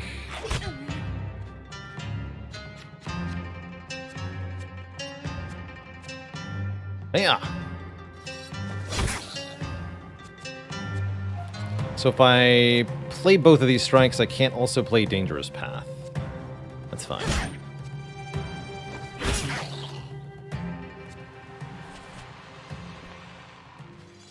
Because you have to discard a card. That's part of the cost, unlike, say, Prepared in Slay the Spire, where discarding a card when you have no cards in hand means you just don't discard anything. In this game, you have to have the card. If it's part of the cost, you have to have the discarded card to actually play it in the first place. All right, let's get rid of the strike cards. We can get rid of all three. It's only 50 gold per remove. I want to keep, actually, all... Lose all four of them. We have 1, 2, 3, 4, 5, 6 cards. And our damage cards are much better. Yeah, let's just purge all of those. Immediately.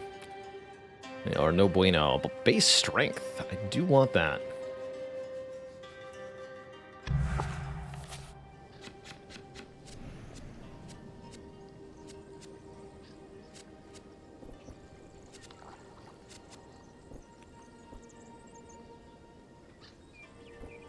How do I want this to go?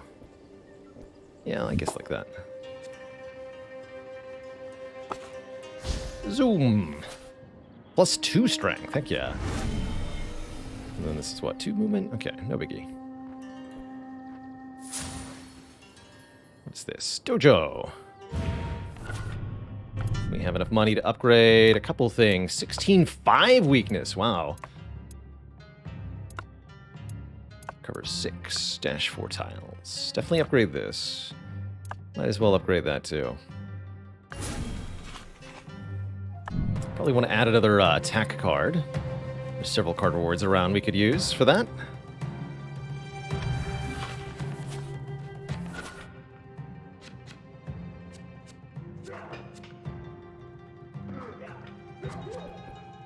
Okay, we can dash there. 19 damage.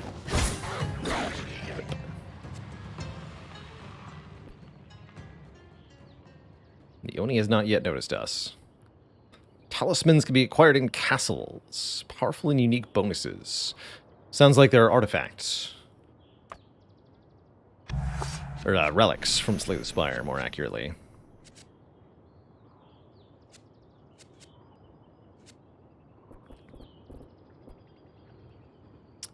But, surprise! I'm over here now.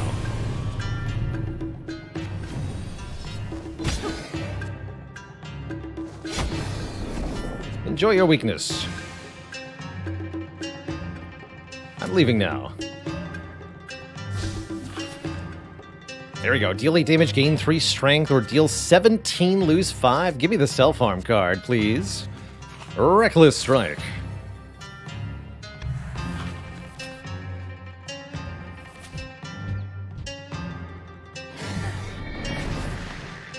The Oni roars. Not for long. Oh, actually. 19 damage. That's not enough. Increase your base draw. Don't mind if I do. Alright, let's do it this way then. Discard that.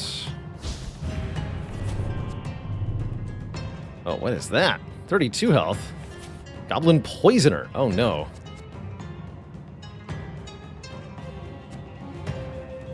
Mistakes may have been made.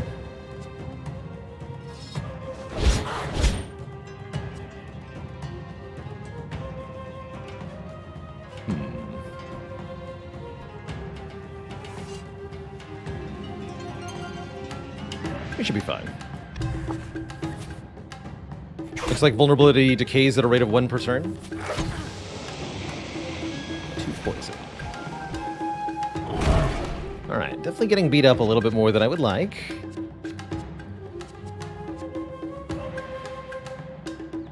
So, lose 1 health per charge at the end of the turn. No biggie.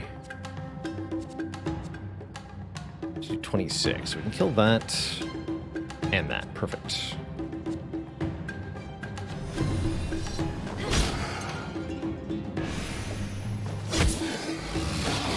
Brute strength will do it. Oh, actually, that doesn't kill you. So you have 4 block. Alright, well then kill this one. Okay, lose 5 health does go right through our block, so we can't mitigate that. That's good to know.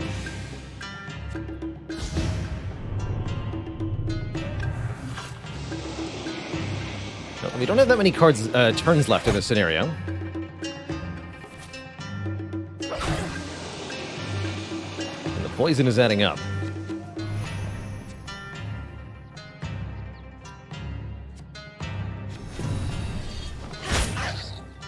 We've defeated enough goblins. You slay the final goblin as requested by the merchants of the caravan you encountered earlier. One of them, who has been following you from a safe distance, runs up to you and hands you your reward. Gain 1 piercing thrust card, 1 purging vial card, 1 fresh horse, and $200. That's pretty good. Destroyed after being played. -4. Oh. Might be able to get a look at the talismans. I think we can get to the talismans and still make it to the thingy. Cleanse all negative statuses. Hey, that's perfect, actually.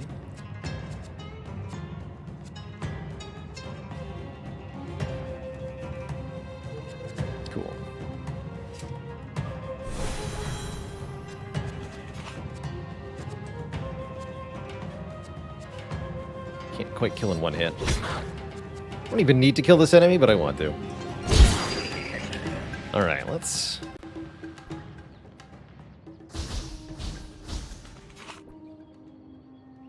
see what the castle has.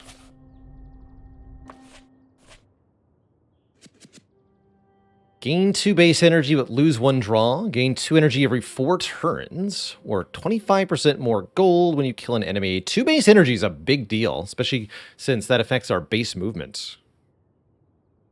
I missed the shrine, oh well. So we get to choose 1 of 3, no cost at the castle. Okay. It's important to note. Give me more base energy. Losing a draw does hurt, but the 6 energy per turn is going to be a big deal. We also notably, again, get that immediately. It's quite interesting in this game. Whenever you pick up a card or an effect, it seems to apply instantly, which really benefits kind of dashing across the map quite thoroughly. Very neat.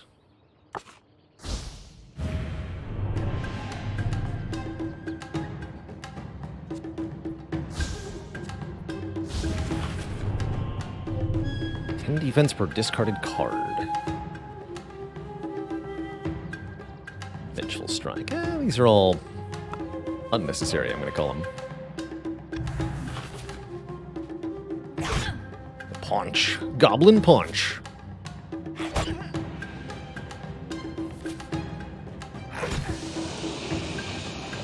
So, I believe we only need to get to the pit, right?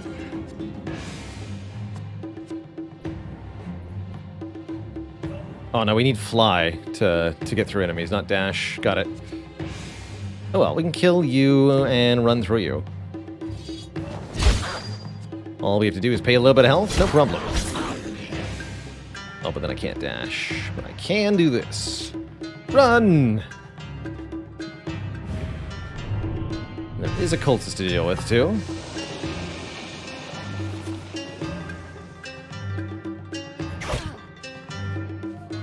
What happens after 22 turns? We lose. End of scenario.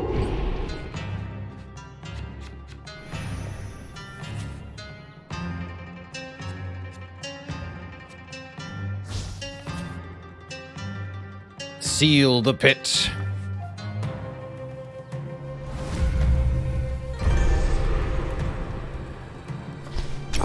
GG.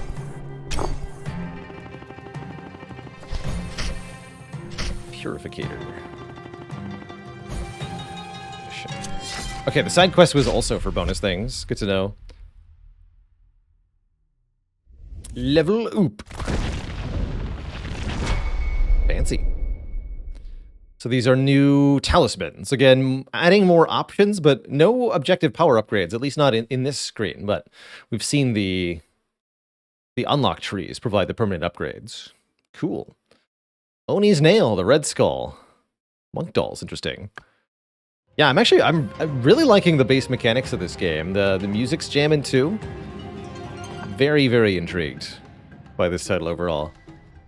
And we unlock the second character, Kaito, of the House of Sapphire. A serious threat casts its shadow over the realm. The enemies you just faced were no mere outlaws. They are rabid monsters, summoned by an evil cult that is dead set on destroying the islands we call home. You will need my help if you want to see your mission through. It would be my honor to join you in your struggle against those who want to invade and destroy our peaceful islands. We have here side missions. Yes, that is exactly what they're called.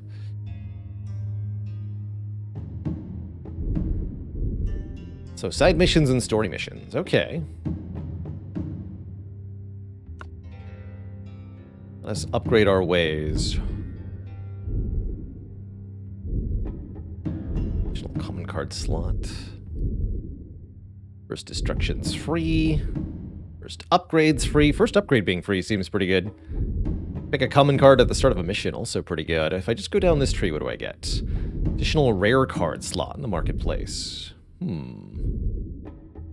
gold from chests, more gold from enemies. Interesting. Let's continue down the way of valor, why not? Additional talisman slot in castles means we get more options for those. And let's get the on sale cards too, why not? And I guess I'll get the started upgraded strike. That way we have one less card to delete too. Sure. And we can always reset that if we don't like what we've done. So let's try one of these side missions. Help villagers being threatened by a cult. Or end the invasion. I'll stop the invasion here. And again, a big thanks to Iceberg Interactive for sponsoring this segment of today's stream. Again, you can catch Mahokenshi on Steam. Here's through this link in chat.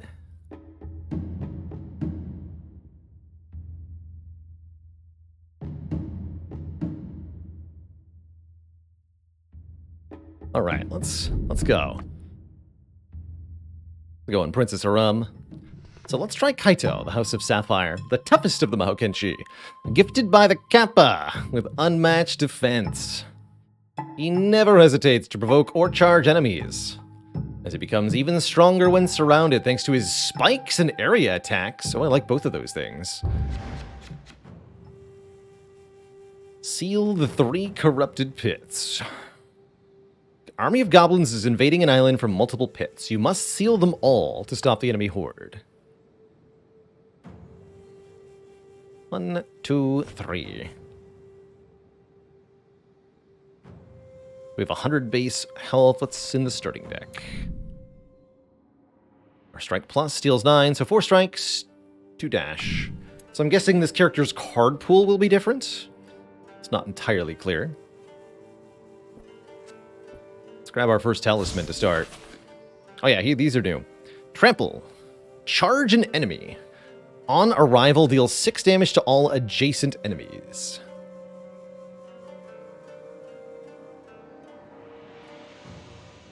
Interesting. It's a move card. Towards danger, charge an enemy. Can cross water tiles with a charge. Gain 10 defense. Or show off. Costs 25 gold to play. Range 4, area 2, charge an enemy and provoke enemies. Forces the target enemy to try to come into melee range. Neat. Fireworks, thanks for the 30 months of support. And Bebron, thanks for 2 full years. It's good to be back. Let's try Towards Danger, but show off is interesting. If it didn't cost money, I'd be all about it. No hard time with the money cost, though.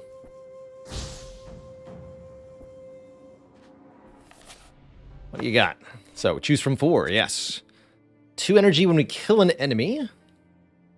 Draw a card if we start our turn on a plane. More gold from enemies. Early is good. Or strength on move cards. I'm down for Golden Scarab or Storm Necklace. I imagine we'll start seeing the same talisman pretty often until we get a few unlocks. And the pool will increase pretty substantially. I think I'm going to take the 2 energy on kill rather than the Golden Scarab here. But both looked pretty intriguing. We're going to need some more cards before destroying all of our strikes. Makes a whole lot of sense. I think heading to that village. Sealing this corrupted pit first, perhaps? Where's the dojo? Yeah, let's head towards this village first. Probably through here. Don't need to go to the shrine yet. As established.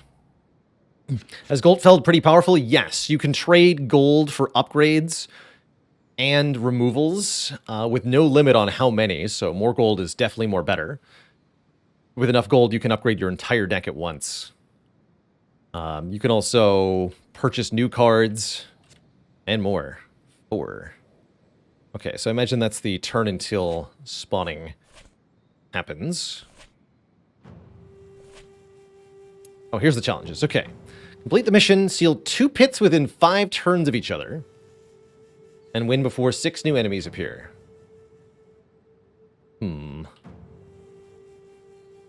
Okay. Looking at their positioning, that's pretty tough. Okay, let's see what we can do.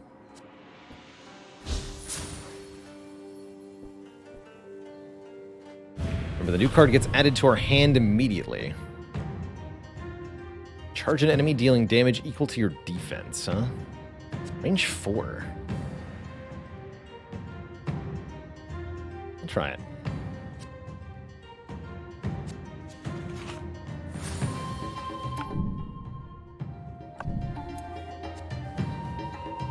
Can I charge at enemies that are out of range? No. But that's allowed.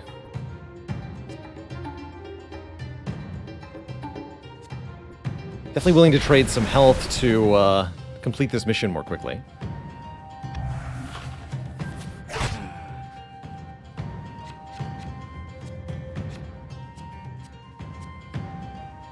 Strike happens to deal 12.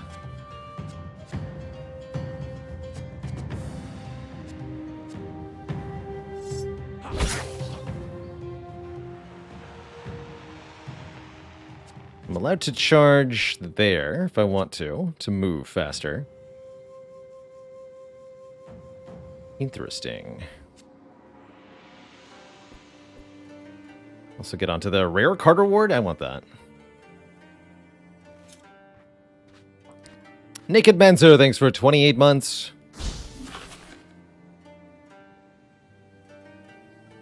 I'd love some way to do damage, though, you know?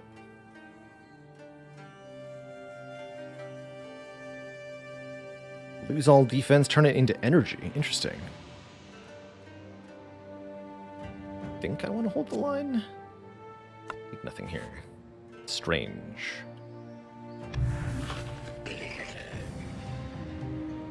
Is there a Frozen Eye badge? We don't have one currently, but that's not a bad idea for a future thingamajig.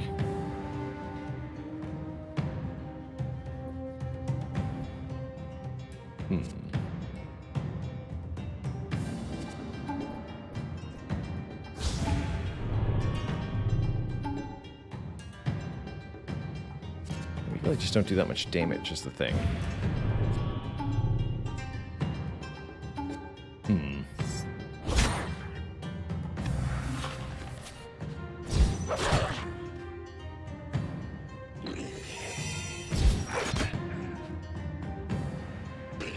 The goblins aren't even slouches.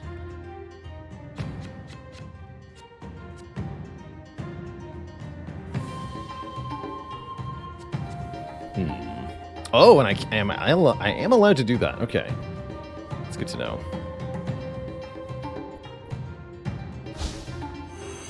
I can charge behind an enemy.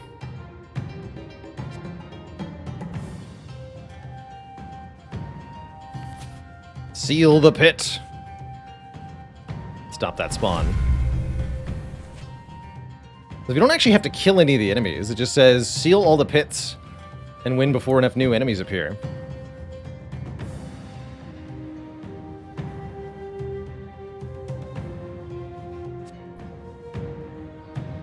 I'm gonna get that card, but I'm gonna start booking it to the next thing here. Maybe I'll get rid of the strikes just because killing things isn't on the menu today.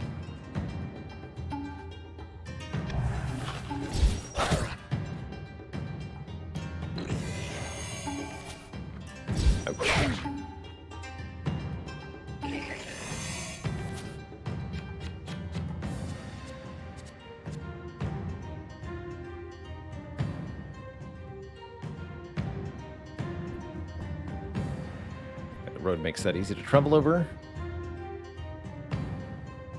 190 gold.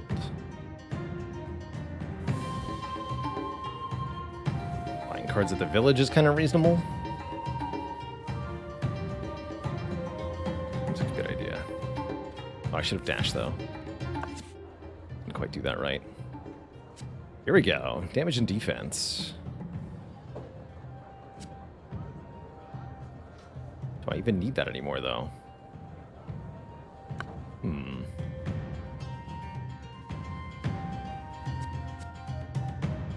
Let's try this more pacifist style.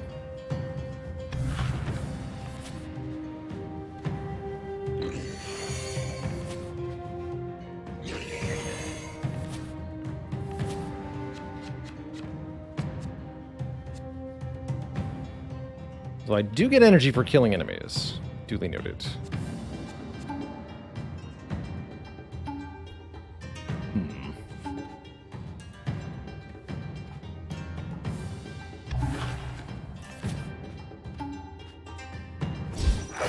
Hey.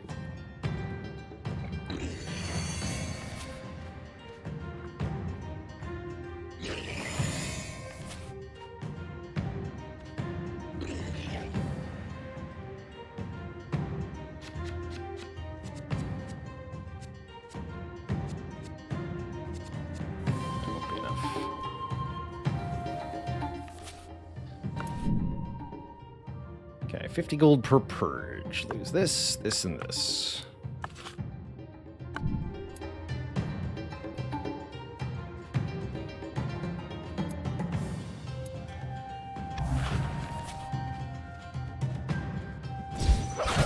I'm worried we might be taking too much damage with this approach.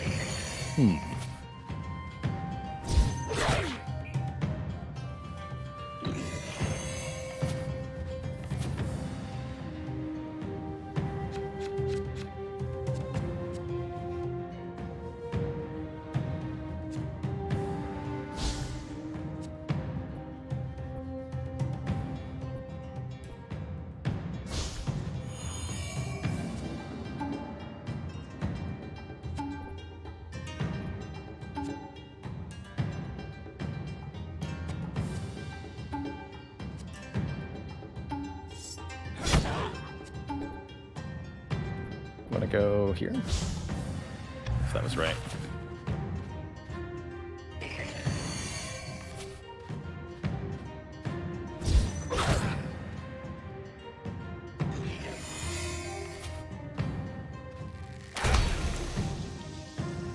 Goblins have feelings too.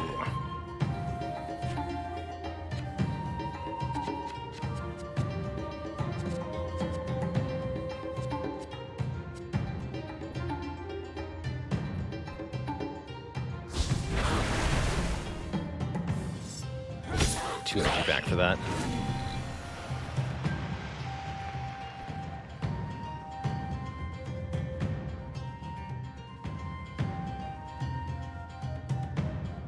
Can't go over the water.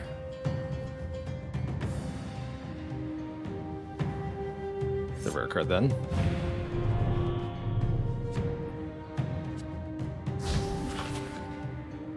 Area 2. Deal 6 damage. Gain 10 gold per enemy hit. Gain 2 defense and 1 spikes for every 100 gold you have. Interesting. Scream of the Kappa. You play it first, deal 5 damage, and provoke all enemies. Let's do rare. The Price of Blood. Interesting. Which gets added to my hand immediately. So that hits everything within 2 tiles? It sure does. That's gonna help.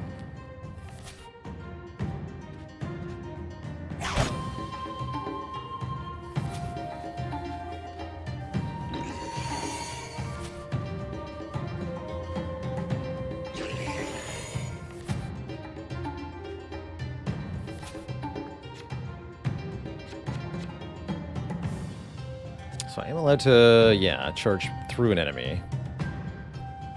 You can target enemies other than that. Interesting. Very neat.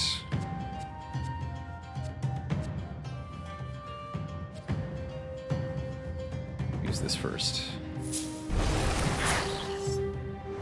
We're at 5 energy.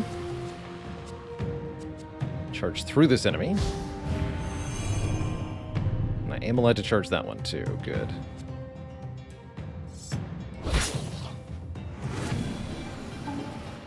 Here we go.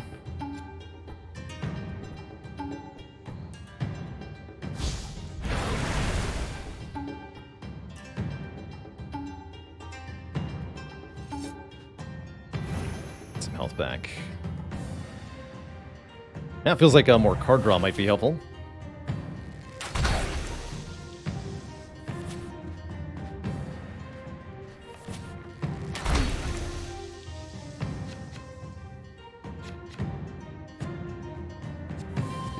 Kill them though, which makes it rather difficult to do the thing now, doesn't it? Oh wait, no, it's perfect actually.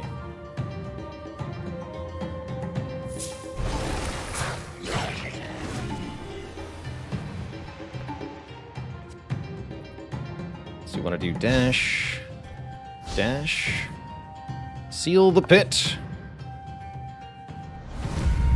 and then we can dash through you? Interestingly, no. Why not? Is it a mountain or what? Odd. Alright, that's fine.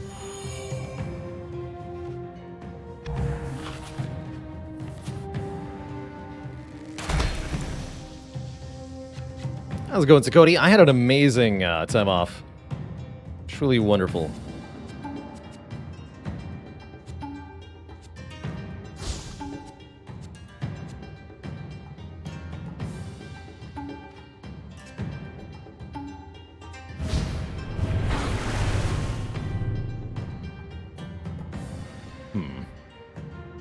Towards danger indeed. Perhaps not my wisest choice.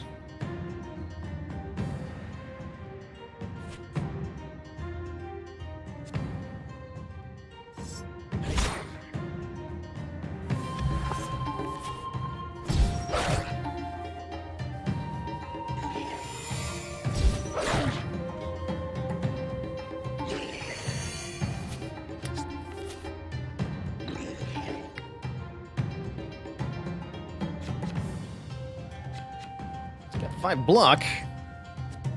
Unacceptable.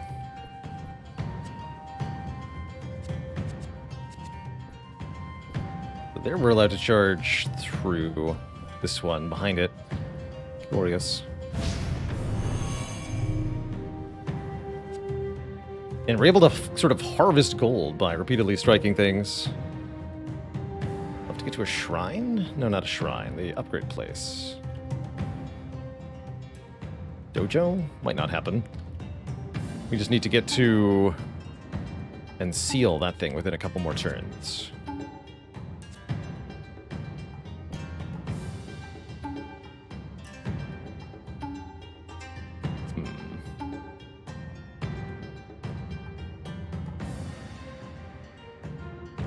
This seems fine.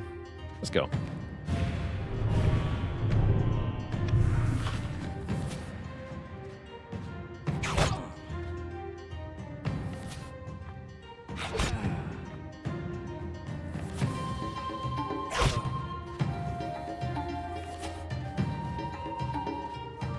We only really want to get any kills so that we have more energy to move with.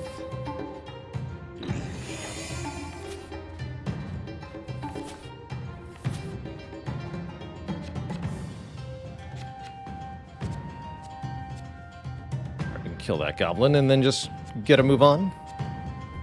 I can also charge that goblin.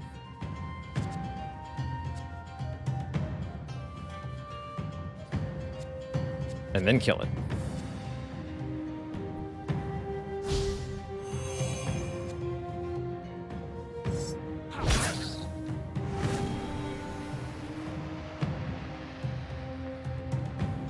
So we can go right over the mountain if I want to. Might as well, actually. Yeah. I should have killed this one. Foolish. There we go. All we have to do is get onto that portal tile, which we should be able to do with the charge. And we're done.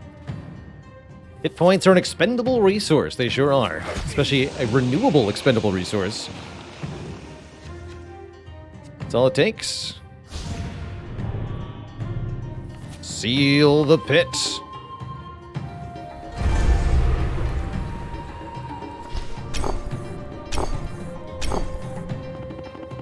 Three out of 3. Beautiful.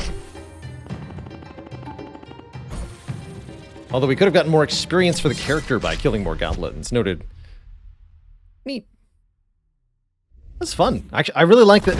And like I said earlier, objective-based play can really transform what's actually effective. You didn't need damage cards in that scenario because that wasn't part of victory. Very cool. Very cool.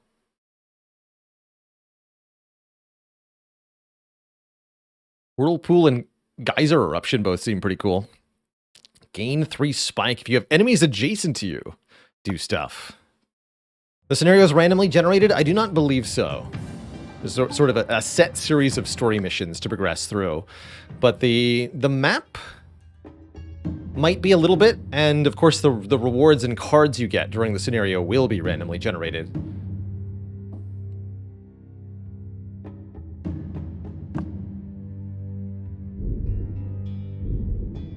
Negative status is chests contain more gold.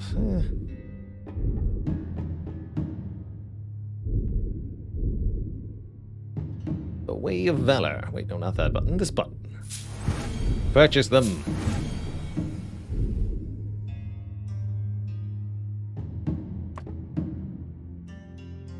Alright, let's try Scorching Menace. Cult has unleashed an evil and powerful beast that we must slay.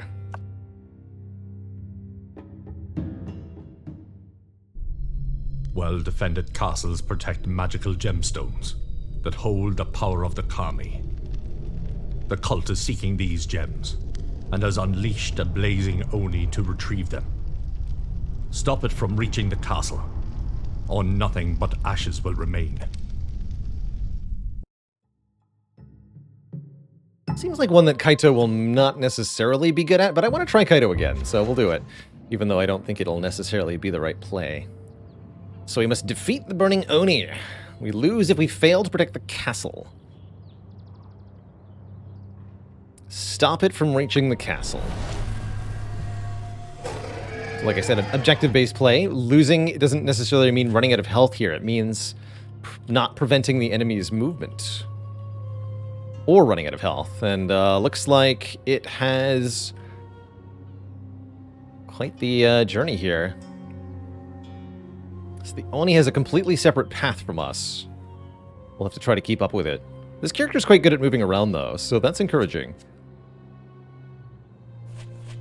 What are our challenges? Complete the side quest. Defeat the cult prophets who summoned the demon. Defeat the burning demon before it reaches the final island.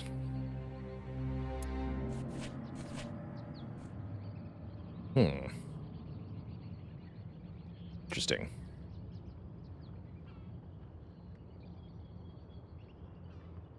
Charge can cross water, but can it cross this? I don't think so. It's not a water tile. It's a void. Air? Unsure. The chests over here.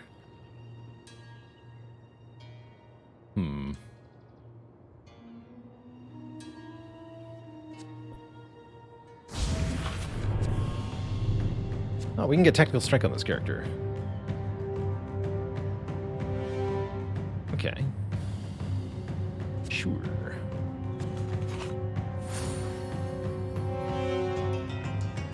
That got added to my hand immediately, so I can use it to bop the gob.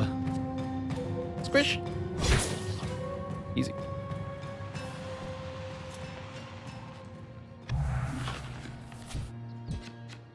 You only get to move one tile per turn? That'll make this a bit easier.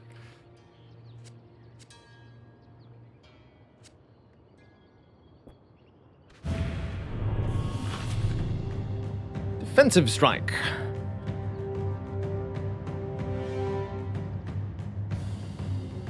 Damage increased by your defense. Range 3, deal 1 damage and provoke.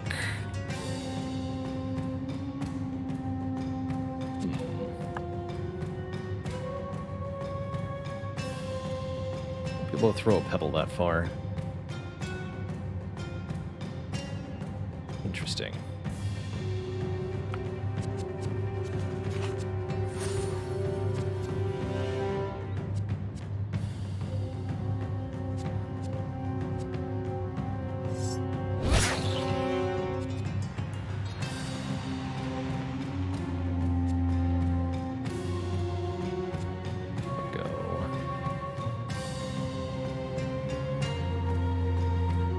Too fast.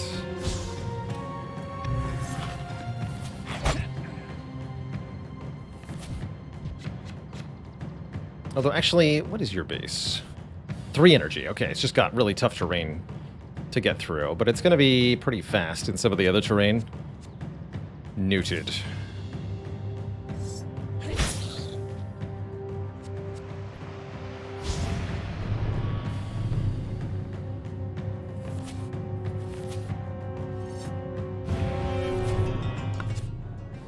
$130 gold. Bounty Hunter. Deal 20 damage for 2 cost. If you kill, double the target's gold reward. Nice. Another tactical strike is good as well. Let's buy both of these. That way I can use the tactical strike on this goblin.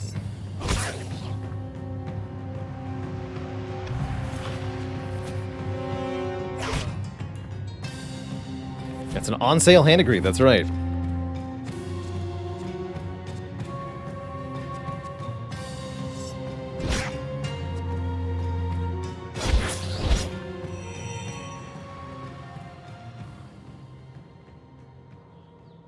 Guess we can get a talisman at the castle, but seems like a long trek.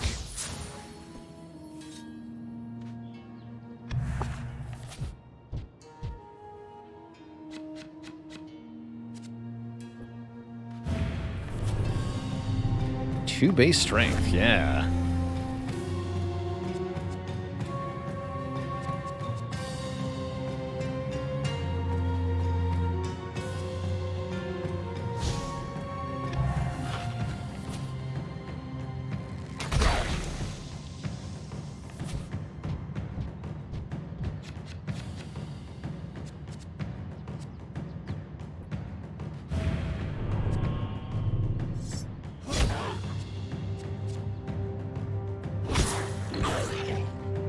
To that.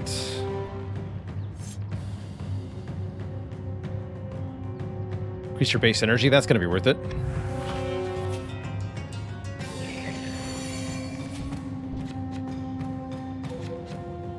Oof. No move card. Bummer.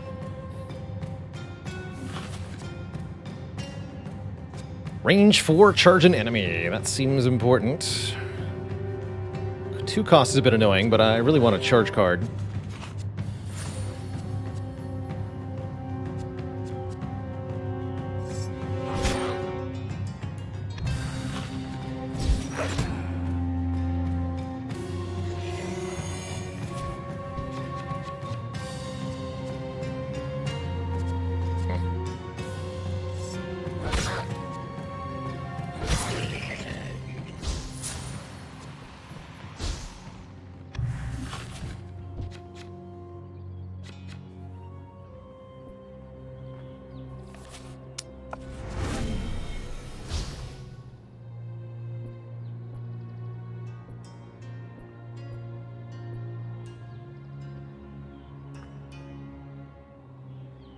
There's an event here.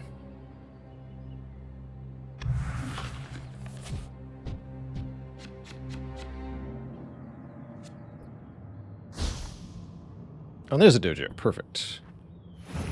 Get some much-needed upgrades. What you got? 11. Making the safe travels cheaper feels even better now. Oh, Bounty Hunter Plus is 1 cost? Sure.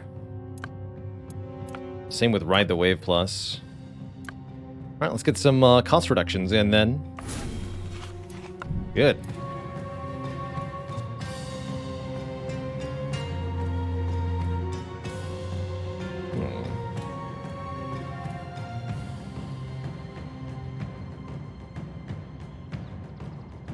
So here's where we unite with the thing. Might try to get a provoke card. Sure.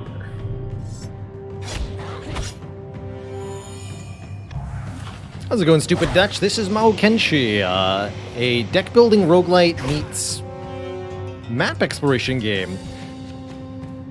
So the base mechanics are kind of similar to Slay the Spire. You've got a base draw, you've got a base energy that you use to spend on the cards, each card having an energy cost. But what makes Mahokenshi stand out from the other deck-building roguelites that we've seen before on stream is that you play cards directly on the map. We're moving around on this hex grid every turn, and some of the cards in our deck are actually for moving around with, which is very neat. Totally unique style of play. Yeah, charge. The tiles I'm allowed to go to are quite interesting. So I'm not allowed to charge to the other side of this enemy here. I have to go to the forest. Curious. Very curious.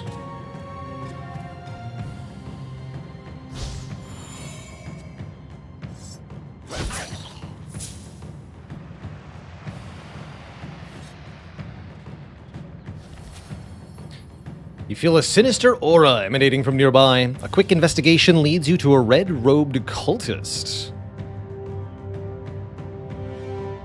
Standing in front of a summoning circle that still pulses with dark magic, the man stares at you and begins to speak. You are too late, Mahokenshi. Soon you will be even more late. As in dead, my brothers have tasked me with delaying your arrival to the castle. Perhaps my challenge will be enough to stop you in your tracks. What will you choose, I wonder, protecting the realm or its inhabitants? The man laughs. His form starts to shimmer, then he vanishes entirely. Time was already of the essence, but as a Mahokenshi, you can hardly ignore the massacre about to take place. Defeat the feral Oni summoned by the cult before it destroys the nearby village. Alright, seems we have a distraction to deal with, and that is one of our challenges, so we will be trying to do that. Have a lot of money, but... So this village. So we have to defend the village from this thing. Hold the line is on sale. Another tactical strike or armor breaker. Don't need any of that. One face and one, thanks for the 5 months. Keep on keeping on. Oh.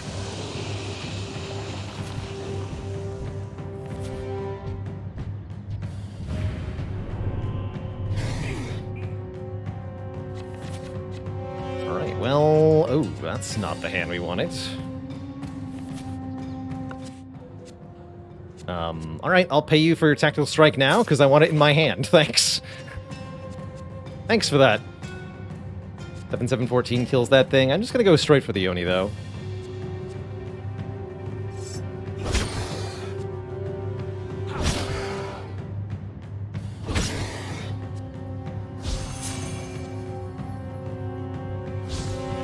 I still have 1 energy. Nah.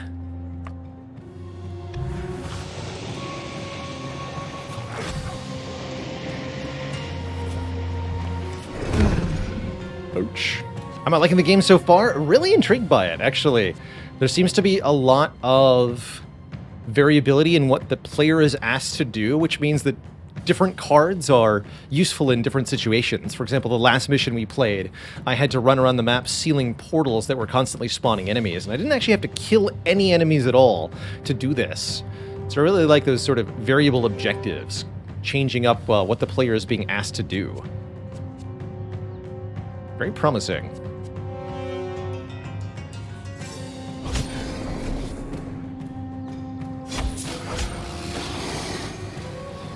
As the beast falls to your feet, questions surface in your mind. The cult's main aim was to stall for time and distract you from protecting the castle, but that's not the whole story.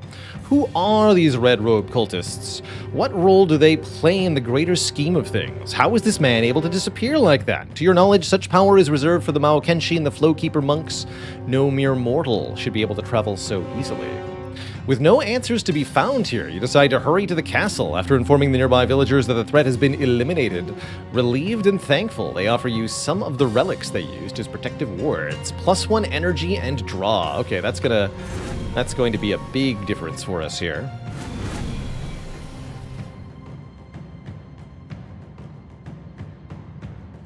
It's definitely time to get rid of some of the cards in this deck.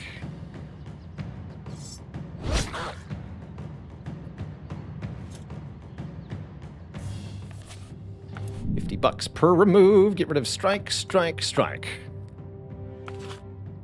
Be gone.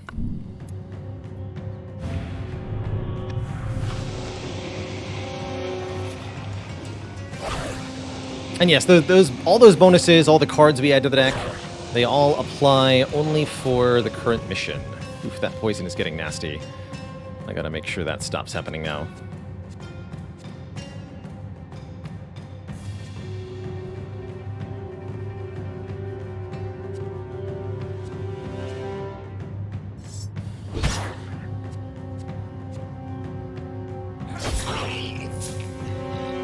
Double your gold.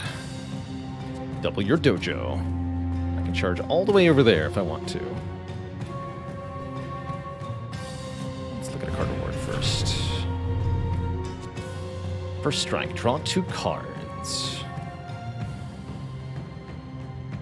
If you've already played cards, it gains energy. So it's either card draw or energy gain. Seems kind of cool. Take it.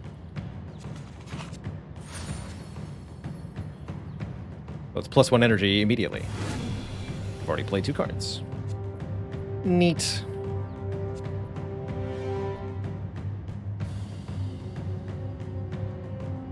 Yeah, there's a heal there. That'll help with the poison.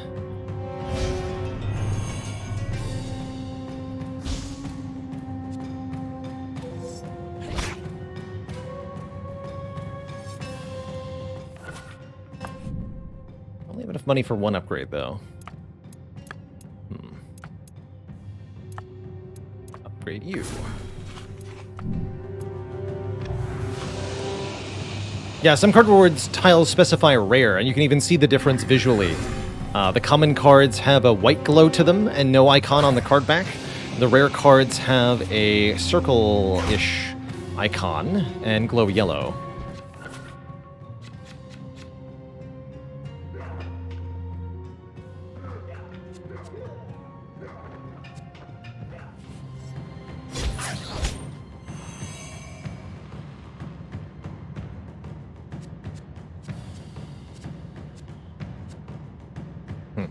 Probably supposed to play that first.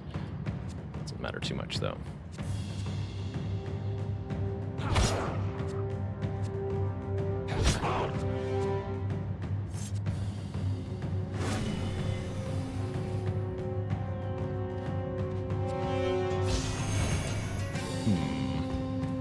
So defeating the cultists is one objective. That seems pretty difficult to do. Didn't find a taunt card that I would probably need to prevent the Burning Oni from reaching the castle. So I have a hard time imagining we're going to successfully get that last objective.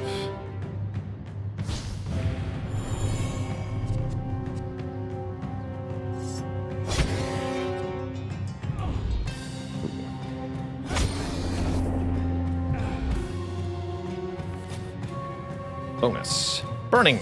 Deal 5 damage back to attacker after taking damage. I see. Pretty tremendous damage output on our end, though.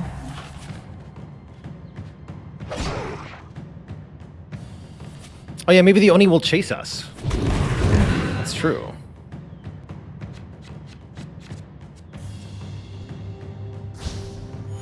find out.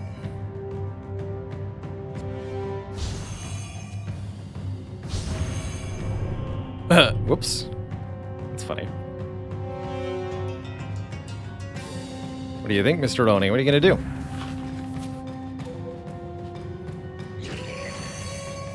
No. It will not chase us. Although... maybe only if we're in range?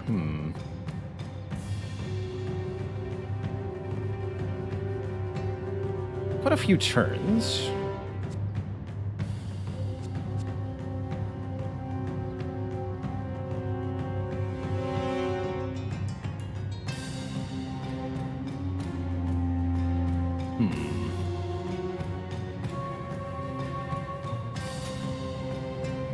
Moving behavior, it says.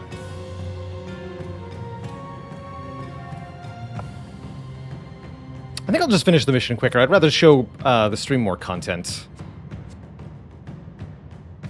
than spend, 20, 30 minutes going all the way there and back. So let's do that. Finish it now.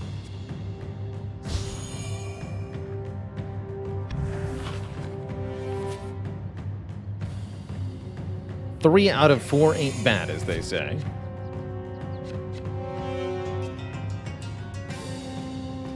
Although, wait. Are they stuck? I don't care. Kill them.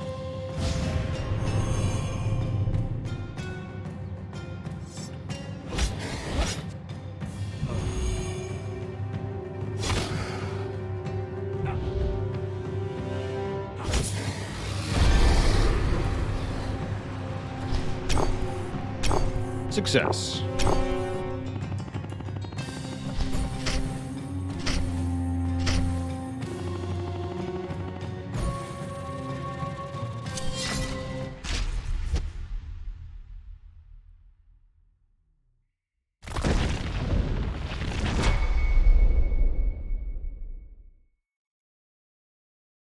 Gain spike every time you take damage. Neat.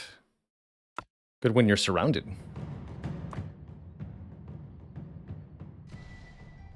Sota, the House of Jade sent me. We generally prefer to operate from the shadows, but we have eyes everywhere. I come bearing critical information. One of the cult leaders is about to sacrifice hundreds in pursuit of their twisted schemes. I've devoted my numerous blades to this cause, and you would be wise to make use of them.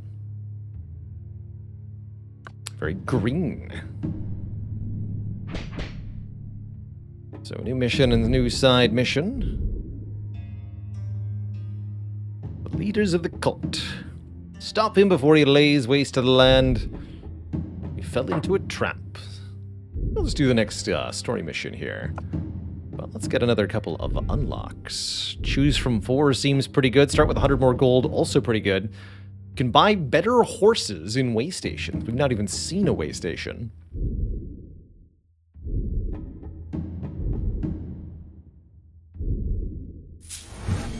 Let's get the 100 starting gold, though. That seems quite powerful.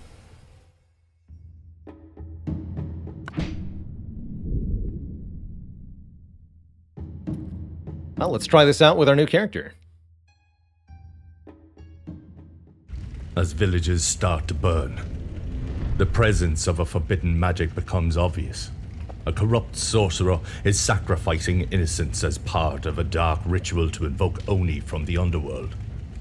You must protect the land from this threat. Defeat him before he destroys all the villages.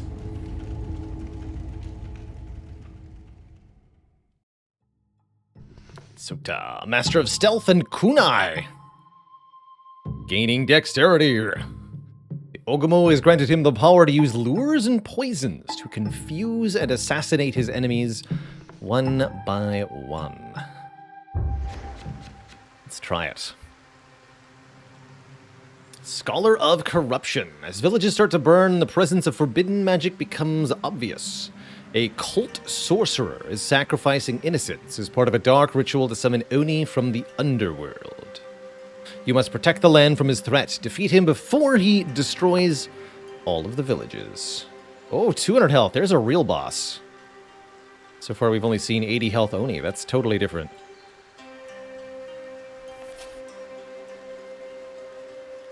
Gains 20 max health when destroying a village, too.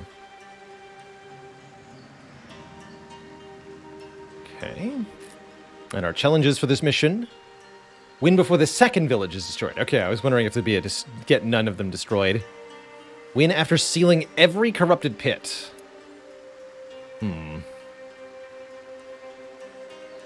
That doesn't seem too bad. These two will be easy to seal. This one a little bit more challenging. Okay. Neat.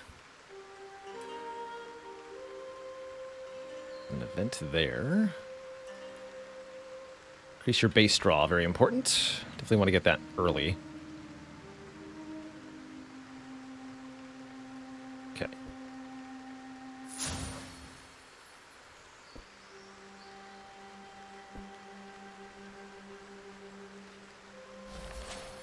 An auspicious encounter.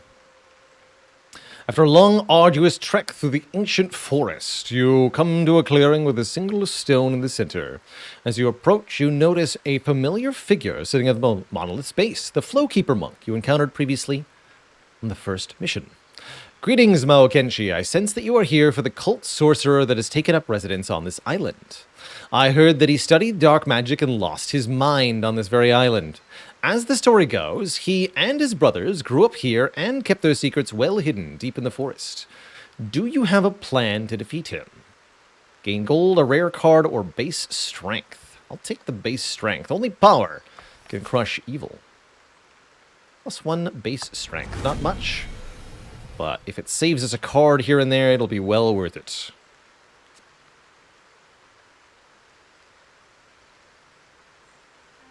Should be fine.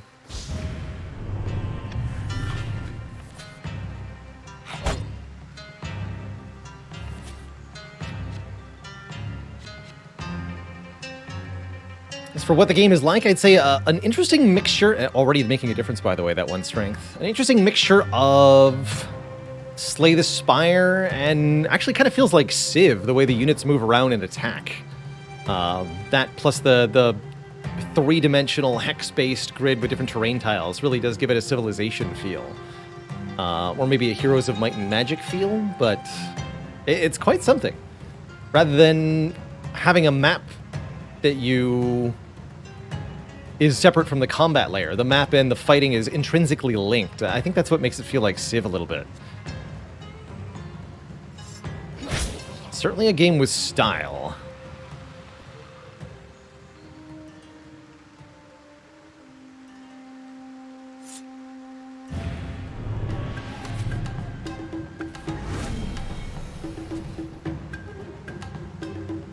I want to grab some card rewards. Do I want to actually engage with these enemies? Not particularly.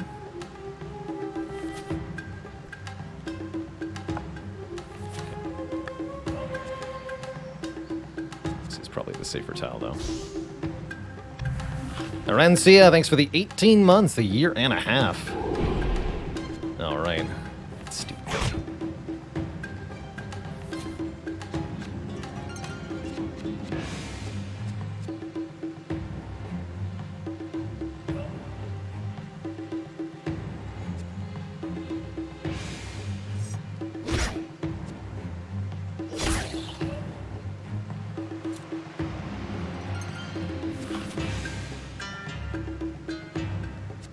Vials, only one-time use. I want battle tactics. Any active lures?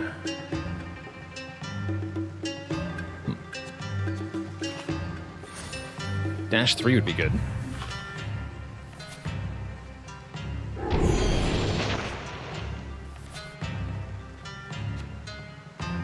Okay, so there's the first village. Presumably this is the second one. So we want to go here, here, here. Yeah. Feels right to me.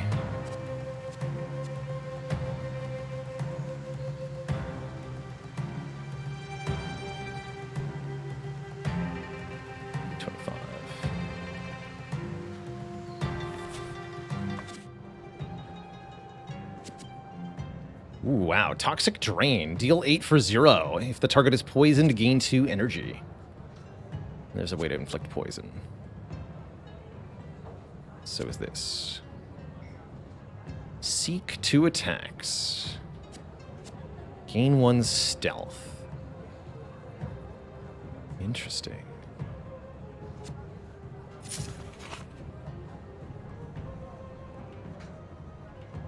Does 2 cost?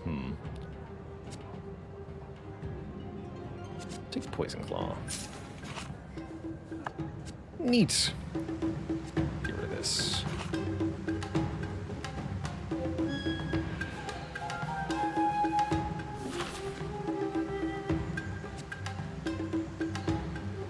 Dash 1 tile, leaving a lure. Or connection to the land. Dash 1 tile and seek a card depending on what type you went for. Interesting. Let's try lures here. Attract enemy attention.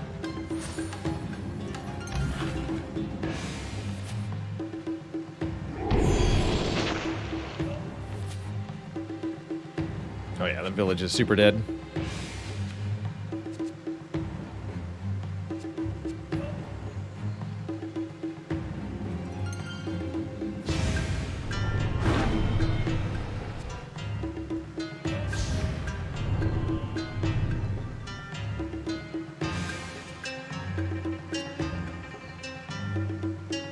Way Station, buy powerful move cards. Good, that's what I want.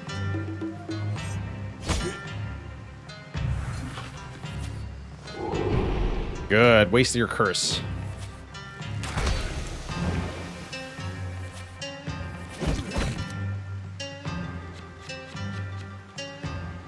Looks like... Unless you stop it, this unit will destroy the landmark on its next turn. Okay.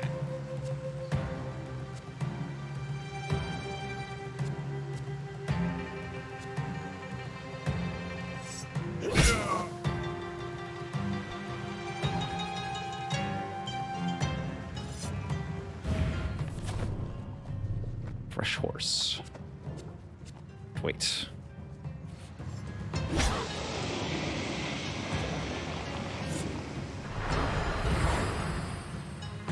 Gain 2 energy back.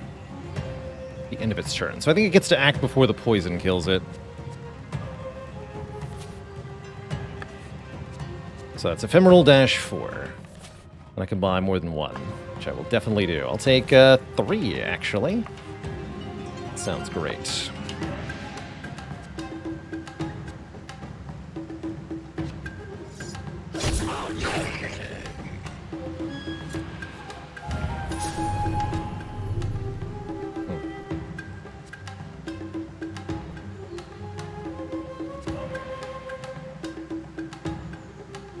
It's your base defense. Interesting.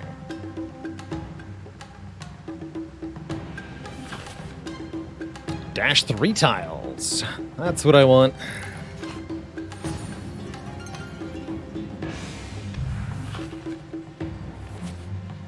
Health definitely feels like a resource. I don't really value block cards that much because I'd rather just move and attack most of the time because of the time-based objectives that each scenario has.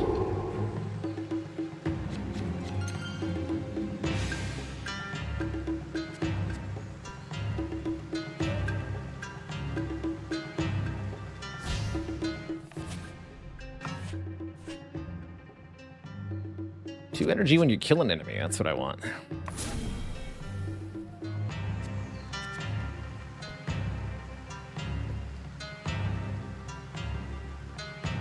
Really want to make a lure. Yeah.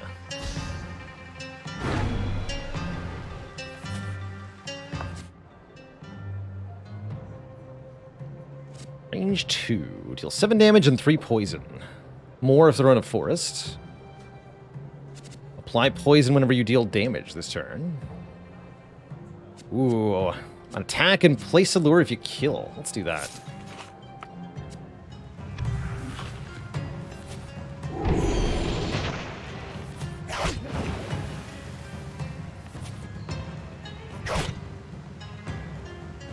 Is that a clone of yourself? Kind of like a mirror image.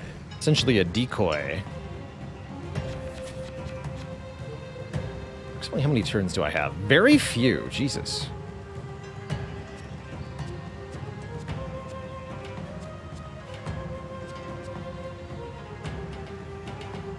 Okay.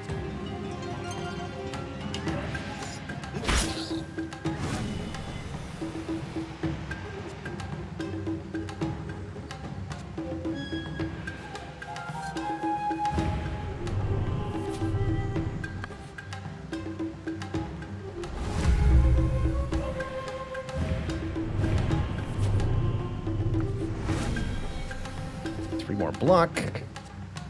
We can claw. Let's see. What's weakness? Okay, kill this guy.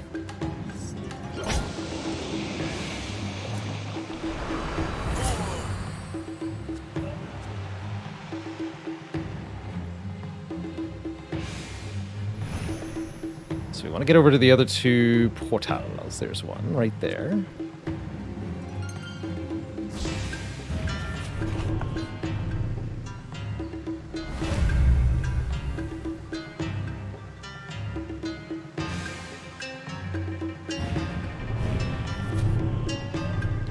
Got any area damage stuff? Another Spectral Strike seems okay. Can't afford it though. Take another Cover the Forest.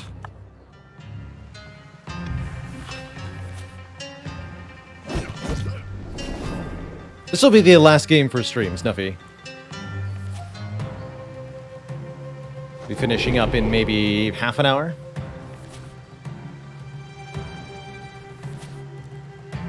Got to get me some sleep soon. I spent all night in an airport. It was not fun.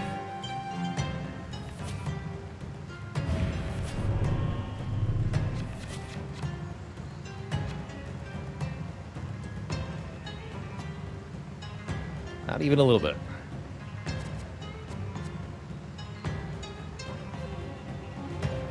Let's heal. Okay. Deal 8, draw 1. Kill you.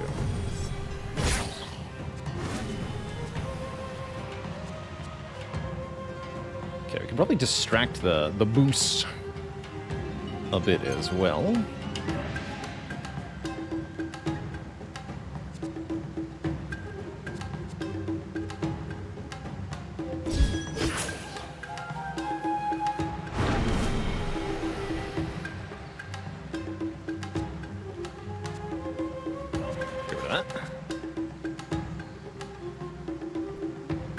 To the event now. Hamlet in danger. Column of smoke over the tree line leads you to a remote hamlet.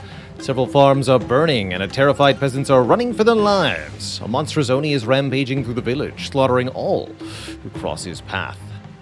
Your duty is to protect the villagers. On the other hand, the beast has not noticed you yet. I want strength. You gain 6 strength. Defeat the rampaging Oni near the village.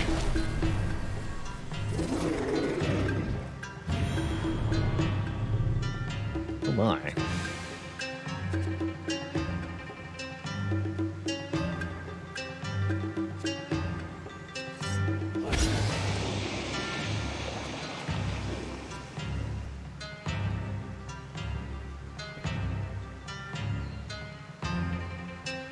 That's another way station. Okay.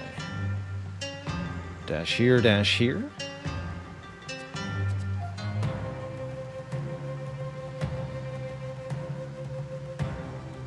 Good luck to us.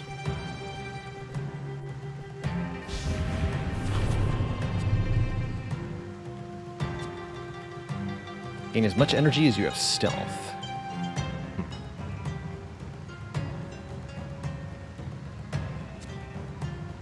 Sure.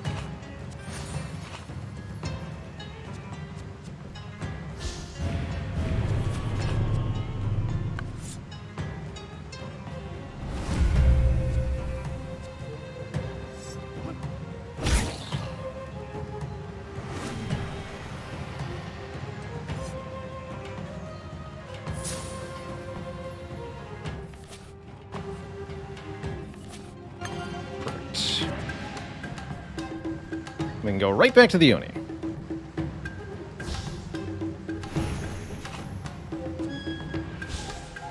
Beautiful.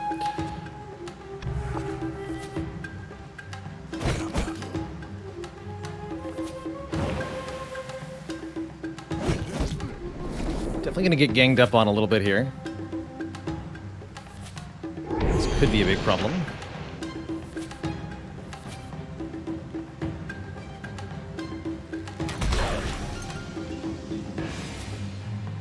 There's definitely a lot of enemies here. I basically have to get onto the village tile or else... Ooh, we became vulnerable to spooky.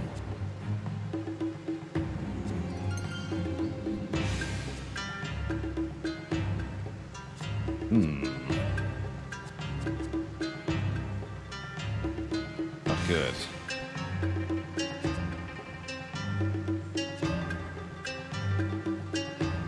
Not good at all.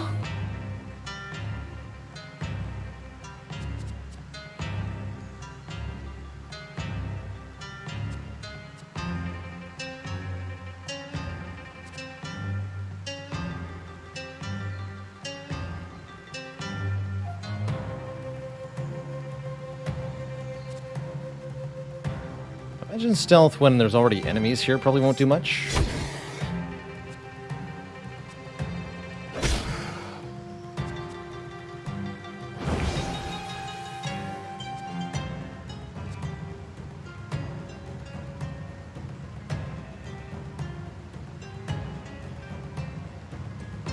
A little unclear, actually. I guess I'll stay here. Yeah, they can still see me. But I've reduced the number of tiles that are adjacent to me, if nothing else. So I don't think the Oni can get me. But we're losing health a little rapidly here.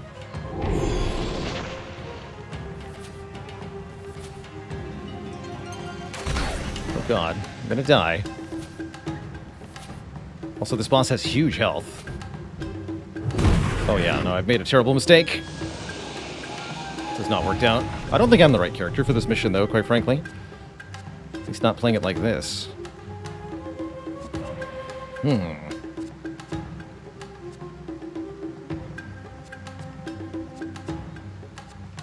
10 block, huh? Bummer.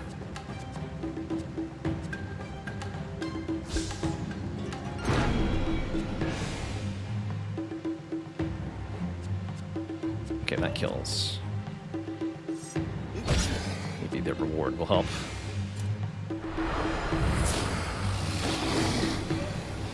Yes, 1 base defense and recover 30 health. Okay, that helped.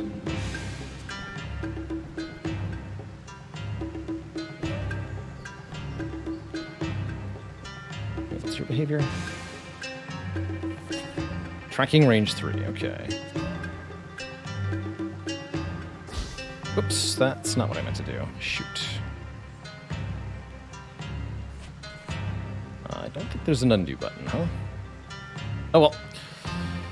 So it is. I think we'll be losing the second village, probably. Better than failing the mission, though.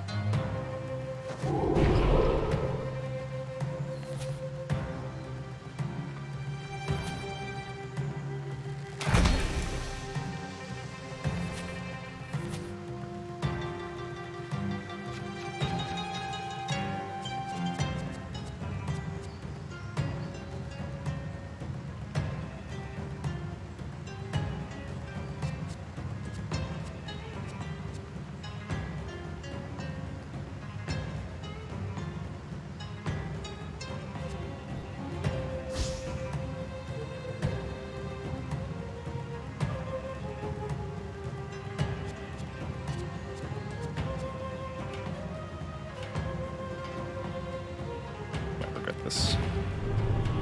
Okay, so we seem to have aggroed it.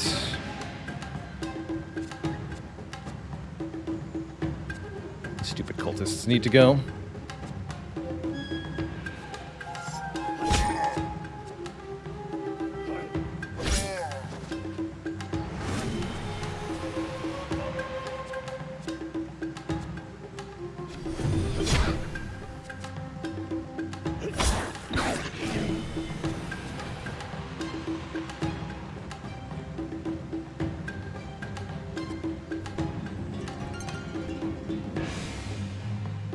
If I leave your surveilling range, I don't think you're gonna do the right thing, but we can go over here. Get away from the other enemies. Get rid of this.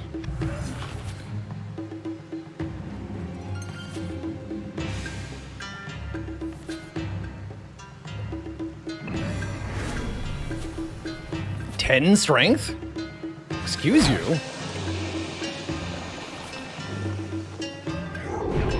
2 Curse of Health. Okay, but we moved away from the village. Ooh, and a third one. Nasty.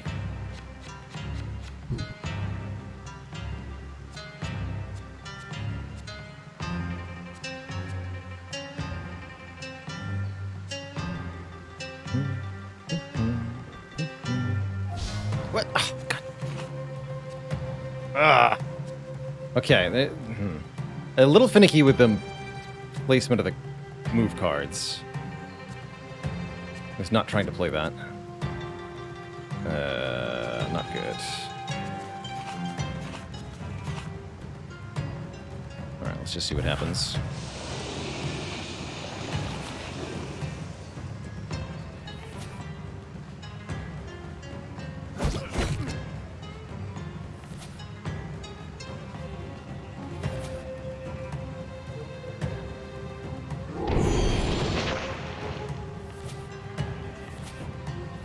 Back. So we have to go over there now. Hopefully I've got a -3.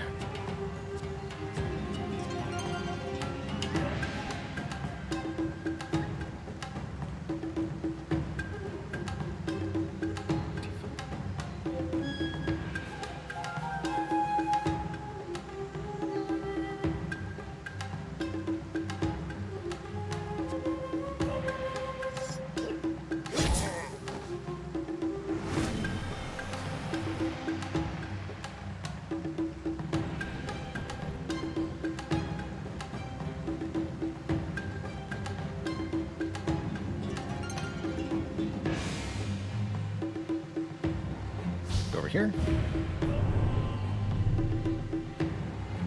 2 to enter this tile, 2 to come back and aggro. Actually, this mountain will work even better.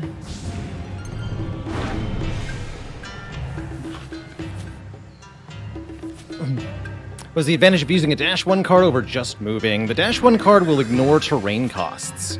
So normally a forest tile costs 2 energy to enter, and a mountain tile costs 3 energy to enter. But with dash, you can ignore that. That's the main advantage.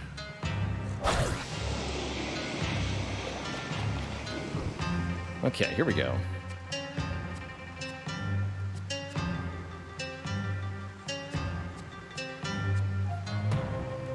Alright, I think I should dispatch the minions. The boss doesn't actually seem that threatening and won't kill me, won't destroy the village as long as I'm nearby. So let's just wipe out the minions here.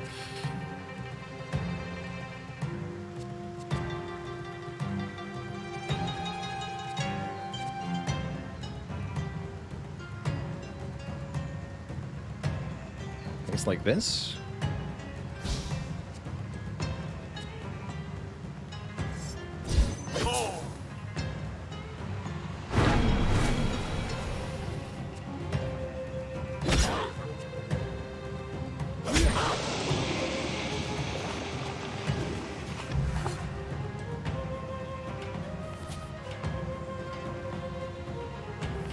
Oh, that's right. This dude has 20 strength. I probably should get rid of that fellow.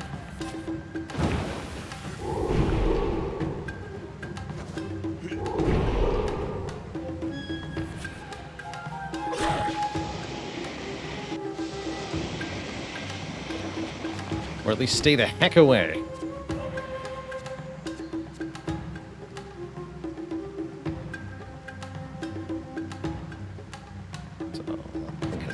So I can get 2 energy back if I use Toxic Drain, but it won't kill if I use it from the plains.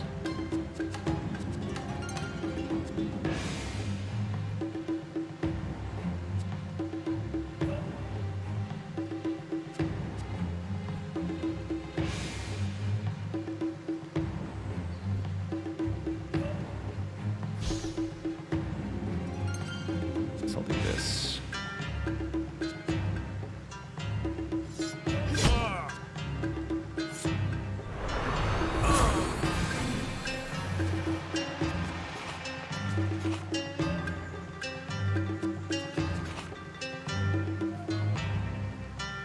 That's just a hill.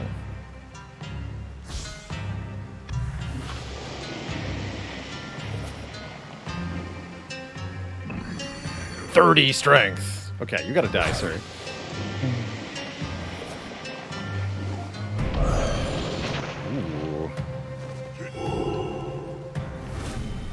Getting stronger.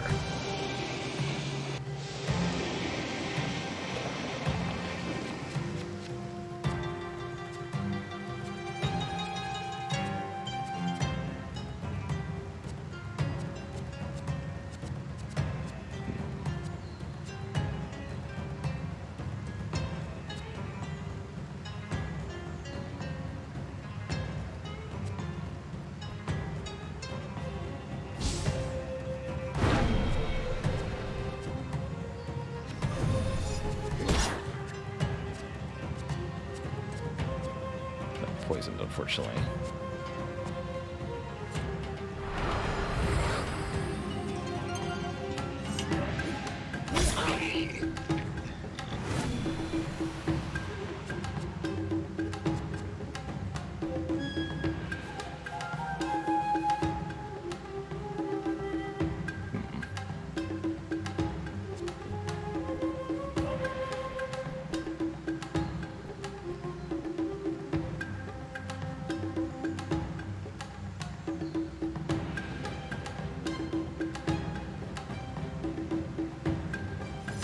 Should be able to avoid that enemy. 4 poison. Yeah.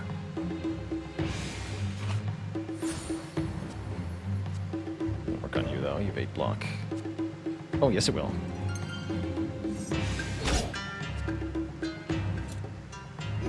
Have some poison.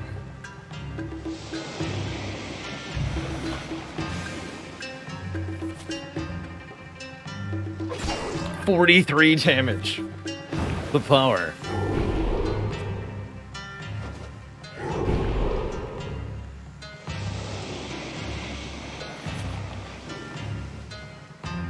Alright, I gotta stop that poison though.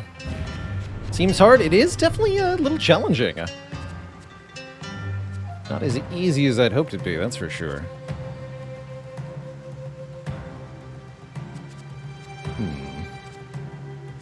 Draw is quite spectacularly bad.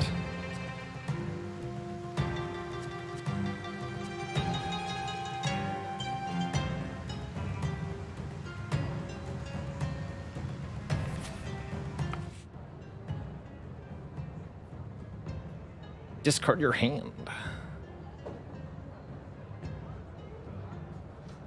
Spectral Strike's also decent here. Will help create a lure. Let's take a Spectral Strike. I can inflict weakness with Disabling Strike. I'm not going to buy that right now.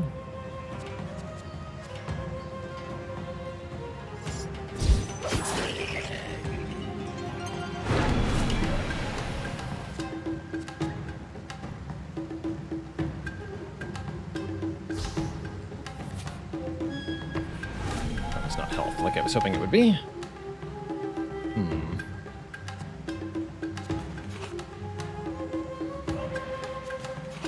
Sorcerer thing does.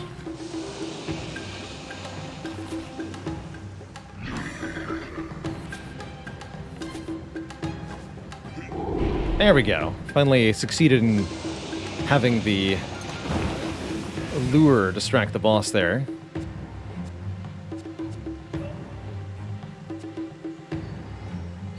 Hello? Would you like to disappear from the top of the screen, please?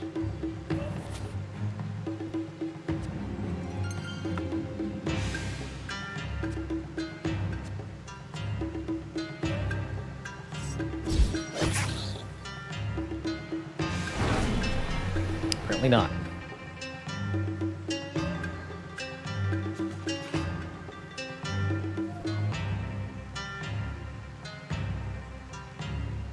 I'm afraid of that thing.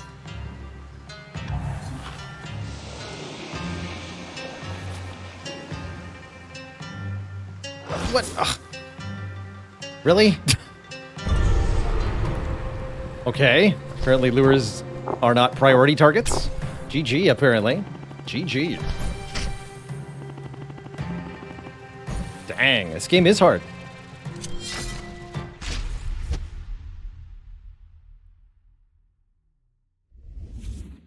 A one-turn KO Goblin gets us. That's really the poison that got us there. We got some unlocks, so now we know. That's right, now we know. GG, everybody. GG.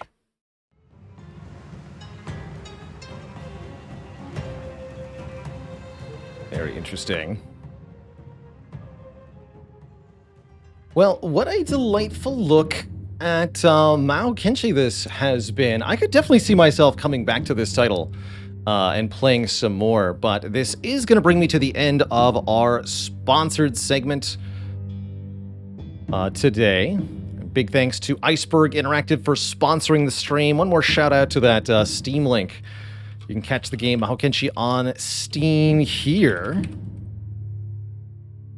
if you'd like to check it out. And let the devs know I sent you by following that link there in Twitch chat. But for me, Twitch chat, this is going to be where we have to part ways. I am very sleepy. I would like to get some bedtimes now, because I have not slept very much in the last 48 hours.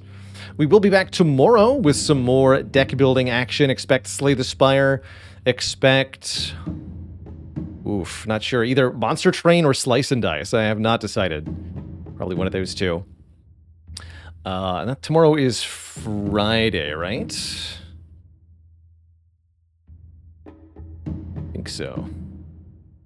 Yeah, I have no idea what day of the week it is. Tomorrow is Friday, so then on Saturday, we'll be continuing our delightful dark playthrough of Disco Elysium, as well as maybe some more variety. So maybe Slice and Dice Disco Elysium, or maybe more Mahokenshi Disco Elysium.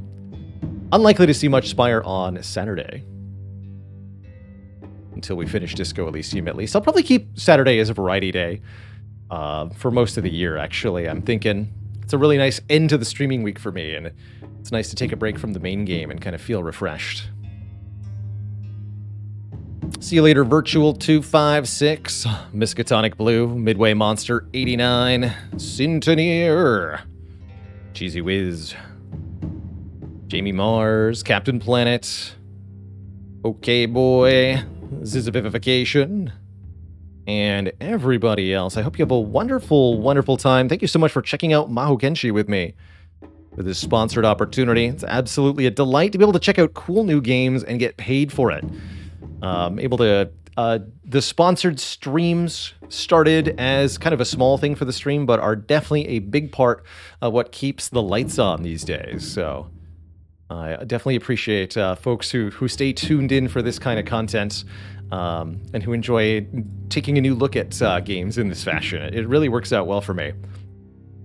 All right, folks, this is me signing off. Have a wonderful evening. Ta-ta for now. Till next time. This is Baylor signing off, saying, stay cozy, be kind to one another, and have a good one. Toodaloo, folks. Good night.